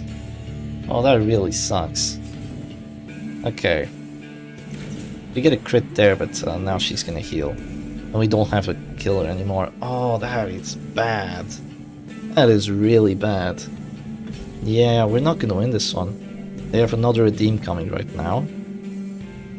Maybe even an exsanguinate. Yeah, we're gonna lose this one. I've never played against a team like this before. Like, this is insane what they have here. I guess Hit Squad just isn't enough to deal with it. I think WD would have won. But yeah. Maybe if I get the stun. It's just so unlikely. I'm gonna keep dropping Zealous. Yeah, it doesn't do enough. Damn defensive teams. Defensive teams, huh? Cool stuff. It's okay. It's not the end. Even if we lose this match, I'm gonna be able to ban something. And then I can take the advantage. And win from there. Yeah, but I don't think I'm gonna win this one. Not at this point. I'm gonna keep trying. I'm definitely gonna keep trying here. There's gonna be suffer, but there can't be a suffer before the bleed actually happens. Okay, Defender again. Yeah, alright. Makes sense. She can always heal herself, so that doesn't change everything. He's dropping down to 0. So even if I get the kill here, it won't do quite enough. Should I let myself go to this store? Yeah, I have to be greedy here. I have to be greedy. Banning Shieldbreaker and going Chef's Rest number 4. Yeah, that's a possibility. That is a possibility. But I'm not gonna do that. You prefer the original Blasted Heath. Well, after this I'm gonna change back to the Butcher's Boulevard. Let's do this. Nice crit, but just not enough. Apologize. What is the background song? It's called Thrice the Victim, which is a Blasted Heath melancholic cover. It's like Blasted Heath. Yeah, it's the Root Sandstorm, obviously. Okay, there was a suffer there, so you're dropping down to 0. He doesn't have Redeem anymore. I need to keep pressuring. Alright, please do 2. No, Zealous! He let me down. He needed to do 2 damage. Goddamn 80 prot. Miller Ost remix. Yeah. Selfish. Selfish is not that bad here, I don't think. If there's a goal in my Crusade, I'll just surrender. Okay, no 25 this time around. But yeah, looks like Hit Squad just getting dismantled here. Hit Squad not having a good time at all. It seems just difficult to deal with when you can't break the guards. It's really difficult to deal with. And also bleeding, which is what Hit Squad usually relies to if there's a lot of guards and you can't break them. Just doesn't work quite as well either, because you don't have the... well, you do have the Spiked Mat, but you do not have a way of dealing with Suffer. Just clears them, Reclaim kind of counters them as well, so it's really difficult to play against. The Flatulent will heal the Man-at-Arms after this. But he is gonna go down to this job, he's just gonna drop an Exsanguinate. Yeah, he went to command to drop an Exsanguinate on the Crusader here. Let's see, does it work? There goes the Exsanguinate. And doesn't get the death blow, but yeah, at this point, saying there's still a heal. Selfish doesn't say no to heals. It's kind of the problem here. Yeah. It's just that Flatulent doesn't have Punish, you know? Flatulent without Punish. Would be nice if I could punish that. But it is being quite rough. It is indeed being quite rough. Man, the Chinese players are good. They're good, aren't they? Chinese players are giving me quite a run for my money. In the previous tournament, the only person I even lost a match against was Silac. This tournament, I'm already in loser's bracket. I'm gonna win. I'm gonna lose another one. Chinese players are a good addition. Let me tell you that much. Yeah. Is this a desync? This might be a desync, but I'll give them the win. I'm gonna ask desync.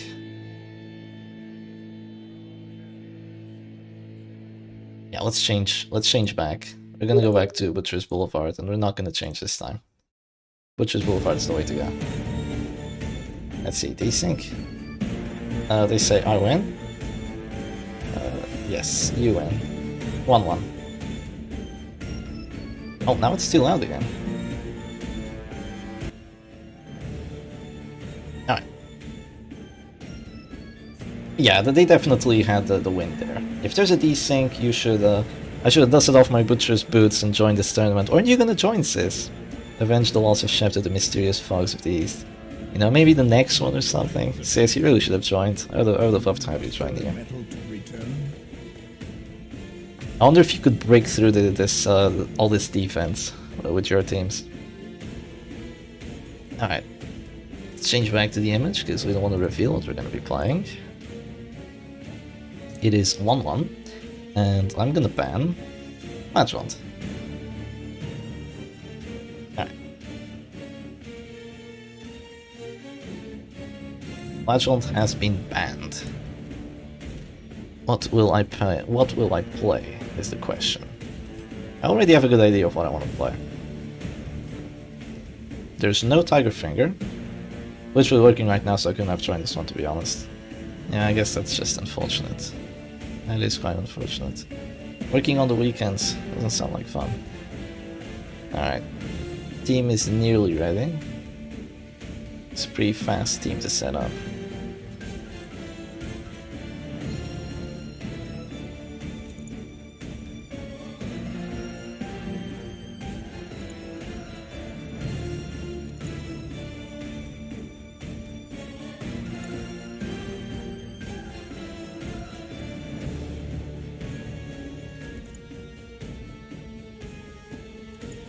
And the last character.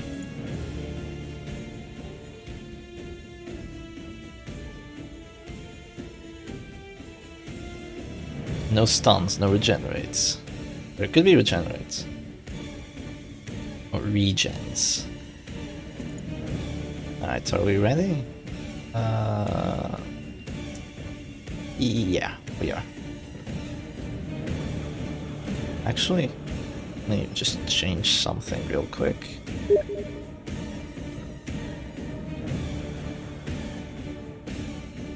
Okay. Here we go. I'm ready. Yeah, I get Tuesday off. Alright, that's pretty good. I think Anon plays same team, only flags will be changed.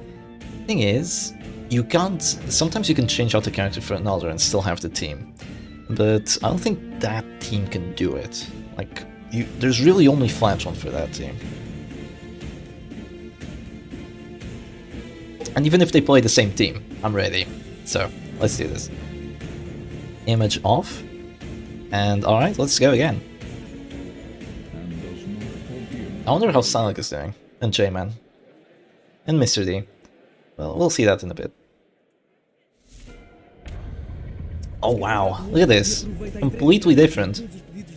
Harriman, Duelist Pistol Powder Flask, Vestal, Bonk Vestal, Bonk Goddamn Vestal, Jester, Aggression Jester, and overall Arbalist, which can do everything. Alright, I see. Okay, first, what the fuck, I have ads. Go back, go back, go back. No! Okay, there we go. I just realized out of nowhere that I had ads. Okay, slam. The Harriman, please work. Damn it! J-Man, why do you do this to me? I'm playing Old Gold, and J-Man runs Monkey's Paw instead of Net. And it did not pay off. But he goes point-blank shot anyway? What? I'm so confused. You see, the problem here is Battle Ballad, because I have dodge. I have a lot of dodge on this team. But against Battle Ballad, it's not so easy to have a lot of dodge. I'm just gonna spam Bella. Who is talking? Yeah, who is talking? It's the ad lady. No, it's the ad lady. She's talking. Okay. They have plus dodge now, so it's going to be a little difficult to hit them. Oh, that is so clutch. They should have battle ballad that. I might lose them the match. Unironically, might lose them the match. Here goes the Hound's Air. You still get 3 hits, which is really good, considering that, you know, we do have Attack Whistle, Carnival Mask, so even without command, we have pretty decent accuracy at 16. It's kind of the idea behind this. It's going to be a solo now. They won a finale. They won a finale like yesterday. That's what they're going for. I could regen. Or I could fast shrink.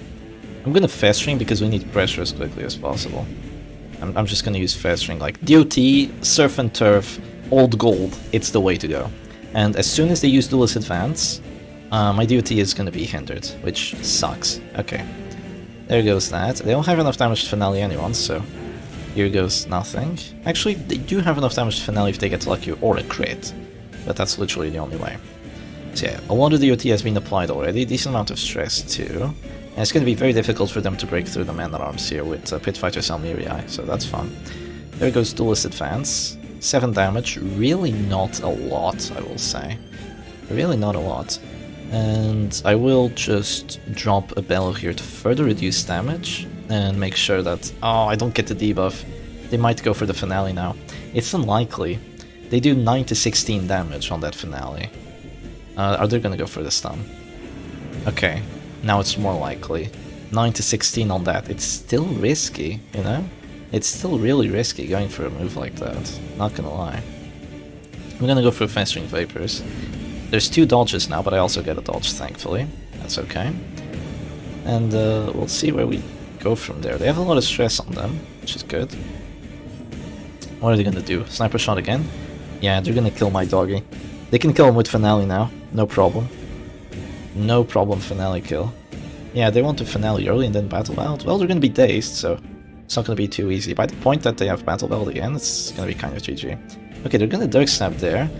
That's gonna give them enough damage to Finale my A-Bomb now, believe it or not. So...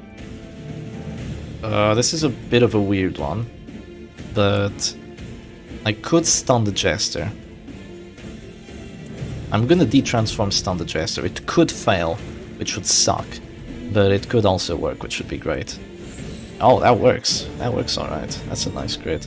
Thing is, if I heal here, Finale the A-Bomb, and then I'm still in a rough spot with the doggy. If I do this, there's no Finale, and they have to get a 25 if they want to get the kill, which is unlikely. Oh man! Unlikely. Unlikely, Shepard. How clueless of you. Unlikely, you say. You're unlikely. I'm dazed. Reeling. About to break. No, not about to break. It's fine. But I am dazed on my Abomination, so it means no second transformation for a bit. I'm gonna have to guard by the start of the next round. Yeah. That sucks. That sucks, getting 25 there. Just before I could use my action as well. Unlikely. It's the new meme. Unlikely is the new meme. Ugh. Okay. This is 3 afflictions though, so let's do it. 2 riposte! 2 damage riposte. Wow, that's funny. That has to be the minimumst of min rolls. I have 0 prot and they do 2 damage on that riposte. I can still win this. I can still win this. Something about overconfidence being an insidious killer? Yeah, I suppose. I wasn't overconfident. I was just hoping that I could at least survive 125. Just one, and I had lick wounds. The best play you possibly can, you get RNG'd out. I know, right? It's just difficult. Okay. Here goes Vendetta. Yeah, Vendetta makes sense. There's Hopeless, so that isn't minus damage. So that's not too great for me. But I will keep just Spell Link and doing that. I have to guard here, but after a guard, there could be a stun. It's a 60. But I need to get another round of horror in, I think. I really need another round of horror, so I need to get lucky against the stun. Yeah, but to get second A-Bomb horror out, I need to guard, or else it'll just be an immediate finale. So I'm just gonna guard here and hope that I resist the stun. Come on. Come on. Oh, it's not enough. Oh, I need... Wow, I have no accuracy. I need the Fast Ring Vapors to do something here. They could not do enough damage. There's a chance. They have like 10 to 18 right now, I think. They could not do enough damage. Come on. Please. Oh. Yeah. Yeah. This feels a little hopeless. This feels a little hopeless, not gonna lie. Just a little bit. Oh. It was a 60% chance of getting the stun, you know. Oh, come on, please stop already. I'm already lost. I guess Butcher's Boulevard didn't work. Well, we tried. I have a lot of prop now. I don't know. Ah, can you stop? That's 3 crits in 3 actions. Please. Ah, okay. Do we festering vapors here? Yeah, there's nowhere past we festering. Come on, crits. Okay, at least we hit everyone. Act out. Stress. Stress! Madness. Chaos! No. Alright.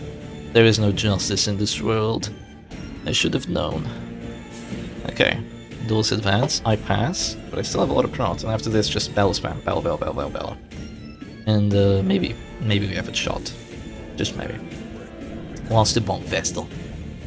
You cannot harm me. I bear the holy flame. Oh, that's good. That's good. That's not a stun. Okay, that's a really good act out from Masochistic. They're gonna go Mace Smash, which does 4 damage. Can't even daze me. What? They get a 10% daze chance. Bruh. 10% daze chance. Are you kidding me? 10% daze. Oh my god. The team with the leper would have won.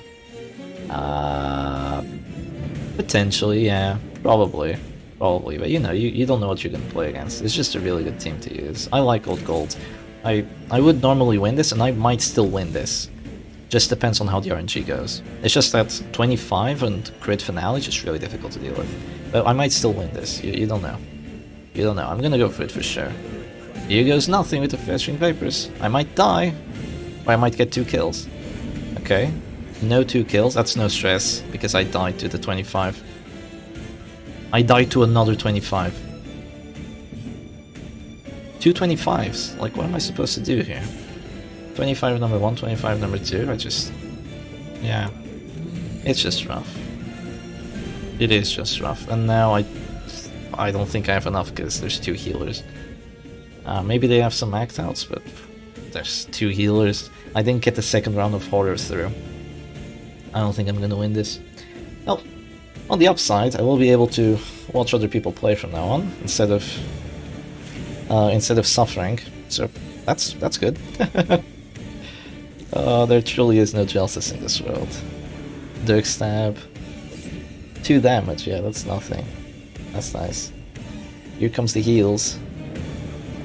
Yeah, comfort is the best play. It says no. Crit on the comfort.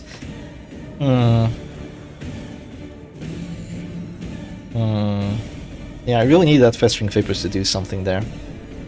Oh, it's close. It's so close. But, oh, I really need some act outs. Please, irrational. You're irrational. You can do bad stuff. Thank you, sis. Thank you very much. Okay. Vestal. That's the self-hit. No, that's a mark! Oh, come on! Oh, the misery. What is this? She comforts again. No one says no. Why don't you say no? Abusive, no stress. Abusive is false damage, by the way.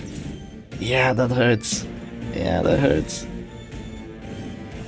Oh, is this gonna be another duelist advance? Yeah. Oh, it's just enough. Okay, this is our last action, most likely. If we want to get some act outs, it's now or never. Alright, here we go. Bellow. Oh, that's some act outs. Okay, that's 2 heart attacks. Alright, good, good. They have bad afflictions. They have irrational, hopeless. Okay, these 2 are good. Masochistic and abusive are good afflictions. But these 2 are pretty bad. And these 2 can also do stress. Okay, hopeless moves back. That's fine. That's better than point blank shot. But there goes duelist advance. Alright, I live. Dirk snap. No act out. I live. Oh boy. Stress. Almost enough. Oh. No act out from masochistic. Heals, so he's fine. If abusive does another act out, like come on. For 4 characters, the only act out was a move back. Bruh.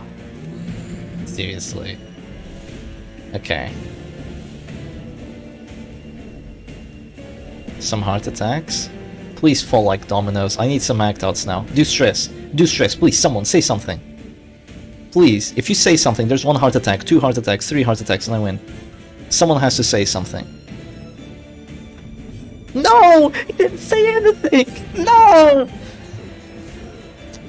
God damn it. Oh. Well, that's it. That's it for today. I guess that's GG. Well, you know what? I really tried. I really tried making this. And, yeah. I had fun. That's what counts, right? I had fun. Kind of. Kind of had fun. Oh, I definitely learned some things today. Those immortal teams. Say something. I'm stressing out your team. Yeah. All they had to do was just one act out. One act out and they would all die. Because of the heart attacks on each other. They would fall like dominoes. Or one more bellow would have been enough as well. Yeah. Insane. Absolutely insane. Well, let's go back and have a look at the brackets, see what everyone's up to. Alright, let's have a look. We can finally start watching some matches again. Have some control of what's going on. Alright. Let's see. Okay, let's just report this if they haven't yet. Where am I? There I am. It was 2-1, right? Did I win the first match and then lost both again? That is interesting. That happened twice. Some reverse sweeps going on right now. Okay. So we have someone in the quarterfinals. Teteros, I played against them, like in a video some time ago. And Salik is playing against Cosmore. I want to see Salik play. Oh, but I also want to see this person play. Yeah. Okay. But let's watch Salik. Let's see what Salik's up to. Over here, there have been some pings. Can competitors use the same team after? Yes. If nothing is banned. Alright. Oh no, you saw the staff channel. You shouldn't have seen it. I must kill you now. Alright. Let's have a look. Oh, Salik just finished streaming. What happened? Salik, did you just finish your match? Yes. Who won? Him. Oh, onto the losers bracket for you then. Yeah, once again. Yeah, oh, okay, he just deafened. He just deafened. Eternal silence. He doesn't know that I'm in the that I'm gone from the tournament either. He probably doesn't know. Okay, let's watch Kappa Sigma then.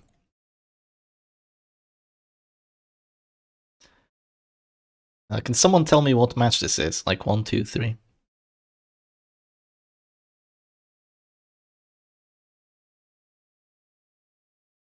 Second match, and I'm about to lose it.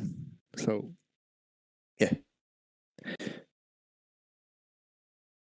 Okay, I see. Second match, and they're about to lose it, which means that maybe they lost the first match. They didn't tell us. Chep, what did you do in your previous life to deserve such injustice? You don't want to know. Alright. There's no sound, sadly, so we're gonna have to put some music on. Is anyone else playing at this time? Ding Ding Dong's playing. Let's watch them. I'd prefer watching something with some music. Oh, J-Man! J-Man, come on! Wait, does this one have no sound either? Why does everyone play without sound? Oh, they're sharing their screen instead of sharing the game. Oh, you fools. Well, we get to watch J-Man play. And J-Man's gonna win this. That's nice. J-Man's actually gonna be able to move forward. Where's J-Man, actually? J-Man's here playing against Ding Ding Dong. Alright, sweet. Hopefully J-Man wins. Now, I'm not gonna meet him at the finals anymore. Just a bit better RNG would have won you the match. Yeah, I'm gonna say I got a little bit unlucky on a few matches, right? I got unlucky by getting out of the winner's bracket because of those 2 lunge crits from the Grave Robber. My characters, like 2 dead characters by round 2. Like, that happened, and after that was just a spiral down. That's kind of what happens in tournaments like these. Sometimes you get lucky, sometimes you don't get lucky. And that's how tournaments are. You win some, you lose some, and very competent players took me out, and yeah, it's okay. Okay, there's really no sound here, but J-Man is about to win. As long as the bell hits, yeah, J-Man wins. So, did J-Man move forward in the tournament? I hope so. Maybe, I'm not sure. Was that the final match?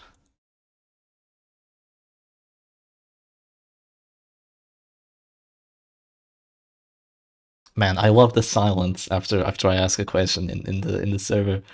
It's like they didn't even hear it. You know, they just left. Jesus. Okay, let's watch what the peculiar tag is doing. Okay, looks like they're getting ready for the match. Who is this? Peculiar tag and the 8-11? Or wait, who was it? 8-11, yeah. They're probably in the losers bracket somewhere. Yeah, they're here. I want to watch the people in the winners bracket though, so Sao just finished playing. I would watch these two, but no sound. Mr. D and Lieutenant Lapio, have they started playing yet? Wait, I almost moved something around. I don't see them. I'm pausing this for a second. Let me put on the image for a bit while we get a match going soon. Alright. Get some music as well. Put back the Butcher Circus sauce, because that's the best one. And yeah, there you go. Of course there's ads, there's always ads. And let's see if Mr. D is getting ready to stream.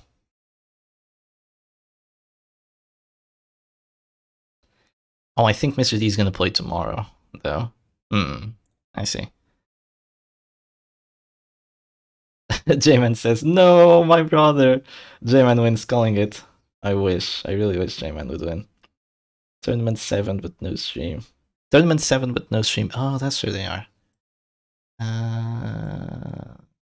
Oh, yeah, I think they're gonna play tomorrow or something. I think Mr. D can't play. Well, let us watch Kappa Sigma's match, I guess. They're sharing their screen instead of sharing the game, but I can't ask them to change that right now. So I guess I'm just gonna have to mimic the sounds, right? So I'm gonna have to do. Alright, let's change out the image. They didn't even tell me what match they were on, so okay, let's just have a look at this. Just imagine the bellow sounds and all the whoa and those funny sounds. Okay, so it looks like Kappa Sigma was playing against the person that beat me. Actually, this is the person that beat me. And oh, it's that super aggressive team that they beat me with. Remember, it's super aggressive team. Looks like it's winning again. No punish flagellant. Yeah, just nasty stuff. Culture claim on the grave robber. Definitely looks like they have the advantage here. Actually, I have the wrong music. I have lobby instead of Ost. Now let me change that out. Just a second. Yeah, I have lobby instead of combat. I mean. Alright, there we go. That's the one we wanted. And yeah, let's get back into it. There's a death blow there, and now it's a flagellant in a 1v4. And can he win against all the reclaim action and all the nastiness? I don't really know. Voice the ability noises.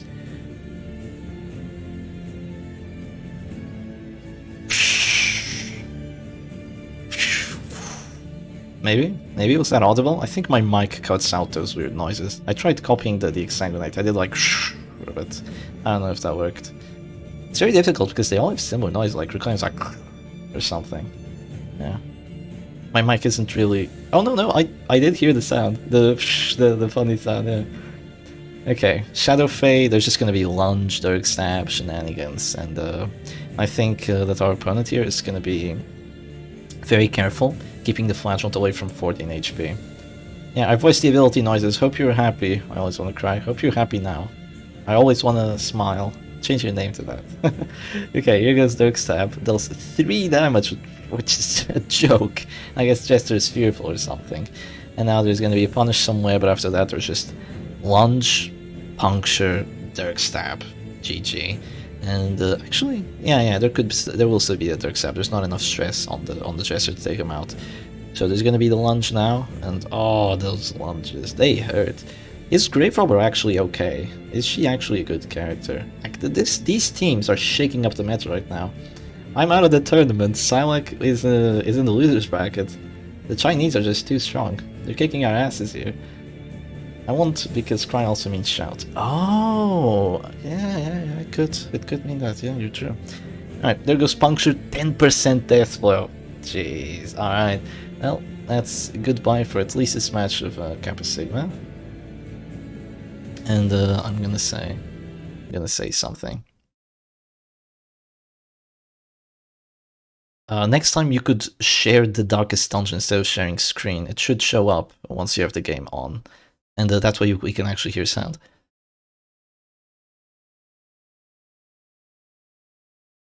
Yeah, if you close the if you close the screen, Yeah. the option should show up. It should just say Darkest Dungeon and show like a little camera, and it should be able to work for that.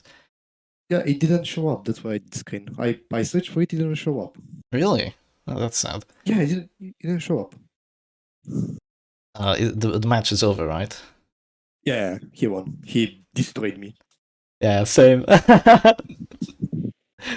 Yeah, I watched it live. I was hoping I could play against you, but he destroyed you as well and me. Yeah. I don't even know what to call him. Just Anon. Yeah, and sounds good. Anon sounds good. So off to the losers bracket now. Yeah. Play whenever you can. So one more question. In the losers bracket, we play whenever. Yeah, play whenever your match is ready. Okay, I understand. Thank you. All good. Good luck in your future matches. What matches? What, you lost again? Yeah, I lost again. Another Chinese person. I'm out. I'm just streaming now. Oh man. Yeah, it happens. Good luck to you though. Thank you very much. Yeah, you should watch the matches after it. They were pretty good. Shep, while you're still here, there's been a problem. So I'm in the loser bracket with Denaro. He wrote wrong results, so when I DM'd him, he said he just forfeited. So I assumed that okay, that's a win for me. Next match, but apparently, yeah, I have to fight the Chinese guy. He Losers bracket. lost to. Shut up, you here. So yeah, someone needs to change the brackets. Wait. Who are you gonna have to fight? So in the loser brackets, there's Denara, and he fought against some Chinese guy. Yeah. And that Chinese guy won, so now I have to fight against him. Oh, But, okay. Yeah, there was some miscommunication. Okay, I'm gonna have to ask Silak because I can't actually change results. Well, I pinged him, but he didn't reply yet, so yeah. Alright. He's probably just a touch busy. A lot of stuff to manage. Probably.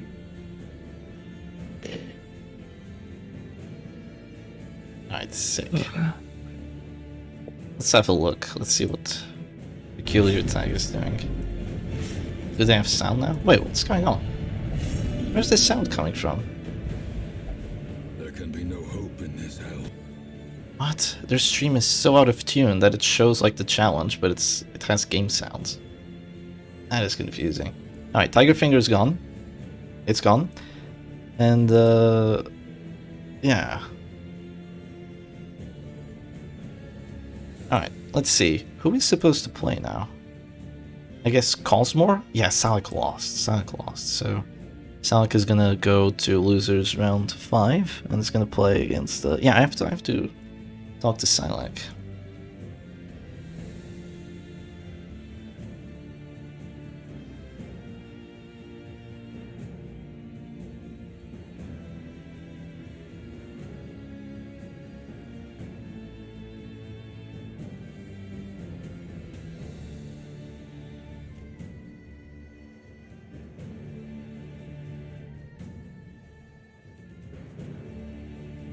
Alright.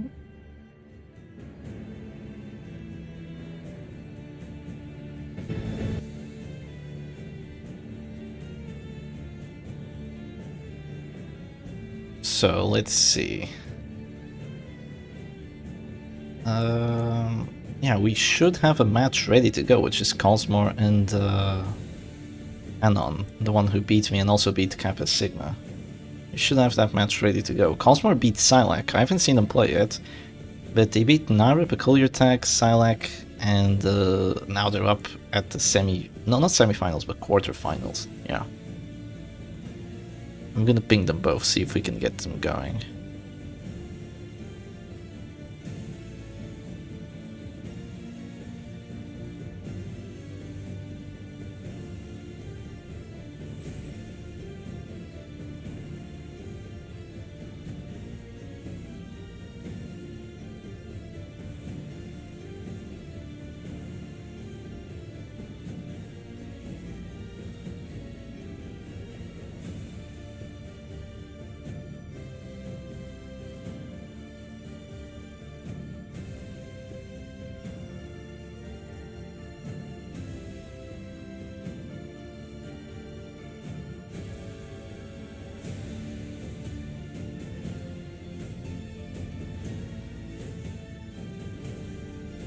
Pep, what do you think about Darkest Dungeon theme games? For example, if you've seen something Circus Cirque Electric, I've heard about that, but I've never actually played it. I like Erratus. I think Erratus is really good. Yeah. I'm not sure how many Darkest Dungeon themed games there are, though. Like, there's a couple of ones, but they just look so indie game that I don't even give them too much attention. Okay, Cosmo is ready. Okay, sweet. Okay, they have to add this person, I believe. Yeah, giving them the number.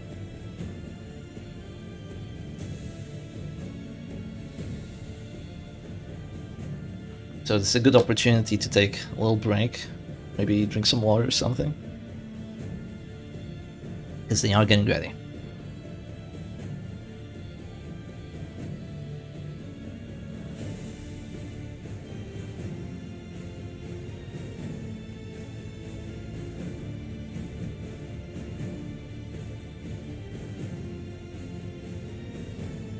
What makes a game Darkest Dungeon themed? It's also a good question. Probably, I see it as like the 4 characters, like just fighting and having rounds. I think that's it. It's 4 hours and a half already. Shut up. No way, it's 4 hours and a half. Has it been 4 hours and a half? Oh jeez, there have been. Yeah, that's insane. But this should be the last 2 matches for today, which is the quarterfinals of the winners bracket. These should be the last matches for today. Then the losers brackets are just going to go up to the quarterfinals as well, and then tomorrow we're going to have semifinals, winners finals, losers and losers, semifinals and finals, and then the grand final, which right now looks like it's probably going to be the Anon that beat me. Yeah, I'm going to ask what their name should be, what we should call them.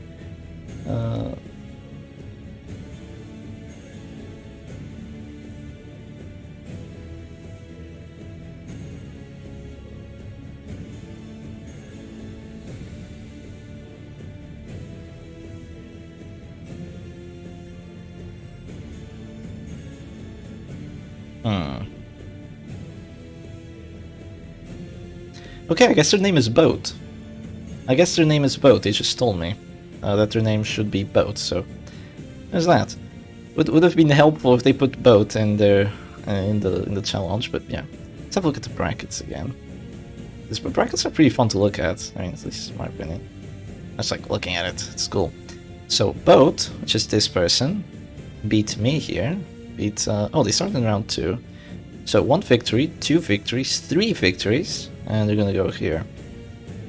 Salak went from round 1, won 3 times, but they lost now. 2-0 as well, jeez. And they're gonna play against whoever wins from here. I see. Whoever wins from these people. Alright, good to see. Shayman's gonna play against whoever wins from these people. I think these 2 are halted for tonight. Not entirely sure. So Tetris won't be able to play. And these 2 are getting ready. So that's good. And I think we have a match going right now. Which is... Irpan, Faust, Carollo? Where is Irpan? Hasn't he lost already? Oh no, they're gonna play now. They are gonna play now. I think they just started. So maybe we should watch that? Bonk is streaming. They're gonna fight against... who is it? Oh, against this Chinese person, because there was a little bit of a mistake here. And yeah. So maybe we should watch Irpan and Carollo. I feel like that would be a really cool thing to watch. Carollo made it to the quarterfinals of the losers bracket in the last tournament. They almost beat me and then they went there. And I think fought against Silak. So it was a pretty good match, that one. So yeah, let's have a look, see what they're up to. Thirsty delight. Praise well earned. Maybe that was a rematch or something? I'm not entirely sure. Yeah, it is visible. You're gonna start the first match, right?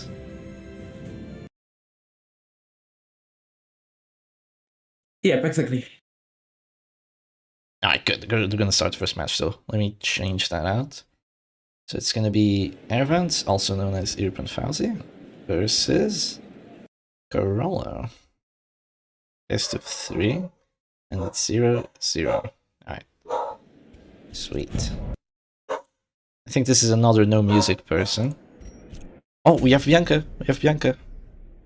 We have Bianca support. She's too late. She's too late. No.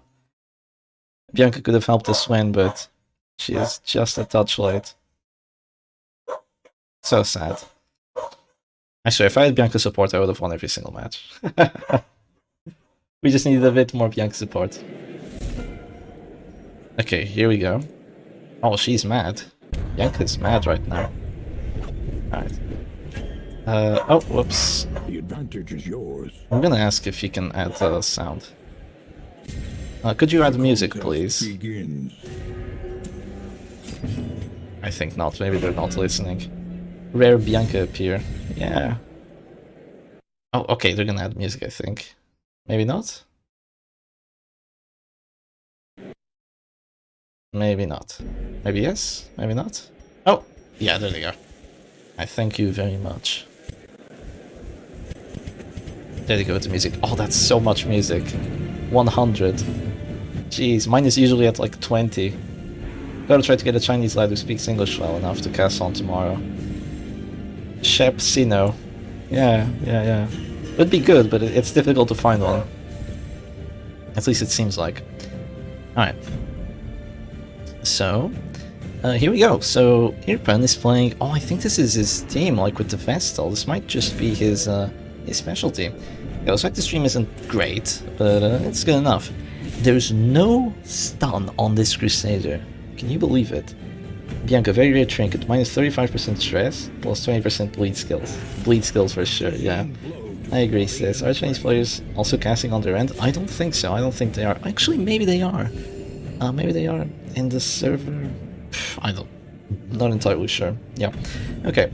So, wow, that is a Vestal with Rancid Cure All, and the Purity. Oh wait, what do you call it? The Purity Idol? Idol of Purity? I'm not exactly sure how you call that trinket. But Irpen Fauzi is someone that always writes in the comments like, oh, you can play Vestal, and you have full stun resistance, full virtue chance, and you have big heals with the Vestal. They have insane strategies. I remember playing in the last tournament, and they were suggesting I do some insane things. And I didn't listen to those suggestions. It worked out, but maybe I should have listened to them for this tournament. What does this team love it? I have no clue. I have never seen this team before in my life. But it does look funny. It does look funny with Vestal, Jester, Crusader, Man-at-Arms gameplay. Yeah, looks pretty good. So let's see. And on Corollo's side, we have kind of a basic stress team with Flagellant Crusader and then Man-at-Arms and the Doggy. So it looks kind of basic, but it could have some very nice success here, because it doesn't have to deal with Repast, and it is quite an offensive team, having that Reign of Sorrows and the Crimson Hook. So it is going to be quite solid at kind of dispatching Ervans's team here. I'm going to call him Ervans because that's easier. That's what's on the screen. Alright. But he does have the stress heal with the Crusader, but it looks like he was just focusing on using Smite instead, which is going to start ticking away at the Flagellant's HP, but it's only one bit at a time, and if he just drops an Exsanguinate or a Redeem, he can have his entire HP back. Yeah. Real lucky there's no Vestal Yoink here. Yeah, there's no way of pulling the Vestal, that's really helpful, but is Vestal going to be enough to salvage this match against all the stress from the Houndsary of the Doggy? Daring turn 1 Smite strategy, very daring. Okay, the Repast from the Man-at-Arms does help, but he doesn't have Shield Spike. So, yeah. Shep's Wolf. Oh, Shep's Sheep. Shep's Sheep. Okay, Stress Heal from the Crusader, so right now he has 70% Virtue Chance. Maybe more. He has 80% Virtue Chance right now. Or is it 15, the buff? No, the buff is 15 for 5 rounds. Yeah, there might be a lot of stress, but there's also a lot of virtue chance on that Crusader, so hopefully... Wow, double crit right there. Okay, that's helpful. Double crit on those characters, applying a lot of bleed on them, kind of just destroying Corollo's midline here. Yeah, this is Ervans's legendary Vestal. There goes the Hanseri. The Riposte, it just doesn't accomplish much if you don't have the shield spike. Because the Man-at-Arms Riposte really needs that trinket to be strong. Hey Shep, where can I suggest team comps for you to take a look at? Usually in the comments of every video. I will have a look, and if I like them, I will play them. Of course, I have a lot of suggestions already so far that I have to get to, but if I like yours a lot, I might skip the line and get to that one. if I do like it a lot. So, there goes a Divine Comfort. Okay. That's a lot of healing. It is indeed a lot of healing, but it counters the damage and the bleed from the Hanseri, but it doesn't counter the stress. But maybe with Riposte, maybe we're doing some decent damage here. Evans can kind of sustain and break through Carolo's HP. Because the only significant heals that Carol has, other than the Flagellant, are the Crusader heals, and those aren't really too big. And considering there's Harvest being applied with Blood Red Coin, which gives you a big bleed chance and also accuracy and a lot of damage against characters that are bleeding, it will help you out quite a bit at breaking through them. Or in Discord, there's a special chat for build ideas. That is true. That is a special chat in there where you can put ideas and everyone's gonna look at them, not just me. Also in the description, probably more people are gonna look at your ideas if you have something funny there. But if you want to drop like a big idea, like I don't know, like 20 lines of theory crafting, that's the place for it. Build ideas in the Discord server. So alright. And Man-at-Arms, he's a bit unsure of what he wants to do, I think. He's unsure if he wants to use Command or Bellows, but I think Bellows here is good, because the faster that you stress out Aravance's team, the less of the Inspiring Cries you'll be able to use, and the less virtues he's going to have, technically. So that is going to be quite helpful. Decides to go for a Guard on the Flagellant, which prevents damaging the Flagellant, prevents the Smite on him, but you can just change targets to the Crusader, kind of. I don't know, it's just very weird actually using Smite. What's the logic behind using Smite over Stunning Blow? It's not much of a damage difference. Honestly, I can't really tell you. I guess it is hurting the Flagellant over time, because after he heals, you just Smite again, and then he's not going to be able to heal immediately, and then you just Smite him again, and he's already at risk. But that's a lot of actions that you're using, instead of going for stuns or Zealots for stress. I guess it just fits Eravance's team here better. Yeah. Smite equals damage, but it's not really damage, it's just double damage compared to the stun. And also crit chance. It does have a good crit chance, so there's that. So the Hanseri, once again, Riposte tickles, and the stress adds up. The stress really adds up. So the Jester is almost going down to 0 now. But the Harvests are coming in as well, and they are bleeding that Crusader and that Man-at-Arms quite nicely. So that will help. Yeah, but Stunning Blow equals stun plus some damage. Yeah, overall, Stunning Blow is a much better choice than Smite, like, overall. I think it's just not being too good at the game plan. Maybe. I don't know, everyone has some crazy ideas, but sometimes you need crazy ideas too if you actually want to win. But yeah, Smite has one very good use, which is, for example, if a Flash will just use this action, and he's at like 10 HP, or maybe like 11, 12 HP, and Stunning Blow won't do enough damage, but Smite will. And Smite will bring that Flash on down to 0, and after that you can just use the finish him. But that's kind of using Smite as an alternative for like that one specific situation. Your bread and butter is going to be the stun. So, you know, it's interesting. Just going full on Smite right from the get-go is a bit crazy. It is a bit crazy, but we do get a Vigorous Crusader. Vigorous is probably the second best affliction you could get right now. The best affliction, no, not affliction, the second best virtue you can get. Courageous here would have been superior, because it would heal stress off the other characters, and it would also make him take way less stress. But Vigorous is also really good, because it heals himself for 5 every single round, and a heal for 5 is quite nice. Yeah, it is quite nice. A bit of a weird Smite there, because I think the Crusader was bleeding out anyway. But that does make it so the Crusader is at death's door immediately and forces out to redeem, which heals a lot. And right now it really feels like Ervance doesn't have any pressure. Like, I just don't see the pressure. Sure, there's Harvest, like there's gonna be another Harvest here, but after that you just have so much stress. You have characters near death's door. You are completely unable to prevent that Hanseri from just being spammed. Of course, Riposte kind of helped, but I mean, the doggy is at half HP, but he's totally fine. And Jester moves back, which is unfortunate. It is quite unfortunate because that's gonna make it so you don't have finale for quite a bit. Goes for the Dirk Stab on the man-at-arms. Does a glorious 1 damage with that move forward. I don't want to argue why you would ever take Smite instead of Stun at least. Instead of? Yeah, definitely not. Not instead of. Never take Smite instead of Stun. That's just insane. Completely insane. If you want to have Damage Crusader, Zealous is definitely the way, because it has a minus 30 damage mod, and minus 30, and it hits 2 characters, right? Smite doesn't have a damage mod, so you're technically doing way more damage by going Zealous. Don't forget about the stress as well. Yeah, Zealous is really nice. I really like that ability. Didn't work out too well today, but oh well. Double crit heal on the Divine Comfort. Is this the Yarvan's RNG? Maybe it's the Yarvan's RNG that we aren't accounting for. That's gonna absolutely destroy. I'm also gonna say that he's been quite unlucky not resisting more bleeds because there is Rancid Cure on that Vestal, so she should be at the higher HP amount, but then again, the doggy probably has Attack Whistle, Crimson Hook, so the bleed chance on that is insane. Sorry for being not attentive, but Irpan had a finale already. No, he has not. Yeah, he has not used the finale yet. You can usually see by the debuff on the Jester being either like a heavy orange at the bottom or not. I also remember we saw double Zealous Deathflow in the first ever tournament. Did we? First ever tournament, like with Maestrank? I wasn't actually in that tournament. Yeah, I didn't actually get to that one. Double Zealous Deathflow sounds insane though. That does sound kind of insane. I got a double Grape Shot Deathflow, but it wasn't quite as game-changing as I think that would be. So yeah.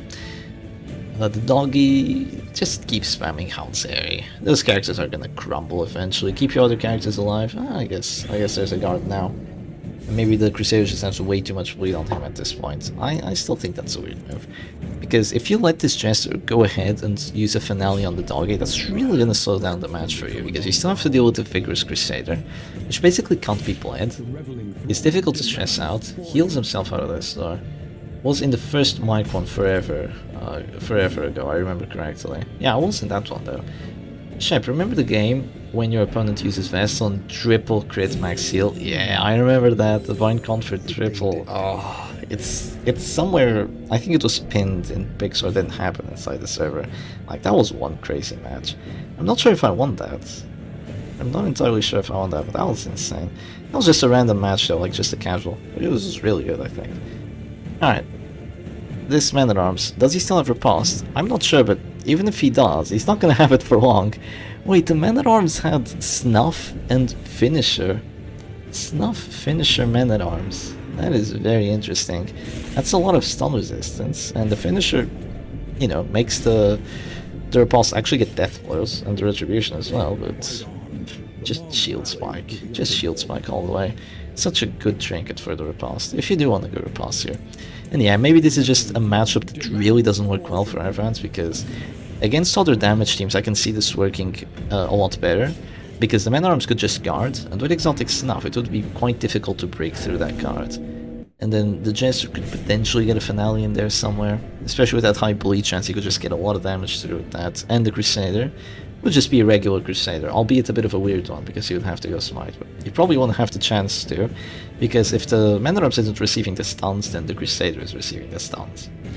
So yeah. Now the Crusader is gonna go for a self-heal into a Smite. Let's see how much damage it does. Oh, it actually does 13. Well, it's because it lands on the doggy. Wasn't too likely. I thought it would have landed on the Man-at-Arms. Look at that! Carolo is guarding both his frontline characters with his backline. This is the most chaotic and interesting tournament I've ever seen. I know, right? It's been quite chaotic. I was expecting just people to play the same thing over and over again, like just hit squad and you know, the team with occultists like Chef's Chestnut before, but like we've seen some insane stuff, like the Immortal teams, that Grave Robber that just kept lunging and getting crits with that, like just really insane stuff. Yeah. And also banning characters is really good. I really like this banning characters idea because, or trinkets even.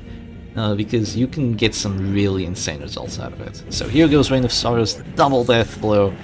Very unnecessary, just for the show. Really, the whole reasoning behind getting those, that not mattering was because the stress would be enough, right? So yeah, Crusader, Even though he was virtuous, the virtue doesn't really change anything at this point, but GG's, and that's going to be match number 1 for Corolla, which means that Evans gets to ban something now. So yeah, let's see how that goes. Let me put the image over just for a bit, and let's see.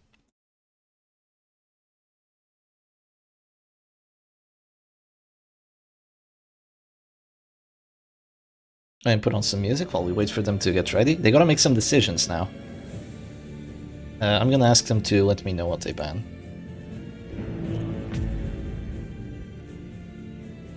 Let me know what you ban when you ban, please. Are you gonna get Eternal Silence? Potentially. Oh no, not yet at least. Oh, Cosmore is playing. Flagellant. Okay, Carollo banned... No, Ervan's banned Flagellant. Yeah, I see. I see, makes sense, right? Makes sense. I have a bit of a crazy suggestion, is that we stop watching this and go watch Cosmore play against the Boat, the person that beat me. What do you want to watch? Do you want to keep watching these two, or do you want to go watch like a quarterfinals in the winner's side? Someone write down in the comments and I'll just go based off of what you're all saying.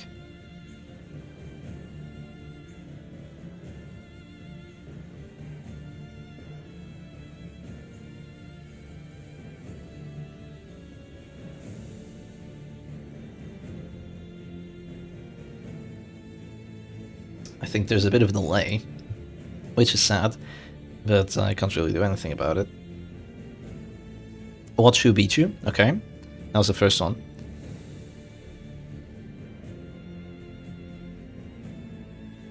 Yeah, I think that should be pretty fun to watch. And they're playing already. And they actually have a good stream. Nice. What match is this? Let me know whenever it's possible for you. It's fine.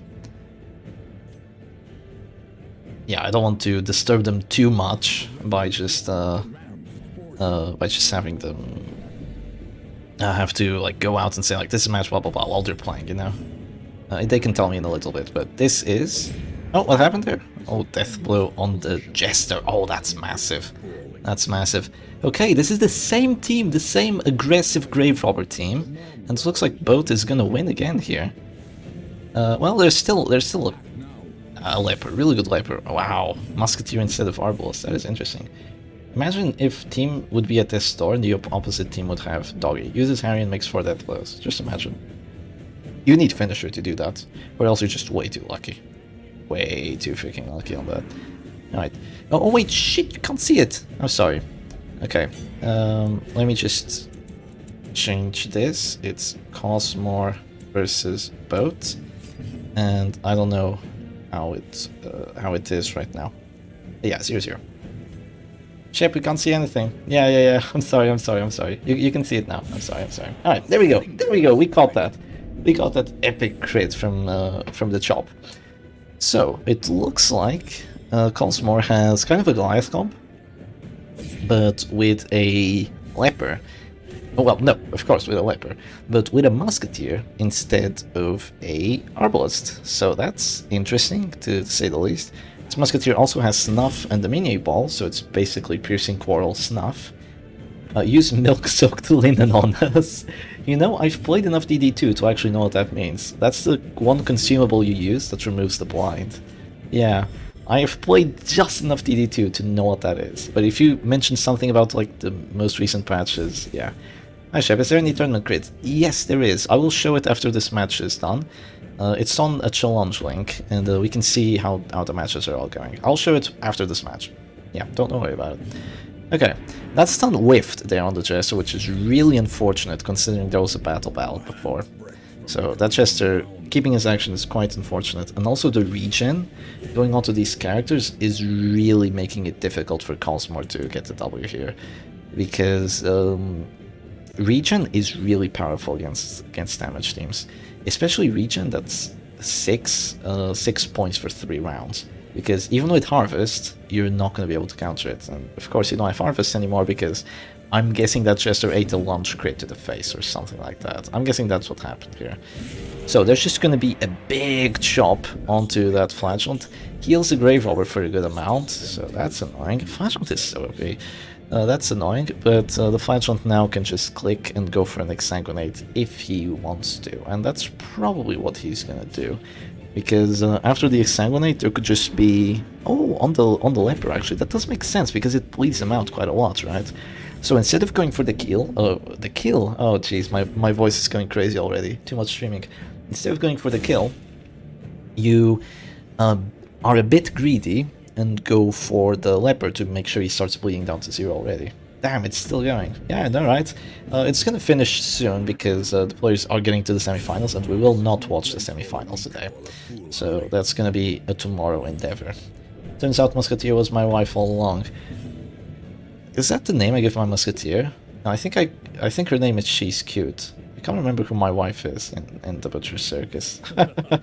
Here we didn't know we needed. Well, Musketeer is a great character actually. She's really decent, but in this match, Musketeer Arballs probably wouldn't have made a difference. I just think that if you don't get a kill and the reclaims start being too clutch, you won't be able to win against those reclaims. You just have to get a stun on the Flagellant, prevent the reclaims, or kill the Flagellant really early.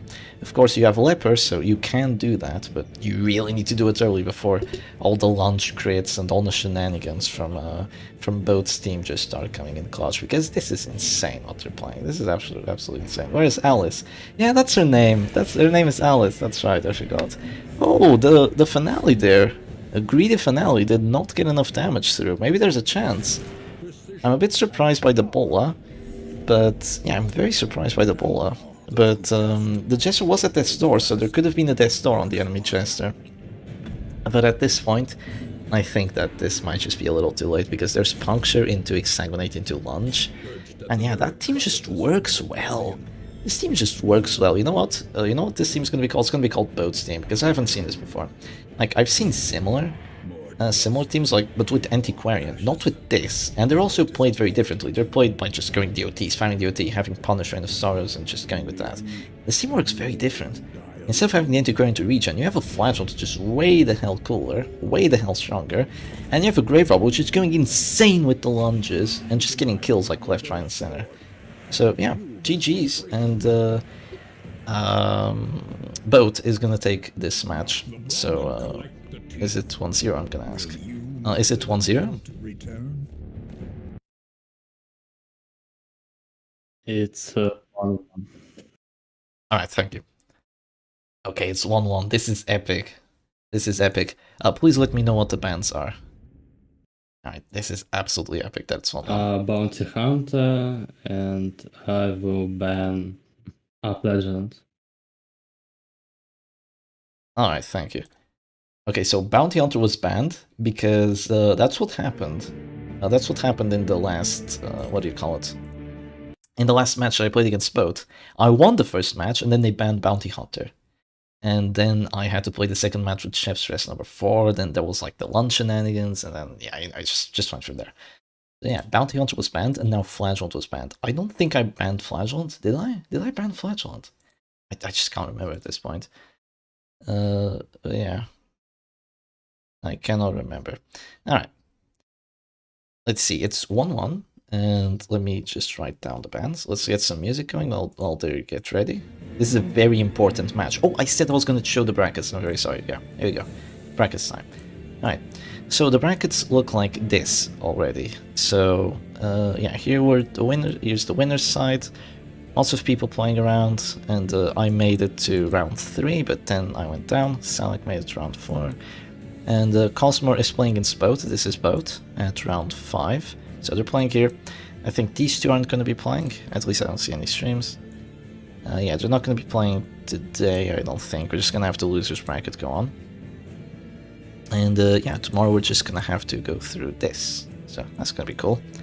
Of course, we didn't watch every single one of these matches, because that would take like I don't know, like half a week to get through all these matches in live streams. Yeah, it's insane how long some matches can take. With the Eternal teams, it takes ages. So yeah, we're watching them both, and I made it down here and I lost sadly. And where is Silak? Silak is here. Yeah, he's still gonna have to wait. I think these two are playing.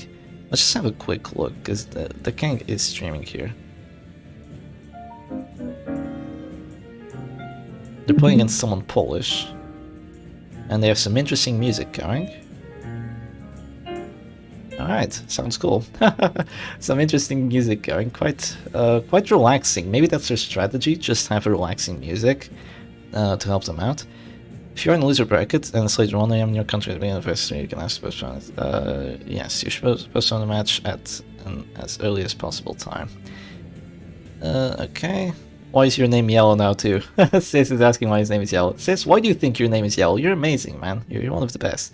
Silak added like all the elite players from the past and put them on like ranks and stuff.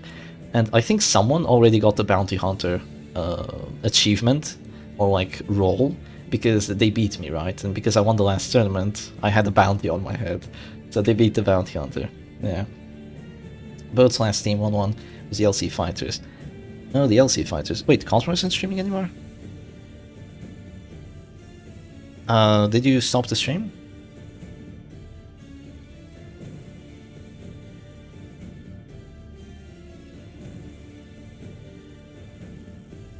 Oh, they're probably bringing it back up. Alright, so yeah, that's what the brackets look like now. We're gonna play all the way up here, but I guess these two are gonna have to play tomorrow or some other time.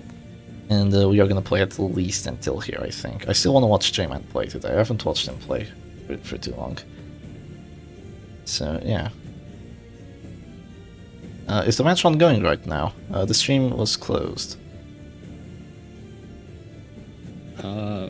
No, it's not going because I don't want the opponent to see my team and counter tickets. I will turn the stream on when a battle will be okay. Yeah, it's okay. I have the image overlay, so it wouldn't matter anyway. Only Sergi would be able to see it, but yeah, don't worry about it. Okay, okay. Yeah, you can stream when the match starts. That's fine. All right, good luck. Thanks. Okay then. So bands. Bounty Hunter. So Hunter. They said. Bounty Hunter and Latch. Those are some big bands. I'm gonna change it to BH, so it's a little bit more pleasing to look at. That's way too big. BH flat. Alright, that looks good now. Just one positive thing you can say about me is that I won a feud with your Circus server and Salamea. There's a lot of positive things I can say about you, sis. Don't you worry about that. Alright. They are thinking about their teams. And I'm gonna take this opportunity to take like a 2-minute break until he starts streaming again. And then we're gonna watch the final match of this quarterfinals between these two players. Yeah, watching all the games will take ages. It will. Thank you for showing us. Yeah, it's alright. All good. All good. I'll be right back.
You still haven't started yet? Just making sure.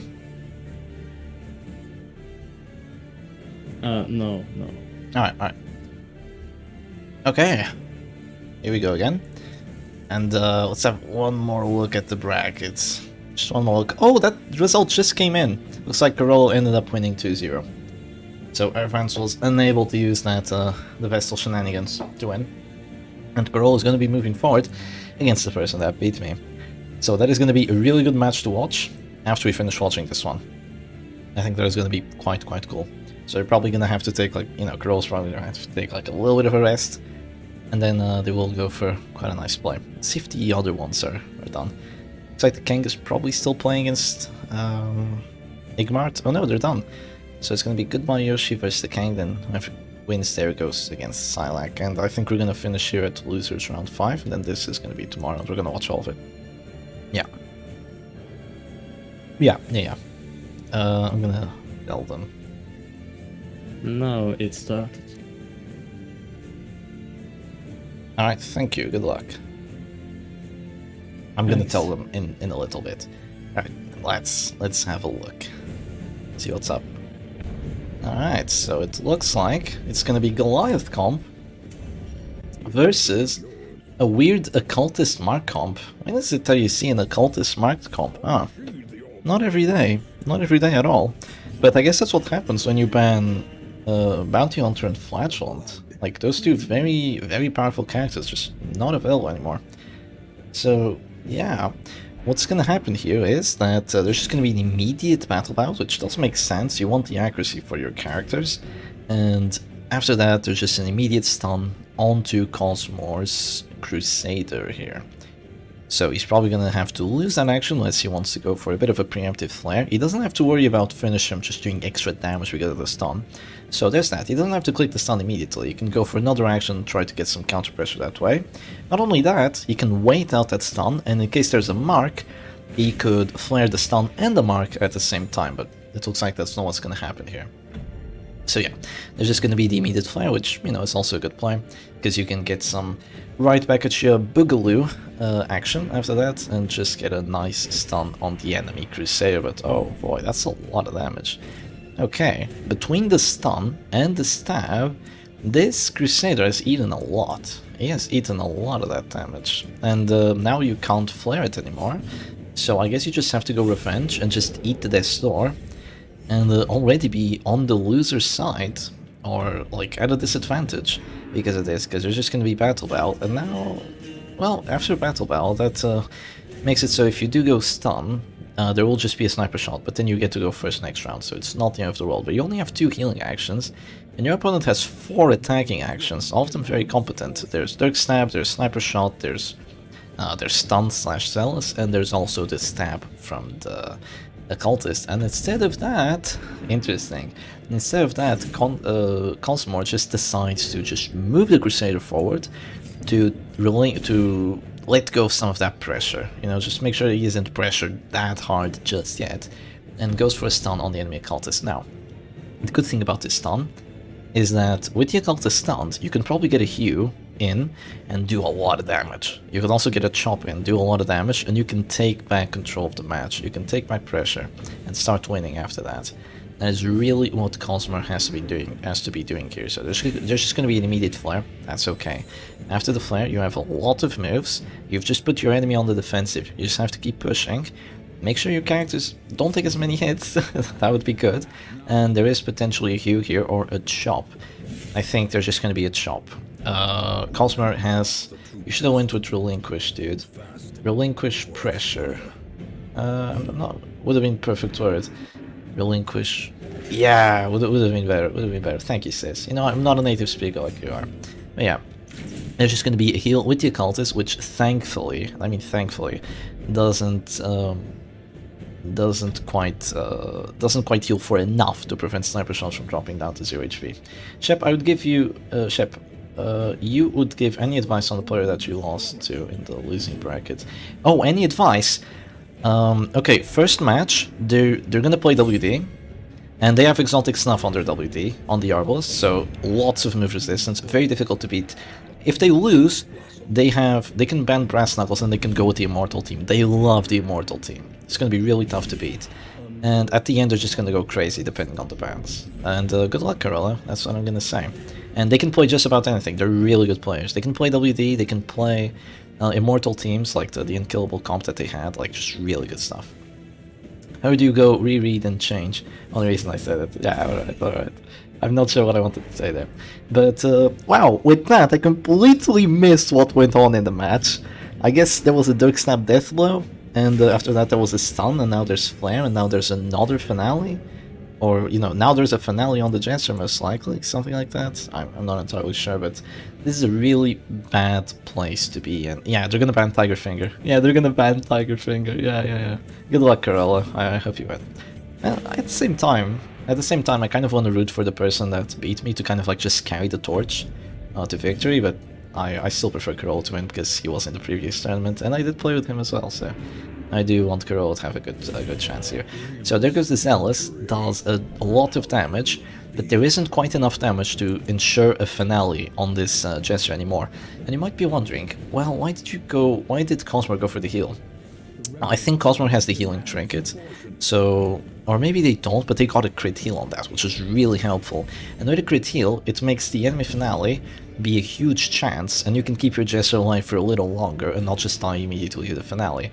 If you die immediately to the finale, it wouldn't be the end of the world, especially if it's a crit, but I'm not sure if Cosmore kind of played himself by going for this, because after that heal there was just a Zealous, and the Zealous did a lot more damage by getting that crit on the Crusader, so that was quite bad.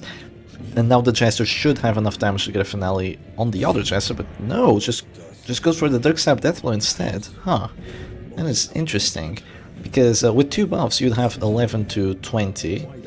Yeah, 11 to 20, so you probably had enough damage right there. I think Jester had like 13 HP, maybe 14 HP.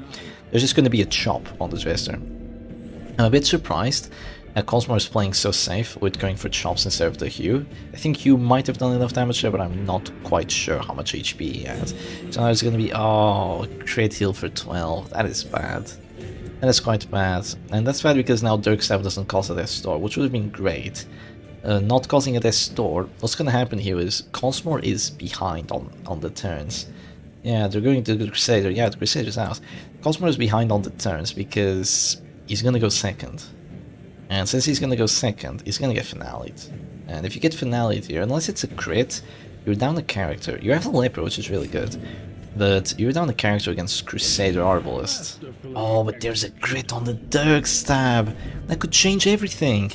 That could change everything, depending on what this Arbalist does. She has to shoot here. Yeah, she has to shoot. She is smart. She shoots, and now even if you heal, it's not enough. I mean, if you get a crit heal, it's enough, but that's literally the only way. You have to get a crit heal to make it enough, and it's just quite unlikely that that works. Crit Dirk Stab, let us go. Indeed, J-Man, indeed. This is close. This is really quite close, because the Leper is an amazing character, right? Yeah, you called it, J-Man. Eventually, the Leper is just gonna have to face the Crusader and the Arbalist, and they're gonna be like all the way up in the front, and he's gonna be great. These heavy burst versus burst comps are always a fun watch. They are indeed. So yeah, there goes that finale. So, you know, obviously going for the heal wouldn't have been even close to enough, especially considering the crit there. And now, if you have finisher on your Arbalist, you could have killed the Jester there, but I don't think they have finisher on the Arbalist. They have a weird Goliath comp. They don't have my version of the Goliath comp, so they have a weird version. Yeah, I think that you really need a support finisher on the Goliath comp because your Jester's gonna die eventually. No matter how hard you try to keep him alive, Jesters just seem to die, sadly. So you want to have a second finisher. You want to have another character with a finisher trinket if you want to have good death blow chances. Of course, you can just get 25s and win like that, but yeah, that doesn't work if you're Shepherd Doggy. That doesn't work if you're Shepherd Doggy, yeah. So here comes, wow, double Hue crit! Holy shit, that is really good. Okay, double Hue crit is gonna help. That is gonna help quite a bit, not gonna lie. There might be a heal after that. And after the heal, there's more bullet action. Hopefully, doesn't knock back the Arbalist. And after this, you have a kill shot. You have a kill shot here. Please don't knock back the Arbalist. You have a 5% chance of knocking her back. You're fine. It's a 5%. Yeah, okay, you are fine. You are indeed fine. So the Crusader is at the start now. That is really good. This match is insane. This match is actually insane. Ah, I should have put that Rancid on the MAA. I guess that didn't work too well for you, our fans. It's okay, it's okay. It was kind of a bad matchup, the match that I saw. Knocks the Leper forward, which is good. And now the Jester's probably just gonna move forward to the front. Yeah, there he goes. You want to have the Arbalest heal available so you can regain some control. You have 2 healing characters against 2 attacking characters. If you can get the heals, you're in a good spot. But now you have another 2 characters at this store, so you kind of just are gonna have to suffer that store check. The Crusader survived his death store check, and now there's gonna be a heal here, which is a heal from the Rally to the Flame, so you can heal both characters out of this store. But now comes another Bola, and they're both again at this store, and also the Jester goes Afflicted, and the Arbalest is out of position because that was a massive double push right there from the Arbalest, and the enemy Arbalest is really in a terrible place because if she moves back, there's no Harvest.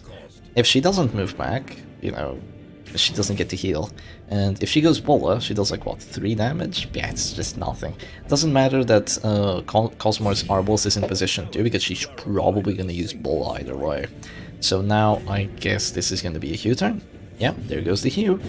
And it doesn't get a death blow yet, but there's 3 characters at this store. This looks really good for Cosmore, because even though both had the advantage in terms of heals, wait, this is the last match! This is the last match! This is so epic! This is the last match of their fight. This is unbelievably epic. Chooses to save the Arbalest, but now the Jester goes down. And you might still have 2 healing characters, but the Arbalest won't be able to heal after the corpse goes away. It's gonna be another ball here. This time it does more damage. This time it does 8. That's way better. But the Leper still has a lot of HP, still has both Solemnities, so you are a-okay here. It's going to be another Hugh, that's 14, which is kind of a min roll there. But the second Hugh should be able to get the Jester Corpse away. You want to get the Jester Corpse out as quickly as possible, because then you can just keep spamming 2 death stores on the opponent's side, and the Jester might be able to heal one of them, but he won't be able to heal the other. So you'll be quite happy. So there's going to be another push there. After this, it's definitely a heal. But then the characters are just gonna repeatedly go to their store, maybe even get afflicted. And if you since you have 2 characters that can hit AoE, you are perfectly fine here to just keep up your advantage. So here goes another Hugh, another crit as well with the Hugh. Man, Revenge is so good. Revenge is such a good thing. What an epic ending that is. Yeah, it really is. Haven't you started your match, Carolo? I thought you were supposed to be playing. I definitely want to watch that once I finish this, like 100%. I also want to watch J-Man though. Oh, this is rough. I want to watch too many people. Okay, so there's Bola. Okay, there's the Bola. Did the Crusader go for a different action and not a heal? I think he went for a stun instead, right? Yeah, probably the best play. So here goes the Bola now. Interesting play. Yeah, there's stun resistance on the Arbalest. The Crusader went for a stun. So interesting play doing that. The Crusader is now going to heal. The thing is, both characters have eaten a lot of their store checks. Yeah, but they're going down eventually. They are going to go down eventually. You're going to get a double their store check by the start of next round, and there's just way too much HP on Cosmore's side. This is what the Leper does. A Stalwart doesn't really help you very much here, sadly. Stalwart only gives you 8% death resistance at this point, which is better than nothing. But yeah, your opponent had to take a little break. Yeah, that's okay, that makes sense, yeah. Alright, here goes the Bola. 1 death blow. It was the important character, it was the Crusader, and now it's over. Yeah, Leper just takes a W. Leper is a really good character. He's really good, and that's just a surrender from Boat. And Boat is going to the loser's bracket, can you believe it? Yeah, Boat took me out and then goes to the loser's bracket. Come on. Yeah, I would have won this. Nah, just kidding, just kidding. Yeah, GG to both players, they played really well there. That was really good. That was an epic ass match. Really, really epic. Okay, then that is 2-0. No, 2-1 for Cosmore. And yeah, I'm just gonna give him. No, GG's. That was amazing. GG's. Just gonna drop him the GG's, and let's have a look at the brackets once more. So Cosmore won that one. So the loser of 65 is gonna go here. We're not gonna watch that today. So we're only gonna go all the way up to here. Yeah, we'll do that tomorrow. Let me just put out a ping that says that.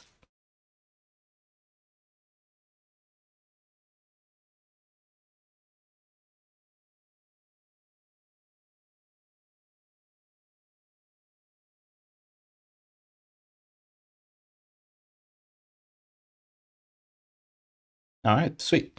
Let's get some music going as well. Unless they're already in a match. No, they're not. Let's have a look. J-Man? Oh, is J-Man playing against Peculiar Tag? Let's see. Yeah, they are streaming. Is that J-Man? Is that J-Man? I don't know.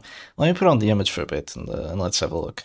Yeah, it's gonna be Peculiar Tag versus J-Man at this point, I believe. Let's get some music going.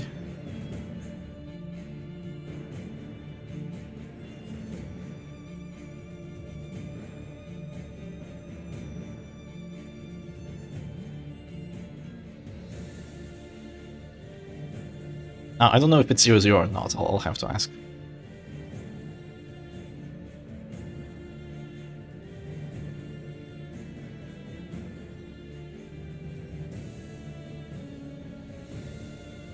I know we wouldn't really stream everyone in the loser's bracket, but since they're still going and since the winner's bracket is kind of finished for now, you know, I'd rather stream than not stream. So let's do that, should be fun.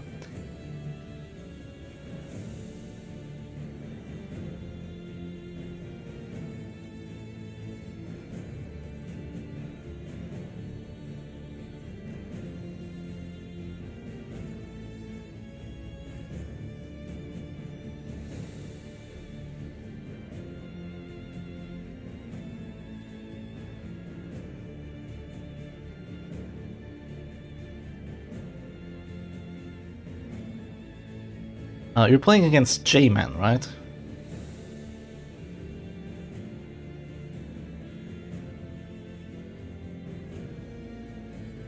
Oh, it's 0-0. It's 0-0. Encore, lad. You should use the Encore. Yeah. Encore on the Jester. Wait, Sis plays DD2? I don't know what to say. Can't believe you're a DD2 enjoyer.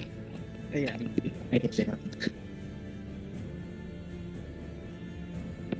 Wait, their stream is fucked. Oh jeez. I'm gonna ask J-Man to stream. Yeah, their stream is absolutely screwed. Sorry for swearing. Yeah, this person's stream is absolutely screwed. It's like 1 frame per like, it's seconds per frame kind of stream. We don't want to watch that.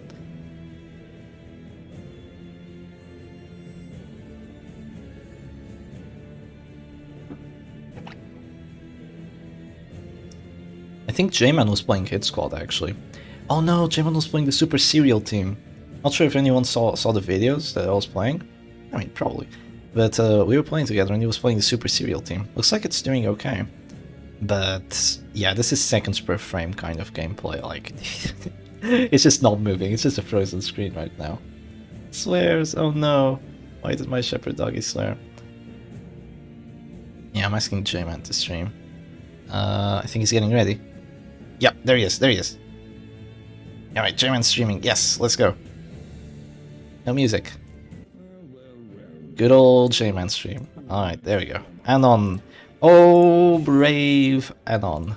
Welcome to the Butcher's Circus. Today, we are going to be playing with the Super Serial team. And we're playing against Peculiar Tag. It's 0-0, by the way. It is 0-0. Potato quality. The image should be off. Yep, all good, all good, all good.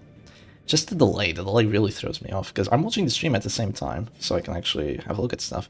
But the delay, that delay is annoying. Alright, so J-Man playing the Super Serial team, which is a very interesting one. I think it sounds a bit low. Yeah, it's a very interesting team that J-Man has. It has a Flatulent, Bounty Hunter, Crusader, and Jester, so it doesn't really have the Arbalist or the Musketeer or the usual damage dealers you'd have, but it has a lot of damage through the Jester and the Crusader and the Bounty Hunter regardless. Even though it doesn't really have Diablos, which you would consider to be the damage dealer, it has 4 damage dealers, so it just works regardless of that. And of course you have that finale with the solo, even though the Jester starts in the back. He has the finale with the solo, so he's always going to get that finale off no matter what happens. Because that's stolen, because you have the Flashball to potentially heal him. I'm not sure if Flashball has reclaim, but I think so. And, you know, you do have the Crusader on the defense, and you can see J-Man's just playing this really tight, and he's gonna take this match for sure. I'm not quite sure what Peculiar Tag was playing. Looks like a Halo, or maybe a WD. Not entirely sure. Well. It would appear that the buffoon is flummoxed. Is that your best narrator intro? It says. I do like that one. And yeah, this would just be a GG from the finish him. I wonder if J-Man's gonna do the funny thing where you go Dirk Stab before the finish him, so you actually get a confirmed death row chance. Is he gonna do it? Or is he gonna play it risky? Oh, he's gonna play it risky. He's gonna go for the 90, and he does get it. I've seen the 90 like that lose a match. Yeah, you don't get the 90 and then you lose, but it wasn't quite in this kind of situation. So yeah, GG to J-Man, and that is gonna be 1-0. J-Man is deafened, so that's good. Right. Let's add the image back over. 1-0 to J-Man. I'm actually going to change their names around because we're actually going to watch J-Man here. Because the other stream is just... Bro, it is horrendous. And yeah, let's change their names around, and J-Man is winning 1-0. Alright, sweet. Yeah, J-Man was so good. He changed out to stream during the match. Can you imagine? Good job, J-Man. Alright, let's get some music going while they're just thinking about the teams and doing their bans and all that. I'm gonna ask them what the ban was, what they will ban. Oh, J-Man's gonna say it. I didn't even ask and he's gonna say it. Oh no, he says, I got a crit finale, by the way. He got a crit finale! He won because of the crit finale. That's such a J-Man play. Okay, what does your opponent ban? Nice. I'm gonna say as well. Yeah, crit finales are so much fun. Wish we could have seen it. Maybe we see another one. Okay, they banned Bounty Hunter. So, there's that. Bans Bounty Hunter. Alright, there we go. So, no Bounty Hunter for... So that means no more Super Serial Team. Super Serial Team, man. What a funny team, isn't it? Alright, J-Man is still getting ready. We gotta wait just a little bit for the players to think what they want to do. J-Man has a lot of teams. He plays like all the crazy stuff. And he plays from the bad stuff, like Zealous Rake, and... Yeah, Zealous Rake isn't really that bad, but he plays from the weak stuff to the really powerful stuff. So we'll see what he actually brings. J-Man is definitely a favorite. At least a favorite of mine. Yeah. But I was also a favorite of mine, and I'm out of the tournament, so... Yeah. Whatever, it's fine. Maybe Boat is gonna win, maybe Cosmore is gonna win. Oh, let's look at the brackets for a second, actually. I haven't looked at them for a while. I really like looking at the brackets. I don't know why, it's just fun to see all these names just moving around. Alright, so Cosmore is at the semi-finals of the winner's side, so they are really doing well here. They are really doing well. All they have to do is win this, and if you win, I mean, this isn't even the semi-finals, this is the winner's finals, right? So they're at the winner's finals. This is the semi-finals. Wait, why did we watch this? We weren't supposed to watch it. That's alright, there's still a few matches to watch here. Yeah, they're at the winner's finals, so if they win this, they just have to win this, right? Which is a best of 5. They win that, they go here, and they have to win one of these two best of 5s. They only have to win one. J-Man's one of the OGs. I remember him in almost all the tournaments I was in. Yeah, he really is one of the OGs, yeah. J-Man is the epic player. He's the epic gamer. Is he playing yet? Yes, he is. He is playing already. Okay, J-Man is playing Old Gold. Alright, I have to turn off the music, and the image is all good. So let's go. Alright. And it's gonna be versus Chef Stress. Oh no, J-Man, you played yourself. Chef Stress is too good for you. Peculiar Tag is actually playing Chef Stress. That's nice. Oh, we finally have a bot around. Okay, finally took a while. My hot photo here. Do not click that. Do not click that. Okay. And, yeah, lady, please watch our favorite friend playing. Yes. So, here's the problem. Oh, actually, this might be a bit more winnable than you think, because J-Man is playing the new Old Gold. What is the new Old Gold? Instead of bringing 2 Thought Trinkets on the Antiquarian, you go completely nuts, and you bring... this is the new gold. You bring Materia Pestis, Crimson Hook on the Antiquarian. You just go maximum amounts of stress. You go Slam Abomination. You yeet that A-bomb to the back. And the biggest problem about this is that Chef Stress also has a lot of stress output, it also has a lot of collateral damage, and depending on what this Flagellant has, depending if it has Reign of Sorrows or not, if he has Reign of Sorrows, which is what I usually consider Chef Stress, if he does have it, he's in a really good spot to just destroy J-Man's team here.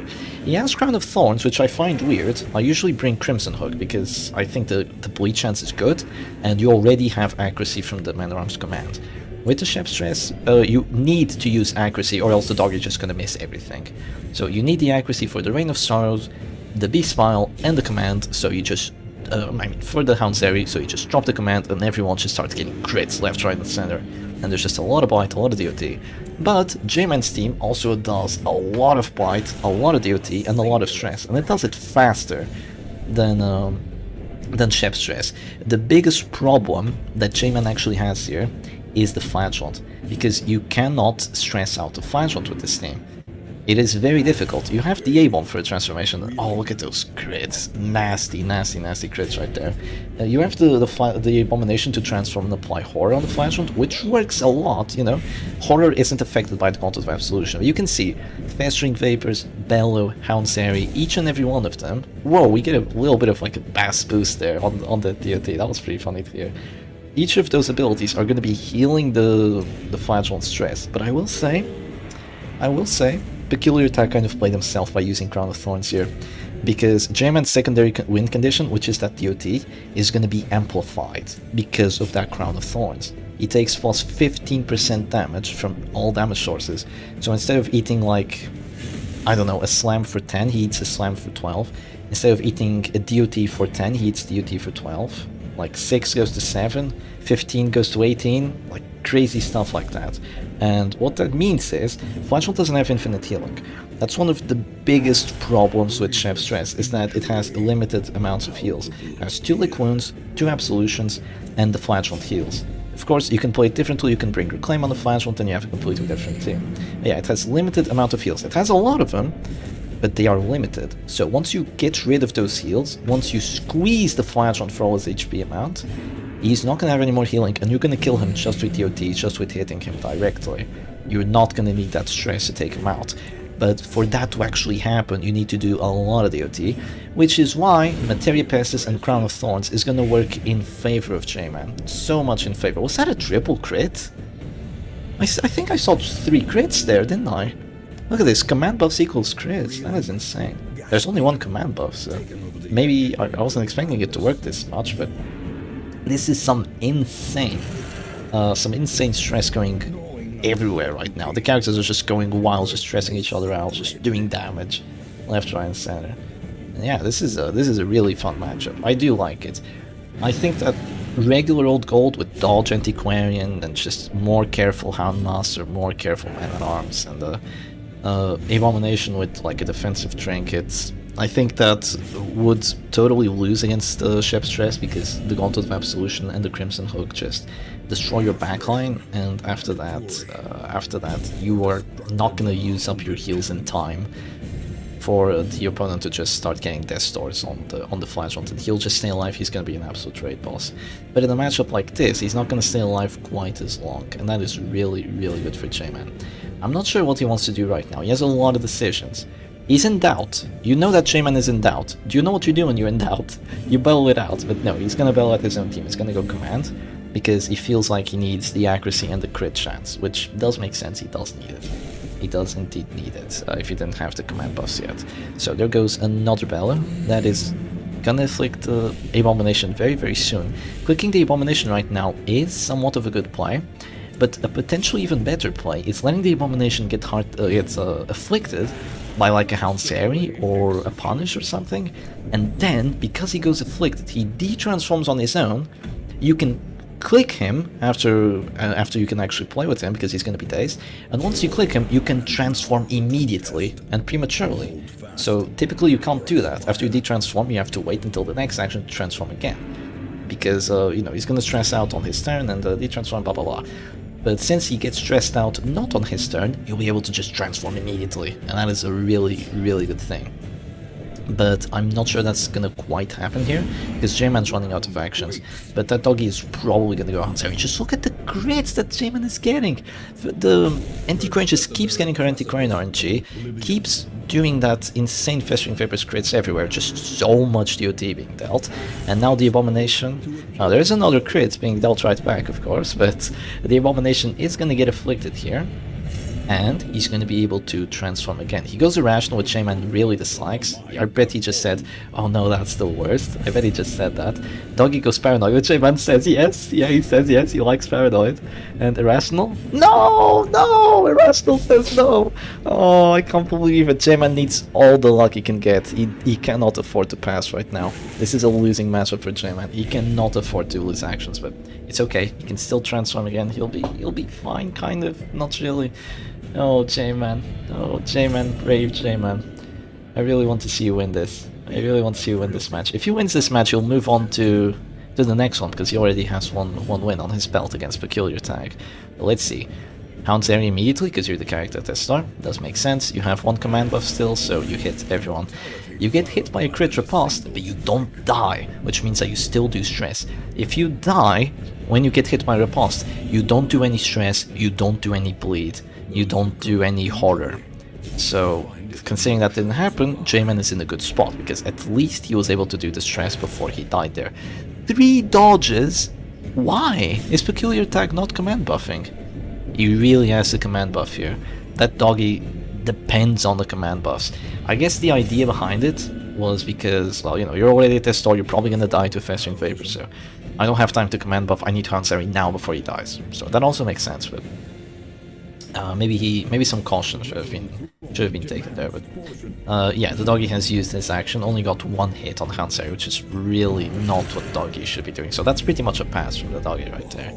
So there goes the slam, pushes that flagellant to the back again. He doesn't have redeem anymore. I think Peculiar Tag has been going for what I usually say. You know, the rule of thumb is redeems before exsanguinates, because you want your exsanguinates for the end of the match. You don't want to have, at least in Chef Stress, where stress is your win condition, you already have way more than enough DOT most of the time. You don't want to have your flagellant as the last character alive, use up all your exsanguinates and have 1 redeem in the bank, and you can't use it. You do not want to have that happen. And as so, you use your redeems before you use your exsanguinates. Especially since you want to keep the other characters alive so they can keep doing stress too. And since you don't have any other healer, apart from the flagellant, you know, apart from their own self-heals, flagellant usually should use the redeems before the exsanguinates. So here goes the Bellow, almost kills that doggy. He's dead to the horror anyway, the doggy is done.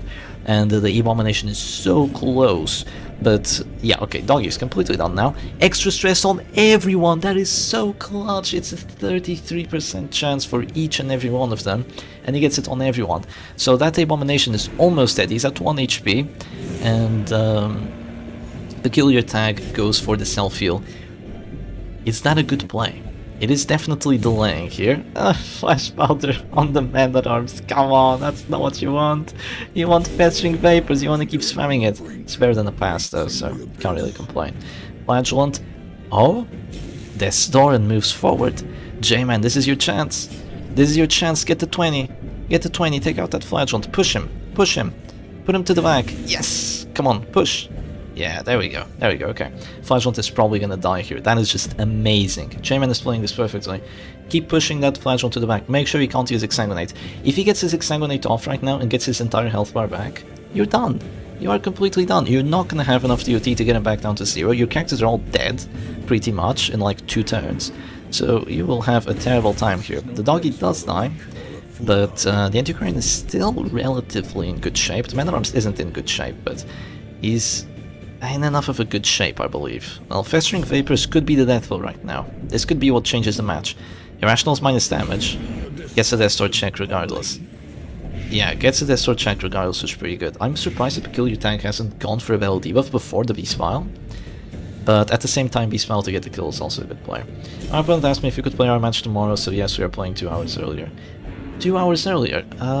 Yeah, you are allowed to do that, so yeah, that makes sense. If it doesn't fit your schedule, you are not forced to play after like 1 AM and that amount of time, because I bet it's pretty late in China already. Yeah, it's probably like Australia or something, like maybe like +6 hours. I'm not entirely sure. So yeah, Flagellant does get to move to position 2, drops the Exsanguinate, the doggy is dead. When I say doggy, I mean the big doggy.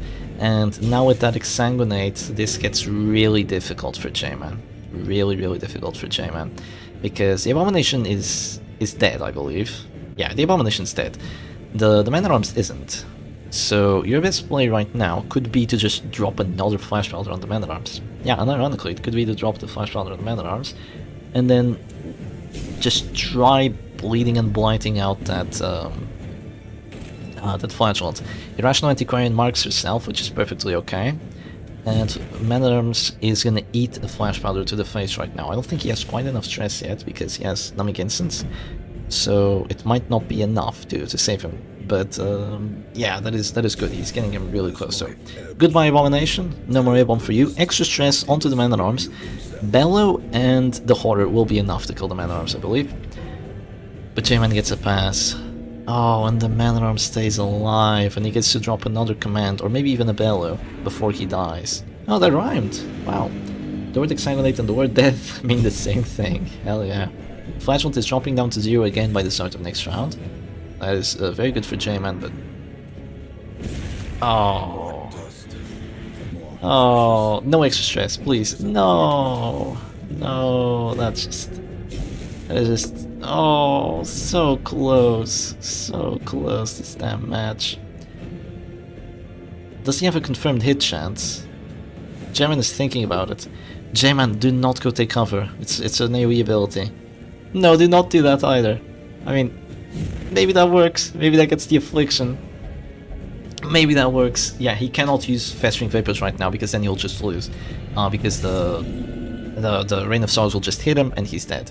So he's gonna go Flash Powder, so he has a dodge chance. And Flagellant is Rapturous. Rapturous could do something dumb. Man-at-Arms, gone from the heart attack. And it's just a Flagellant left. No Act Out. No Act Out, Rain of Sorrows. No! That is a gone Antiquarian. That was really close. That was really, really close. That Crown of Thorns almost screwed the Flagellant over by making him take this amount of DOT. Really good points by slamming the Flagellant to the back, but so freaking close. And it's gonna be 1-1 for these two players. So yeah, that was an epic match. Absolutely epic. Jeez, well, one of the best so far, I think. At least I liked it a lot, you know, because it's two teams I'm very familiar with, two teams I really like, and watching them being played against each other like this was epic. So yeah, sadly J-Man isn't gonna win just yet. Alright, let's give them some time to give their second ban out. It's gonna be J-Man banning this time around. He's probably gonna ban Flagellant and play the same team, right? He could do that. He could do that. You never know. That's why I like so much about this tournament. You can just do so many crazy stuff. And crazy stuff was done indeed. I'm out of this tournament because a lot of crazy stuff was done against me, and it worked. It did work. Alright, let's see what they want to do.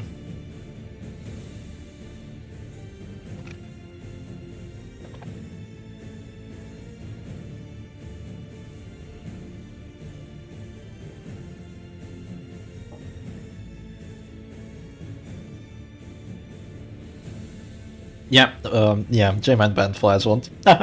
Who could have guessed? J-Man really doesn't like Flagellant. And look at that, it's the same bans as the other best of 3 at the semifinals, right? Yeah. Insane, same bans as Bounty Hunter and Flagellant.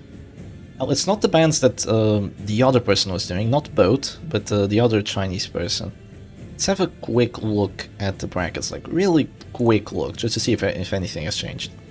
So, Carolo and this person are probably still playing. Yeah, they're gonna play tomorrow. And who else is gonna play tomorrow? Oh, they're gonna play tomorrow. Yeah, they're gonna play tomorrow as well. So these two are probably still playing, getting ready. These two, I don't really know. Oh, they actually won. Okay, the Chinese person is out, one of them. And tomorrow, and they are playing now. Okay, good. Hopefully, oh yeah, there he goes too, all the way over there. Wow, feels kind of isolated being back there, doesn't it? That is pretty cool. There is no justice in this world. There really isn't. There really isn't. Let's have a look at the stream, see who's still playing. Oh, what did I do? Whoops. Okay, there we go. And Peculiar Tag is streaming, but that's the same fight. And Goodnight Yoshi is streaming and playing against that Polish person. So we will watch what they're doing up later. So, image time. And let's stop watching the stream for a bit and give them some time to think and make their teams. Yeah. Alright. I'm gonna eat something if you don't mind. I haven't eaten in a while. Should we do a shepherd doggy ASMR eating? Is that a good idea? I have a banana here. Should I eat a banana with ASMR? Sounds like an interesting idea.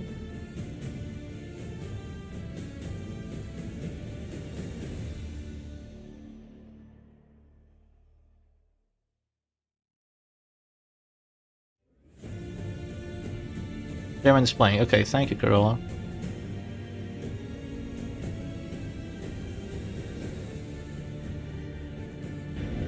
Alright then, here we go. Yep, let's get rid of the music for a second. Come on. Yep, and there we go. Alright, sweet. So, one action was already used, and J-Man went for Slam on the Crusader. Wow, J-Man's playing the same team. Just no complaints, no regrets, just playing old gold once again. I guess it's new gold, but yeah. And Peculiar Tag is playing kind of this control team with the Stress, Occultist, and the Abomination. So, a really, really nice team, quite difficult to play against, because it has a lot of disruption between Slam, Stun, Pulls, Noodles, really difficult to play against. But, it does have a lot of Stress output, but not if you disrupt the Crusader. If you disrupt the Crusader and you can spam Festering Vapor Sounds Harry, you should be able to win this match. Especially considering that I think Peculiar Tag isn't looking to drop the Beast Smile here, which I think is a misplay. I think going for that Slime there doesn't accomplish anything if you're Peculiar Tag, and now there's just going to be Hans Harry spam. Misses the Occultist, which is very unfortunate, but does get the bleed on the Crusader, so that's good. Hopefully some blights and some crits from the Antiquarian. That would really help this match out. The buffoon is flummoxed. Oh yeah, J-Man plays without subtitles. Some bizarre reason. Can't really tell why. This Crusader, is he gonna drop the Holy Lance yet? The Holy Lance on the Abomination could cause a lot of pressure right now, especially if it's a crit. We all know how Holy Lance crits hurt. And if that does happen, with like a Rake or a Stun the next round, the Abomination could be dropping down close to 0. And also have his action removed, that should prevent the second round of Transformation Horror from coming through. That is definitely not what you want to have happen. You want to transform twice with the Abomination, every single time. That is your main goal as a Stress Abomination, to transform twice. I mean, most Stress Abominations. But no, there's going to be a Holy Lance onto the doggy instead. A Beast of Burden versus Shep Stress number 42563, I suppose. And instead of going for that Holy Lance on the Abomination, there's going to be a Holy Lance on the doggy. Now, the reasoning behind that is to kill the doggy through Abyssal Artillery, and now with the Abyssal Artillery, like 2 pops of it, and the doggy is going to be dropping down to 0, so that is still quite good. The Abomination detransforms and gets a crit on the Beast File, so that's amazing. That means that if he takes any hit right now, he's going to hit back like 10 times as hard. So there goes the Manacles, that's going to hurt. Yeah, it hurts for 6. I think there was a Battle Debuff on there, so it didn't hurt for quite as much as you'd wish to, but 6 is still reasonable. 6 is still a reasonable number. It's going to be a bolster right now. That is going to give you minus stress taken and plus dodge, so that is really a pretty decent move. I don't know if Bell would have been better. Just one more Bell right now could change, but could change everything. But I think that getting bolster value is really good anyway. So just have that bolster through and start dropping those Harrys and the Festering Vapors again. You go for the Harry before the Festering Vapors to keep the extra 10 dodge that you have on your Antiquarian. But at the same time, no, you definitely want to do that. Yeah, you definitely want to do that. Occultist is such a wild, fun stress pick. It is wild fun, but it is really good. The Abyssal Artillery just has some insane amount of stress, and against some teams, that weird reconstruction can be a death sentence because the Salt Machine heal is so unpredictable. As long as you can protect him and keep him alive, the Occultist is an absolute menace. Just an absolute menace. Of course, the pull is quite annoying as well for the disruption. So the occultist is going to go most likely for that abyssal artillery, and the problem with J-Man here is that he doesn't have any way of preventing that abyssal artillery. His abomination is stunned in position 2, so you can't repulse it. You don't have any kind of pulls, so abyssal artillery is just going to be spammed here. However, Festering Vapors and Hound's Area are also going to be spammed, and it's a question which one's stronger. I would bet on the Surf and Turf from Festering Vapors and Hound's Area, because it does just as much stress with the setup that J-Man has, especially with that Crimson Hook Antiquarius, just brutal, and with the Materia Pestis. Like, it's just gonna do a lot of stress and a lot of collateral damage, and I mean a lot. It's just gonna melt through Peculiar Attack's team here. That's really the key word in this matchup, melting. And that's not even the backline, the entire team of Peculiar Attack is melting right now. Look at that, 13 DOT right there. Where did that DOT even come from? There was like a Beast Spile, there was some Harrys, like Festering Vapors, and he's just taking 13 already. He's at the store pretty much. It is insane. There's a Selfish on the Anti-Ground, which isn't the end of the world because that's 5 dodge, so now she actually has a decent dodge chance. Now Zeri comes down, hits everyone, which is good. Doesn't get any crits, but I guess the Antiquarian is the one that's gonna crit today. A lot of stress and a lot of damage being dealt to the occultist as well. He's gonna drop to Death's Door by the next round, I believe. Not quite sure how much DOT he has, but he definitely has 4 Blight. I'm not sure how much Bleed. Ouch, look at that. That is also gonna melt J-Man's team. Double crit Abyssal Artillery. Nasty. Just so nasty. That ability crits way more than you think, especially with command buffs. I think it has like a 19 crit chance with a command buff on each character. It's, you know, 19 is quite a significant amount. There's gonna be a Rake right now. Hits both characters. Only the Antiquarian goes to Death's Door, so you probably want to use the Antiquarian action. But you no longer have command buffs. You have run out of command buffs on both of your accuracy reliant characters, which is really bad. The doggy goes masochistic, which is even worse. Hits himself at Death's Door, so he's not going to last for very long. But he is going to drop a Hound's Area here. Hits 3 characters, which is good. But both teams are in terrible shape. Both teams are in absolute terrible shape. But the thing is, if both the doggy and the Antiquarian die, you'll no longer have those very threatening death blows and all the AoE stress coming through. You'll just have an Abomination which is likely going to get stunned, and you'll have a Man-at-Arms which can only do stress.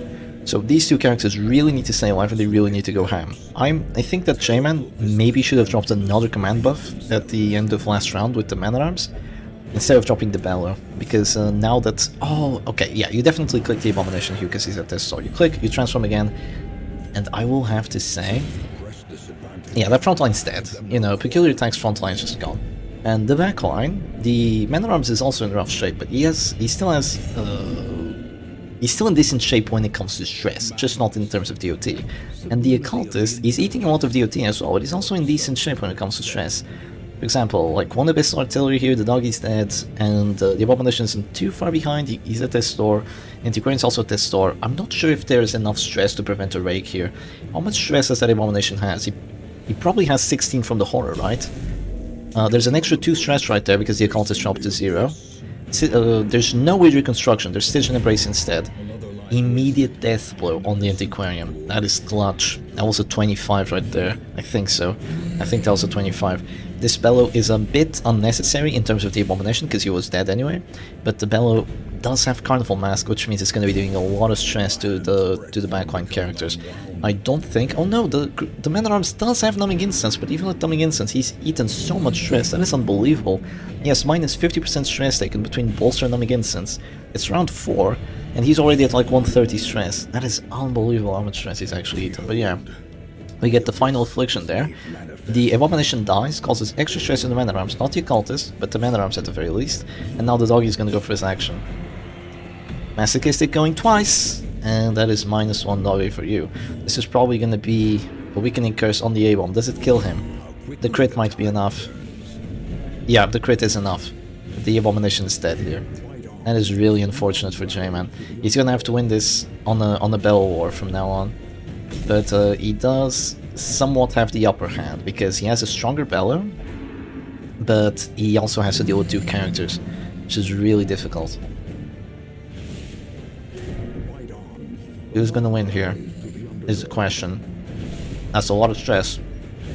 Thankfully you can hit both characters, He doesn't have numbing instance on the Man at Arms, so he's actually eating a lot of stress. But he's out of death's door, which is great.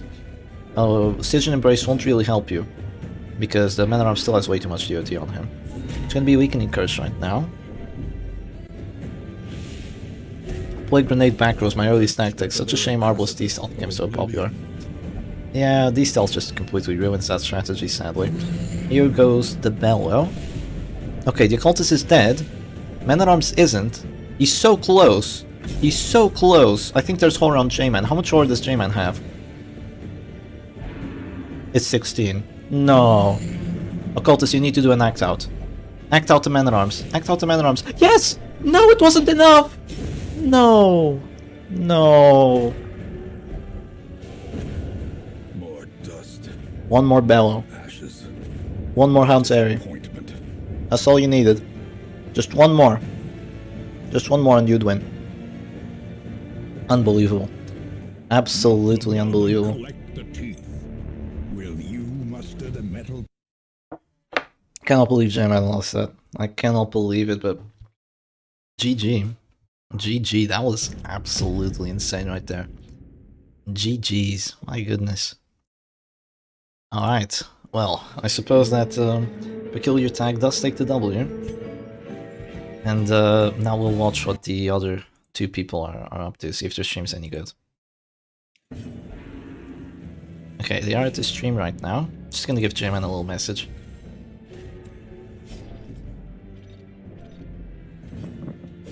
Press disadvantage. Give them no quarter.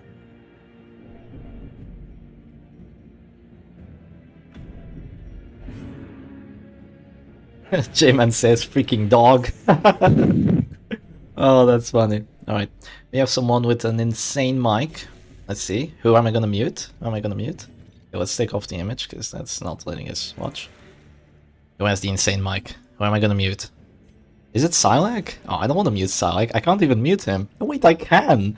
How can I mute Silac? We're both at the same role. That's funny. I can mute the server owner. That's very interesting. Annie says sorry for my language. I'm so tilted. I am tilted too, Annie. Yeah, I am tilted too.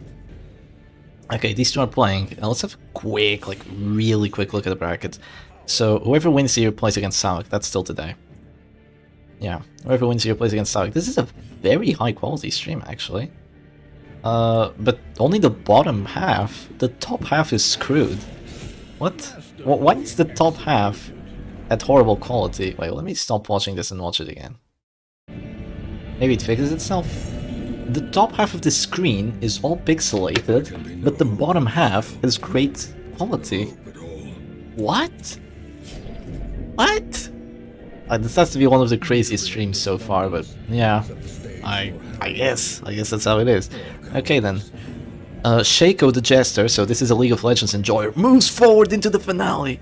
Do it! Finale the dog. Finale the dog right now, get his action out. It's your only reach to the backline. You're playing a team that doesn't have reach to the backline. Yeah, there you go. He's gone. -1 doggy. And now you have a character advantage, and you have a Leper, which is just gonna get a one-shot somewhere. Look at this, the quality is so weird. Yeah, gradient quality. This is the first time I've seen quality like this. Because the quality down here is really good, it's like 4K almost. It's like almost 4K quality, but up here it's like 360p. It is really funny. There's a big chop onto that abomination. His legs are feeling fine, but his face is completely distorted now, I guess. Vigorous A-bomb! Oh my god. Taste of Grandeur, act out self-heal. Heals for 4. Wow. Wow, Taste of Grandeur value. That is insane. It goes for the stun, doesn't get it. Oh, there is justice. Can you believe it? There is actually justice. Really weird team by Goodnight Yoshi, I will say. But, you know, if it's stupid but it works, it ain't stupid. So the Abomination is probably going to be Smile here. It's going to have a lot of good value, also having that Repulse, and it's going to get an Affliction on the Leper, which could be a blessing in disguise for Yoshi, because Abusive can move forward. Can it? Can it move forward? J-Man says it can't, I say it can. Everyone says it can't, I say it can. I'm just waiting for the day. This might be it. Abusive might move forward right now. If Masochistic moves forward, Abusive can also move forward. I'm still playing if you look at the title. Oh, whoops. Sorry. Yeah, sorry, my brother. I will change that out right now. Let me change that. So it's gonna be Goodnight Yoshi versus... just crazy name. Okay. Goodnight Yoshi versus... Polish person. That's what I'm gonna call them, because that's definitely a Polish name. I'm gonna put it at 0-0, but I don't know if that's true or not. We'll have a look after they finish their match. Okay. Gradient quality, this is so silly. Nice match, J-Man, nice match indeed. Okay. Absolution from the Abomination. Is it lagging? Okay, it's good again. It's good again. Alright. The Highwayman is ready to... Wow, yes. 45 accuracy right there. 65 against the Abomination because the finisher. And yeah, it is a bit laggy this stream. Let me just close it and start it up again. Maybe that will fix it. Yeah, maybe that will help. I'm not sure. I'm actually not sure who's gonna win this because our Polish competitor still has a really healthy Man-at-Arms against 3 afflicted characters, and one of them's a Jester, which is eating a lot of horror. Yeah, it's Silac. It's Silac. I'm gonna mute Silac. Nah, I won't.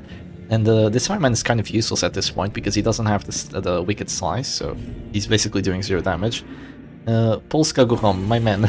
Yeah, it's a Polish person, so goodbye, Jester. And now the Slapper is still in a weird place. Oh, look, it's Django. Yeah, the Abomination's name is Django. My Abomination name is Django Unchained. Silac, what are you doing? I hear your voice. Okay, just gonna chop that corpse. Maybe Hugh was sufficient, I'm not entirely sure. That is a full damage leper, by the way. That is some insane teams we're looking at right now. Another self-heal from this Absolution. Okay, if Silac does one more interruption, I'm actually gonna mute him. Yeah, I'm actually gonna mute him. It's gonna be quite funny. So, transforms to maybe do some horror to the enemy AO. It could come in clutch. It's a local mute, not a server mute. Yeah. I'll try doing that. So, there goes the Velo. The Highwayman is gone, but he was pretty much useless anyway. His only use was being a repulse character. Is there gonna be a Solemnity here? That's a big hit. 12. Oh, that is a huge hit. The Leper's Act Out hit takes out 33% of a character's HP. Like, it hits really hard. It hits really hard. And there's gonna be a Manacles there. Resist the stun because of the Virtue. The Virtue gives you a lot of stun resistance. And now you heal yourself out of this store with the Virtue, but yeah, this is rough. I mean, Vigorous is amazing. Vigorous is absolutely amazing. If you can make it work, you're gonna win the match. But making it work is difficult, because you're already far behind. That Man-at-Arms is just kind of impossible to deal with a team like this. Kind of impossible to deal with. Let's see. Okay, just gonna be a defender on the Abomination, which is gonna keep him alive for a bit, but 2 Hues and he might die. Oh, come on! Stop it, Leper! Oh, that's a crit Hue there. Okay. And Man-at-Arms doesn't look so healthy anymore, does he? And the Abomination is gonna go Afflicted as well, so he might actually get an Affliction value coming through. That could actually change everything. It goes Irrational. Irrational is one of the worst ones. Heals himself again, out of this door. Amazing. Now he's not dead to a Valor. All he can do is either be Smile or Stun. What's the Stun chance? Stun chance is ridiculously low. I think it's a 10%. Because there's numbing instance, I would genuinely just go be Smile there. I think that would have been a smarter play. Because now Manacles is a death blow. Yeah, I think be Smile there would have been a smarter play by Goodnight Yoshi. Because would have dealt... Oh, wait, what? It wasn't enough? Didn't he have 196 stress? I don't know, but Bellow is definitely going to be enough. And yeah, there he goes. I will survive this, he says. Stop it. Get some help. Oh, kills the A-bomb. He still had healing. Can you believe it? Leper's gonna win this. You need so many bellows to take him out. Like, so many freaking bellows to kill this Leper. I think Silac is trying to swat at a fly, because I heard like a bang. It's kind of like the bang that fly swatters do, right? Okay, it goes for a chop there, and yeah, you need to do like 3 bellows to get the Leper to heart attack, and then you need to do another 2 bellows. You need like 5 actions, and during those 5 actions, Abusive doesn't have bad act outs. does not have bad actals. Abusive is one of the best afflictions. And that's goodbye Menarm, so that's going to be a W for Goodnight Yoshi here. GG's. I've played against them before, they're a really cool player. I'm glad that they are able to win this one. What match was this in terms of the best of 3? This was the third match. Oh, GG. 2 for Goodnight Yoshi and 1 for me. The big GG. Alright then, let's have a look at the brackets, and yeah. Hey, where did Salak go? What? Oh yeah, Peculiar Tag won there, so they're gonna have to play. They're still gonna do that today, I believe. Vulcan and Lucifer are not gonna play anymore, I think. At least I haven't seen them around in a hot minute. Yeah. So now we should have a look at the image, and then we'll see what we are gonna go up to. So yeah, that was the third match. This is why you should have played Leper. Yeah, Leper is really good. I should have played Leper. Next time I'll play Leper. Don't worry about it. I'll make the strongest Leper team. I'll improve it to deal with absolutely everything. I'll practice it against every single team, imagined and unimaginable. And the Leper will take the tournament once again. We won the previous tournament with the Leper, by the way. Yeah, I shouldn't have doubted. I should not have doubted the Leper. Alright. Let's see.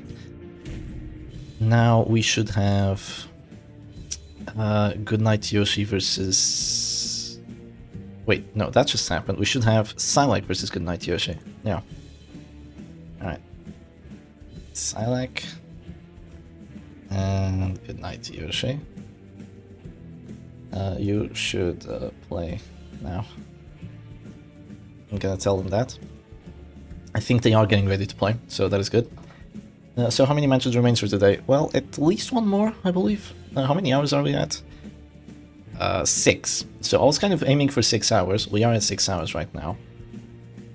So maybe we should call it...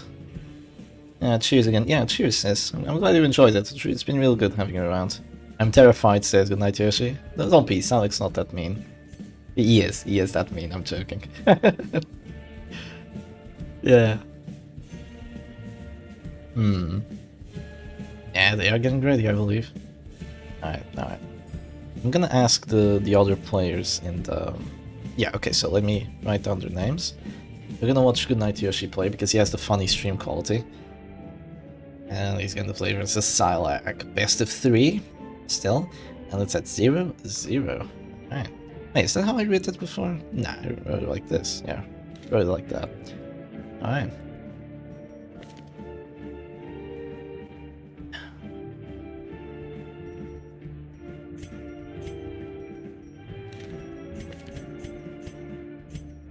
They are selecting their stuff. You should not be able to see it, so it's perfectly okay. Savik has left, so that's good.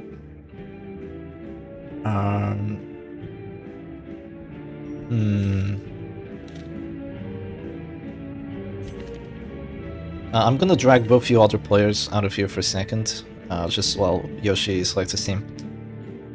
I'll drag you back in once the match starts. Don't worry. Alright, there we go. So yeah, I dragged 2 people out of the tournament room just so I'm the only one watching and seeing what his team actually is, and I'll drag them back in a little bit, so they can actually watch in the server if they want. I will not be playing today. The guys before me will play tomorrow. Ah, okay, good to know. So you don't have to cast my impossible to pronounce name. Kappa P Sigma. Yeah, I don't know. Is that Polish? And when there's a crazy name, I assume Polish. I hope you don't take that poorly, because it's a compliment. Yeah, so they're gonna be playing tomorrow. Yeah, I guess this is the last match, unless Callan and Peculiar Tag still want to play. Let's have a look.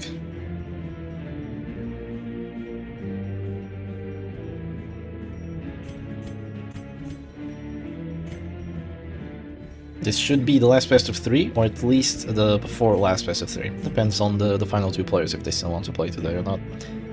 You know, it's understandable that, you know, you have your own personal life, so it's not really possible to play for like 6 hours in a row or more. So you're able to start a little bit early the next day, or whatever you want. Plus, we should have enough time. Oh, they're not going to play today either. Alright, I guess it's just Silek versus...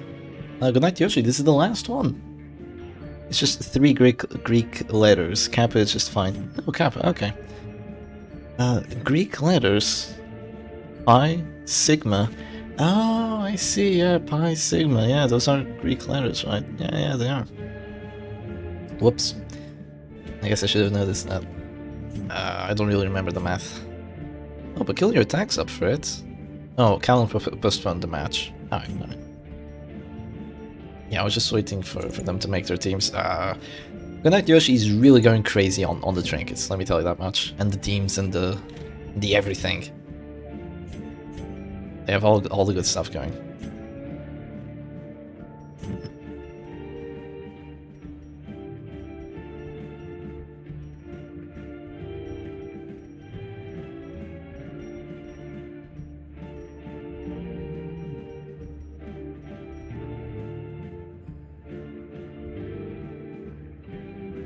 Alright, they're ready. They're ready, they're about to start. Oh, I think the quality actually fixed up. So that's good. And let me drag the other 2 people back in so they don't feel quite as poor anymore. So they were dragged. And voila, here we go.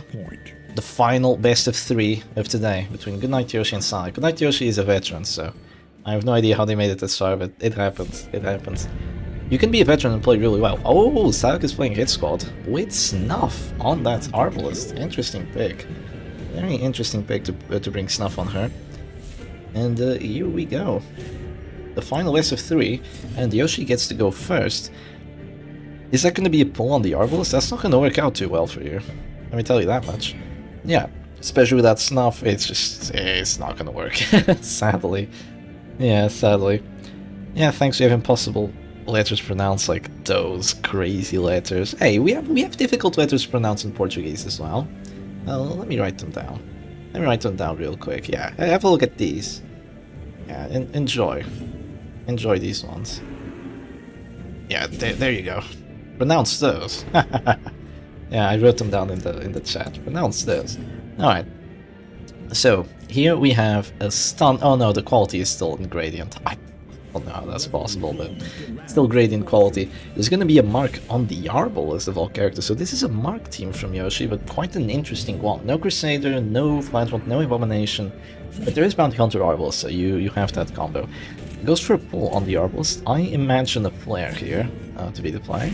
Yeah, Flare clears a stun and the mark. How do you have like 5 A's? Oh no, you can use that for every single letter that is a vowel. Like all those little accents you see on top, every single letter. Hello Shep, I wanted to tell you, thank you for the stream again. You might not remember, but I'm the nurse in Michigan. The old man thinks you are his son.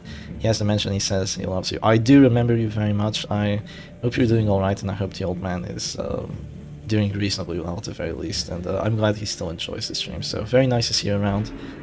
And yeah, there's that. I'm getting emotional again. I'm sorry about it. So let's get back into the match. Yeah, it looks like all the characters have been deep faked. It does, doesn't it? Because the gradient goes right down to their head. The gradient goes right down to their head. Oh, I'm sorry. I need to take a little break. I need to drink some water. Too emotional too quickly. Yeah. But alright, here we go. Back into the match, and I'm not really sure what's going on right now, because the flat one somehow went to position 3. Was that an uppercut? Probably. There's going to be still a sniper shot on the Arbalist. Yeah, the characters are completely deep faked. And after this, just Hound's Rush on the enemy Arbalist, so just some pressure going both ways, I believe. And yeah, I mean, does Pierce reach position 4? It does, doesn't it? Who would win? Any bets?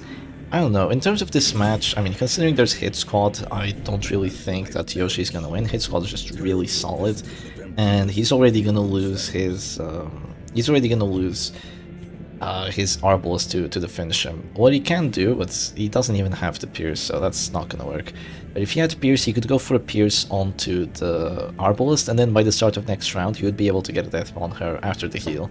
Because Reclaim won't be able to heal her immediately, and you would go first, but Puncture doesn't do enough damage to drop her down to 0. And now you're just gonna lose a character, and this is gonna be pretty rough for Goodnight Yoshi. So I'm gonna have to say they kind of played themselves. Now, what the hell are you saying in that we have weird nicknames? Everyone has weird nicknames. Okay, there's a... Wow! Finish him for 27 there, but that's just gonna have a redeem, and after that one of your characters is gonna be stunned. And... yeah, this just doesn't look too good. I think Yoshi played himself by playing a weird team like this.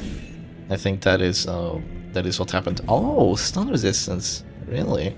Quite lucky to have a stun resistance there. I think that if Salic is playing this perfectly, he's just gonna drop a Reclaim instead of a redeem, or even move forward, because there's no stuns, there's no immediate pressure. You just can move you can just move forward and then go redeem by the start of next round or something, in case one of your characters does get dropped down to 0. But instead of that, went for something else. Whoa! Since when does come hither hit for 5? Excuse me? Come hither hit for 5 right there, on an Arbalest. What is that? That is insane. I guess he had like 2 crit buffs, and the Arbalest had 0 prot because of the mark. That is brutal actually, yeah. But sadly it's not gonna be enough, because even after this Hound's Rush, the Flagellant can just go for a heal. Crusader can still go for a heal, and then the Bounty Hunter... Oh, no. Yoshi sees that this isn't gonna work, so he's going for something else. He's trying to make use of his dodge. That is something that you should make use of. You have 2 very dodgy characters, and if you can make your opponent skip turns, you might be able to get a kill here. And once you get a kill, with your dodge, you're able to have an advantage. Shep, you know what Salic's Crusader have? How Trinket? Double stun. What do you think Salic's gonna break? Of course it's double stun. Salic is crazy like that. Oh, goes for the stunning blow. Hits through the 47 dodge with a crit. Yeah, that's just nasty. There just isn't much you can do about that. The Flashpoint will have to go for a heal now, because he is dropping down to 0 from the Reclaim bleed. So that's not too good for him. But here comes to finish him onto the Bounty Hunter. Drops him to almost S-Star. Almost, but he's okay. He's okay for now, right? There goes the redeem. Crit 48. Oh, that is just unlucky. That is just really unlucky. Yeah, crit 48 right there. And this is gonna be Adder's Kiss, right? Just an Adder's Kiss turn that is kind of gonna counter the Reclaim. Man, I just keep looking back at this message from the nurse from Michigan. Like that's just really heavy. That's just really heavy. I'm sorry. I don't know what to say. But I hope you're doing all right, and thank you for taking care of him like that. Really, I'm just sorry. I'm sorry. I just look at it too much. But yeah, the Bounty Hunter is gonna go down here. And after that, there's probably gonna be 1-0 for Salak, and we're gonna have to see Yoshi make some crazy plays with the bans and going for something else, because we do not want Salak to move forward, right? We want Yoshi to move forward. We want to see the veterans keep moving up. We all love a good underdog story. So yeah, he's gonna go for, what is this gonna be? Serpent Sway doesn't accomplish anything. There's gonna be Serpent Sway. Well, after Serpent Sway, there's Adder's Kiss. You know, Adder's Kiss is a good ability, but Hit Squad is just nasty. Really difficult to deal with. Of course, if you have, you know, there are ways of dealing with it. The only team that actually beat my Hit Squad today was that Immortal team. I beat both WDs, and I think I beat something else with the Hit Squad, but yeah. That Immortal team was just really difficult to break your way through. I guess you kind of need Shield Breaker to do it, so that makes sense. Or just something like what Sonic was playing, because he did win. He did win there at the end. Like, that was an epic match. He goes for the stun with the blackjack, doesn't even get the stun, the 80. Yoshi, this is just a surrender. Like, you cannot win this anymore. You have no pressure going. He really wants to have that dodge work. Like, he really wants to have that dodge work, but I don't see it working. I did not see it working. Not against this many actions. If it was like, okay, if there's 2 dodges, you just win, because then you'll have enough pressure put on the opponent's side, but like you need 10 dodges to have any kind of pressure. And even then, you need 10 dodges like in a row, and Savik would have to stop playing defensively completely. Yeah, there's going to be a punish here. There's a dodge there, but now there's just going to be a sniper shot. Probably going to drop that doggy to 0 HP. And after the doggy goes down to 0, he's going to die to finish him. And there's no way that the shield breaker is gonna take the W here. No matter how hard she tries, she cannot beat all these characters. She can't even beat Crusader and Bounty Hunter on their own, so there's that. I'm gonna skip this along a little bit, and I'm gonna go have one final look at the brackets. So, both lost and went over here. We are watching this match right here. That was the kill on the Bounty Hunter, right? Yeah. We are watching this match right here, and whoever wins this is gonna go over here. So tomorrow we're gonna watch this, and we might not have enough time to actually watch all the people in the losers bracket. We're gonna have them play all in a row, like all at once, because there's still too many people. They should have gotten all the way up here, but all of them want to play tomorrow, but that's okay. So yeah, we're gonna watch this, which is the quarterfinals of the losers bracket, then the semifinals, and then the losers finals, and the losers... Wait, is this the losers finals? And then the winner, then the loser from the grand finals has to go here, right? And then whoever wins this has to go here for the grand finals. So yeah, we're also gonna watch these matches and these matches and this match for sure. Alright then, now this is gonna be a slow but steady push, slow grind until the shield breaker finally goes down and Yoshi finally does surrender. So that is gonna be 1-0 for Silak here. Alright, what is Yoshi going to ban? I wonder. That is really what I wonder. Muster the metal to return. Maybe Flagellant? Maybe Bounty Hunter? Wait, he's banning Snuff? He banned Snuff? You kidding me? He banned exotic Snuff. Okay, now that's funny. He banned exotic Snuff. Well, let me just get the music going and quit the stream for a second. He banned exotic Snuff. Can you believe it? that is something else. Alright then, bans exotic Snuff, I suppose. I guess you want to have the pull chance with the shield breaker or something? I'm not entirely sure. That leaves a lot of things open, you know? That does leave a lot of things open. Good to see that people are actually banning trinkets, though. That means that they have some ideas in their mind, and that there's actually a lot of variety going in, which is nice.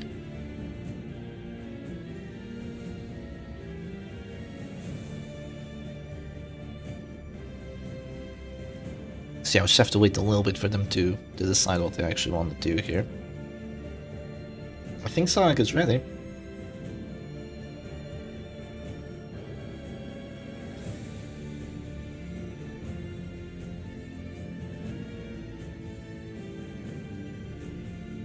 Yeah, it's really late for our Chinese friends, like really late. Makes sense. Yeah, we did establish a rule that you wouldn't have to play past like 1 AM your time or like midnight or something like that, so let's get rid of that image and let's go straight into match number 2. So it looks like... oh crap. So it looks like Salak is actually playing a team that we haven't seen today. It's like, it's his usual suspects, but Shieldbreaker. It's a new team that he has, I believe.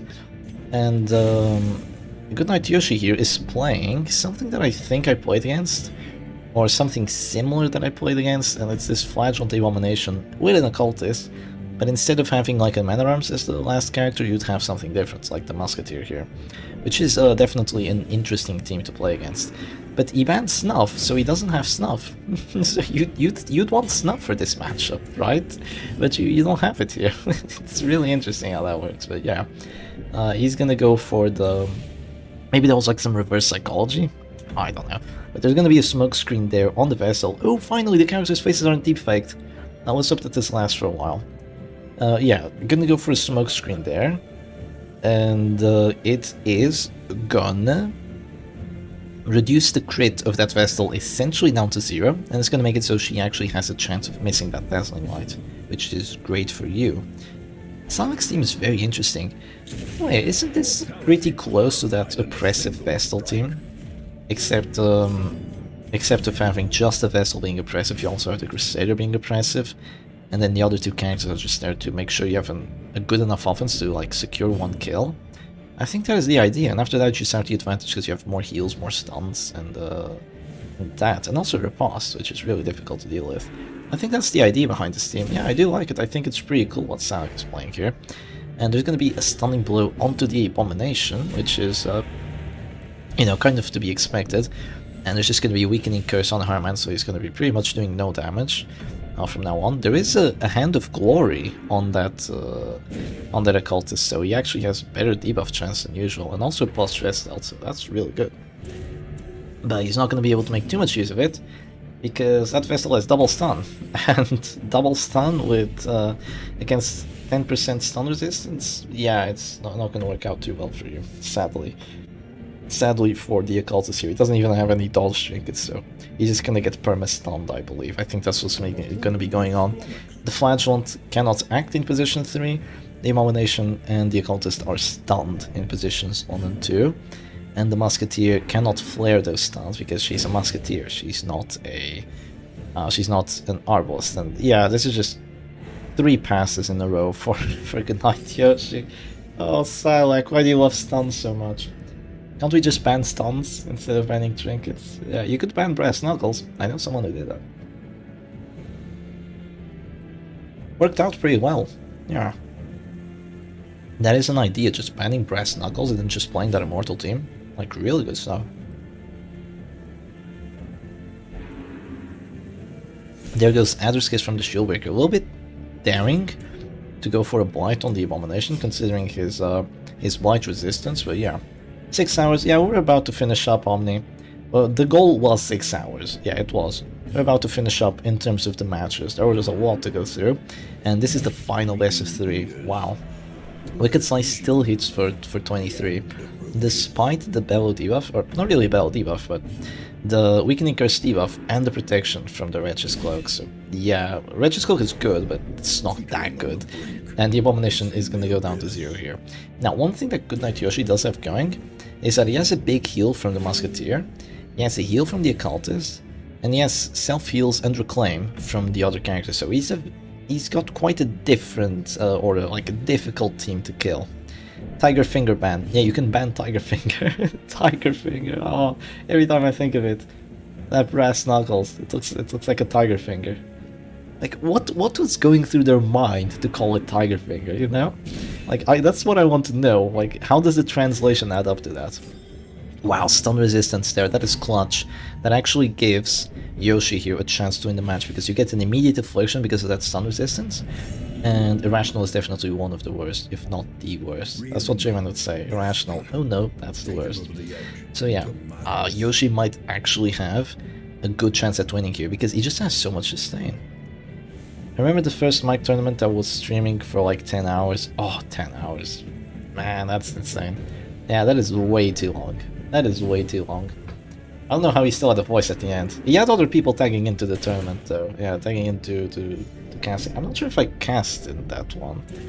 No, I'm not entirely sure. I definitely cast some point in the mic filter. Yeah.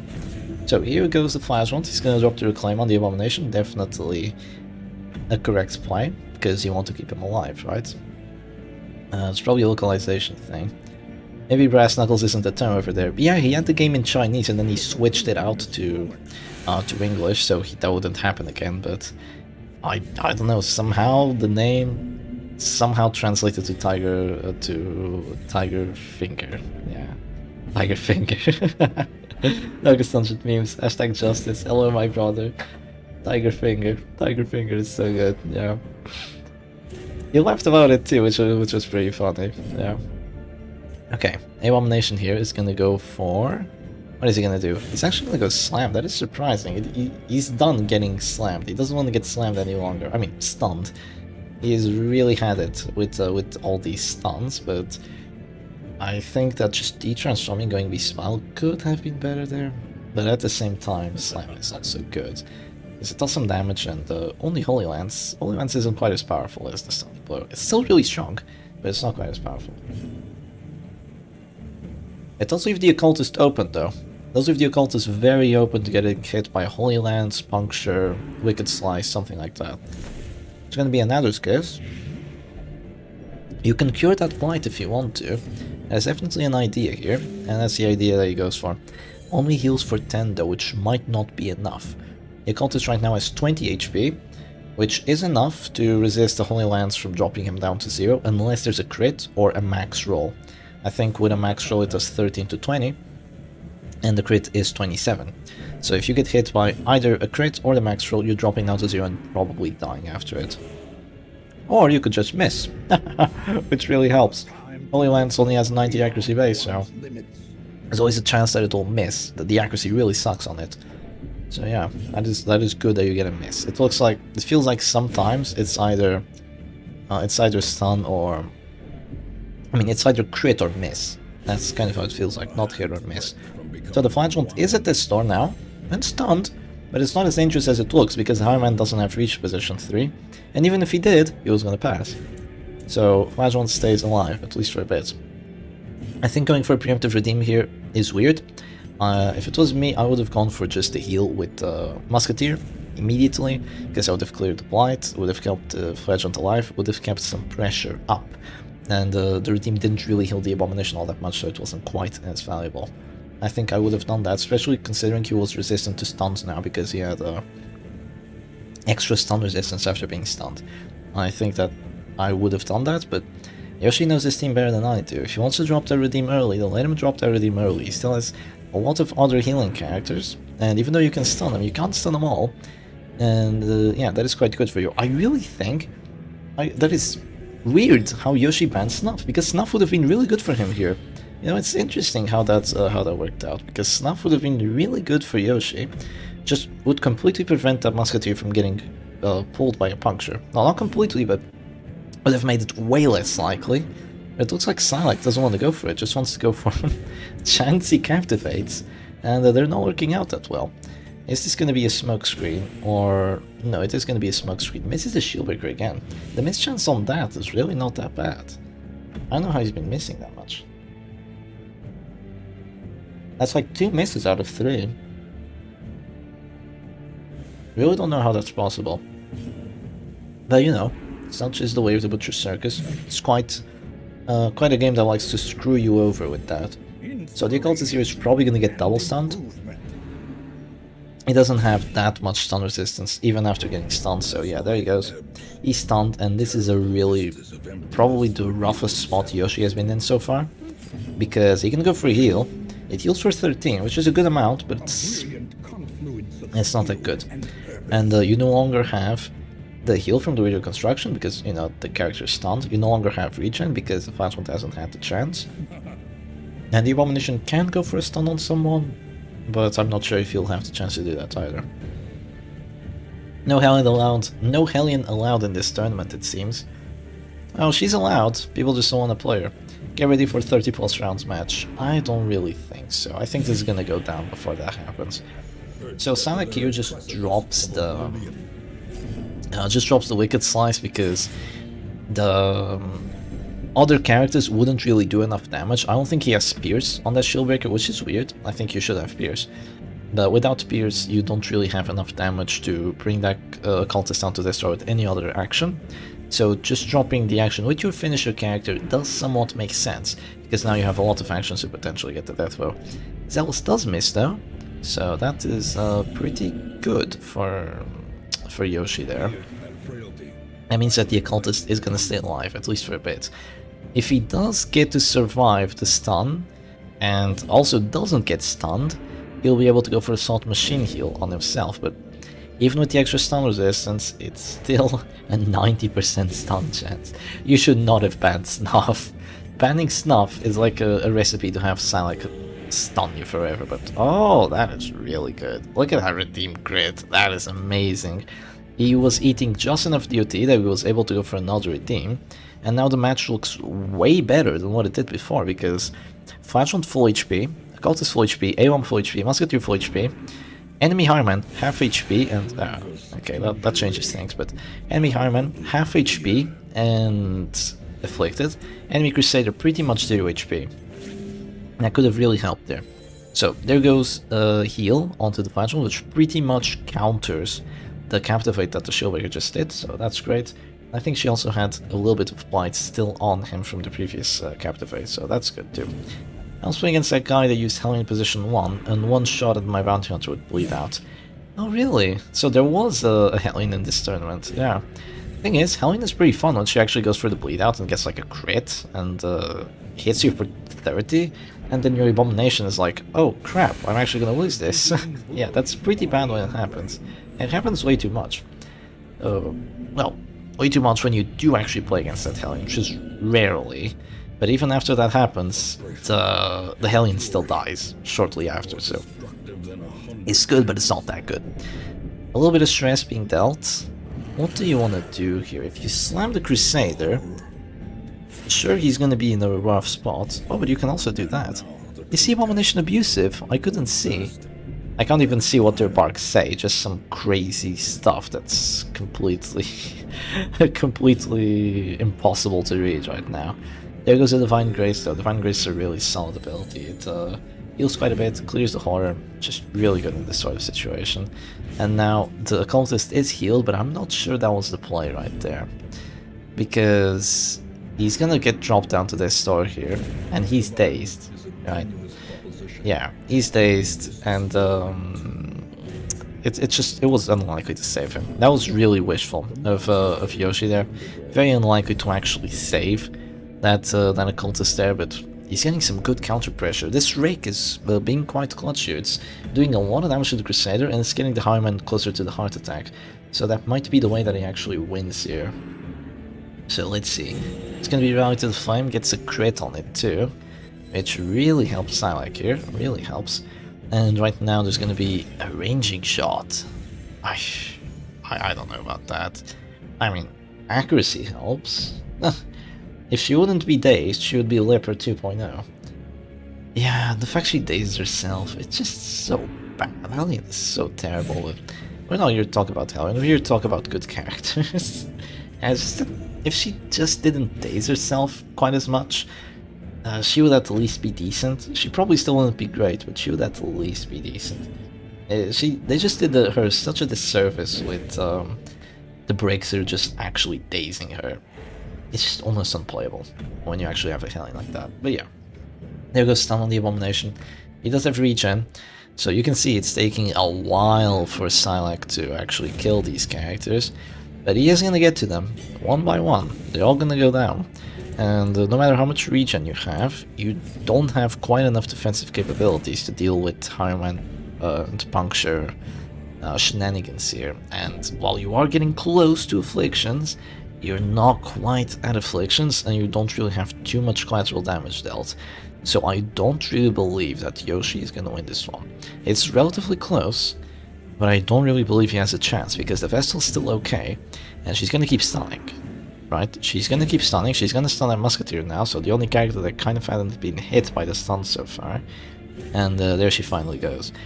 What changes would I propose to fix stuns? Because clearly they're broken. Like, just getting double stuns over and over and over again on like cultists when they're in the front, it just makes it impossible to put an cultist in position 3 to 1 even. Like, you just can't put them there because they just get stunned forever. And that is pretty sad.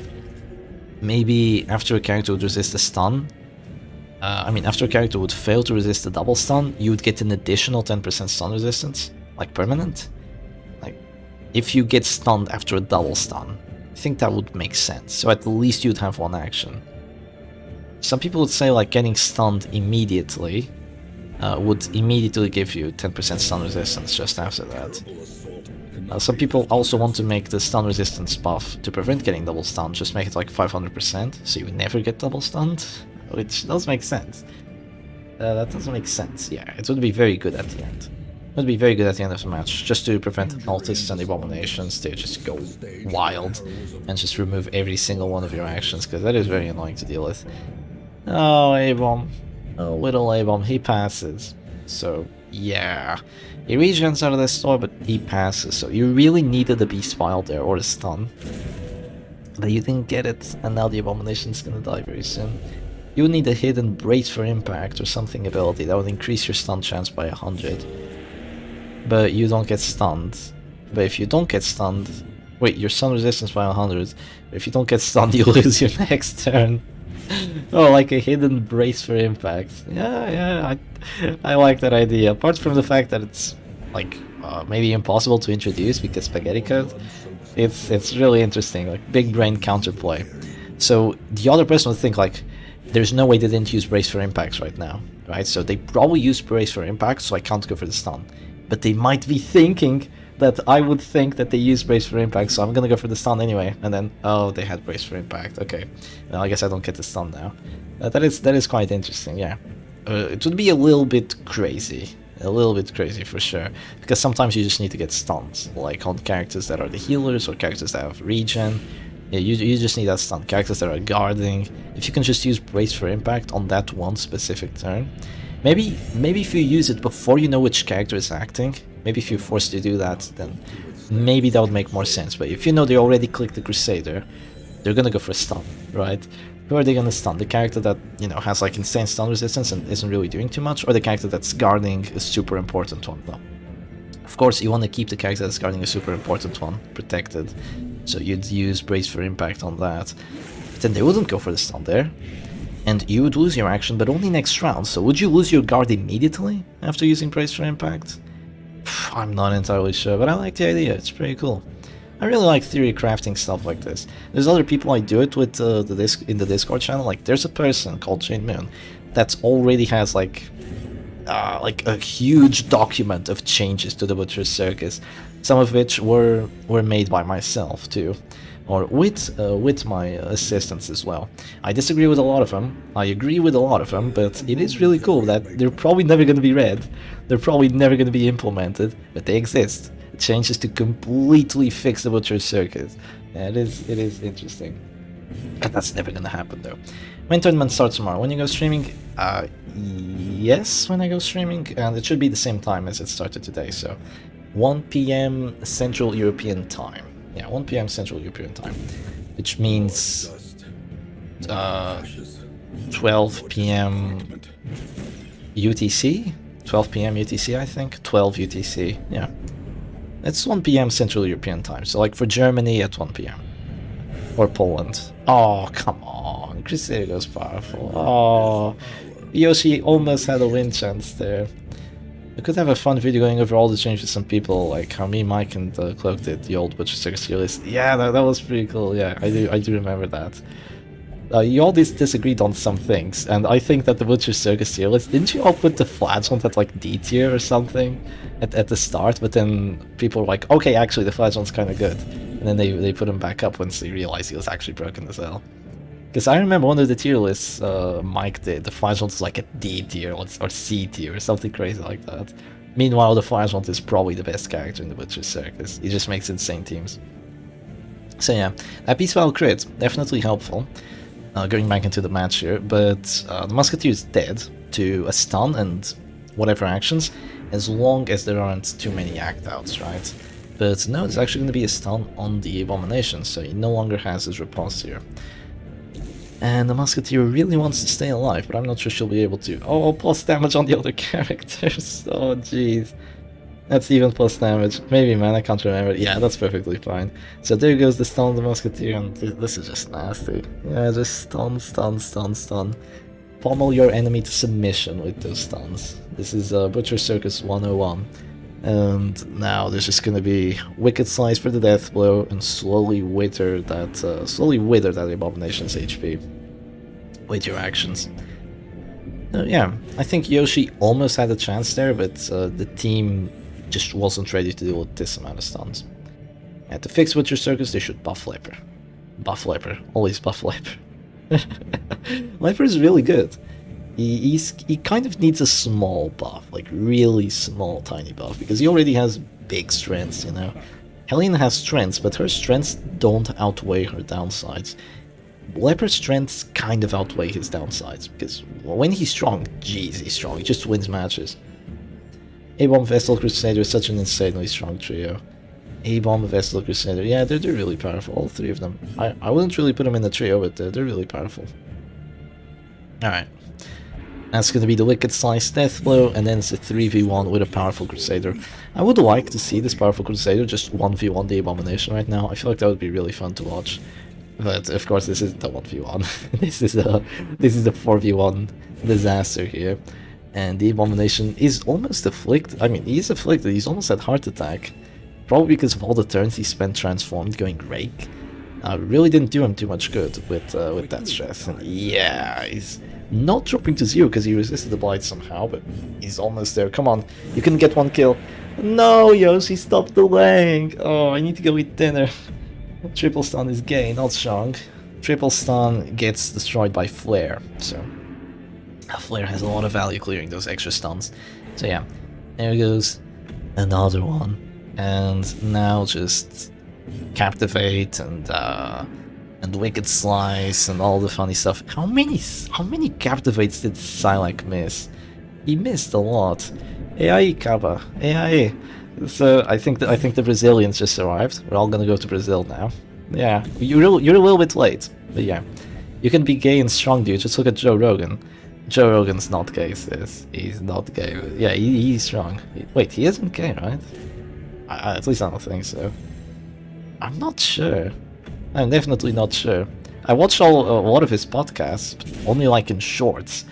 So the only little snippets of the best parts. So yeah, the Abomination gets stunned. Yoshi's like, please stop stunning me. I have stun resistance, but it's not enough. Shieldbreaker passes. Again, not enough. The High Man should be able to just get the Death Blow here. Or the Vessel might get it before. We're gonna finish the day with a Vessel Death Blow, so... GG to Silac, GG to Yoshi. And that is gonna be 2-0. And the Exotic Snuff Band wasn't quite enough. Just 6 hours late. Am I for real the only Brazilian? I don't think so. I don't think so. He's gay. Don't ask me how I know. It's a trade secret. It's a trade secret. Oh, it takes one to know one, right? I'm just kidding. Alright then. Hope you all enjoyed today's tournament. Let's have one final look at the brackets. And Silac is going to move forward here. These two are going to play. Whoever wins goes here. And the people I'm really looking forward to are the both Chinese who beat me. So here we have Boat, and here we have 1-1-4-5-1-4. So this person plays the Immortal team, like really good stuff, and bans Tiger Finger, right? And this person also plays that insane Grave Robber team that just goes wild. So I really want to see them play. I hope they make it all the way to the end and make it to the winner's bracket again. I also want to see Tetros play because I've played against him before. Really cool guy, and I want to see him get forward in there. Sadly, J-Man was knocked out. I was knocked out. I also want to see Mr. D play, but anyway, it takes one to blow one. Yeah, it's all good, sis. Thank you for being around. Thank everyone for being around, and I'll see you again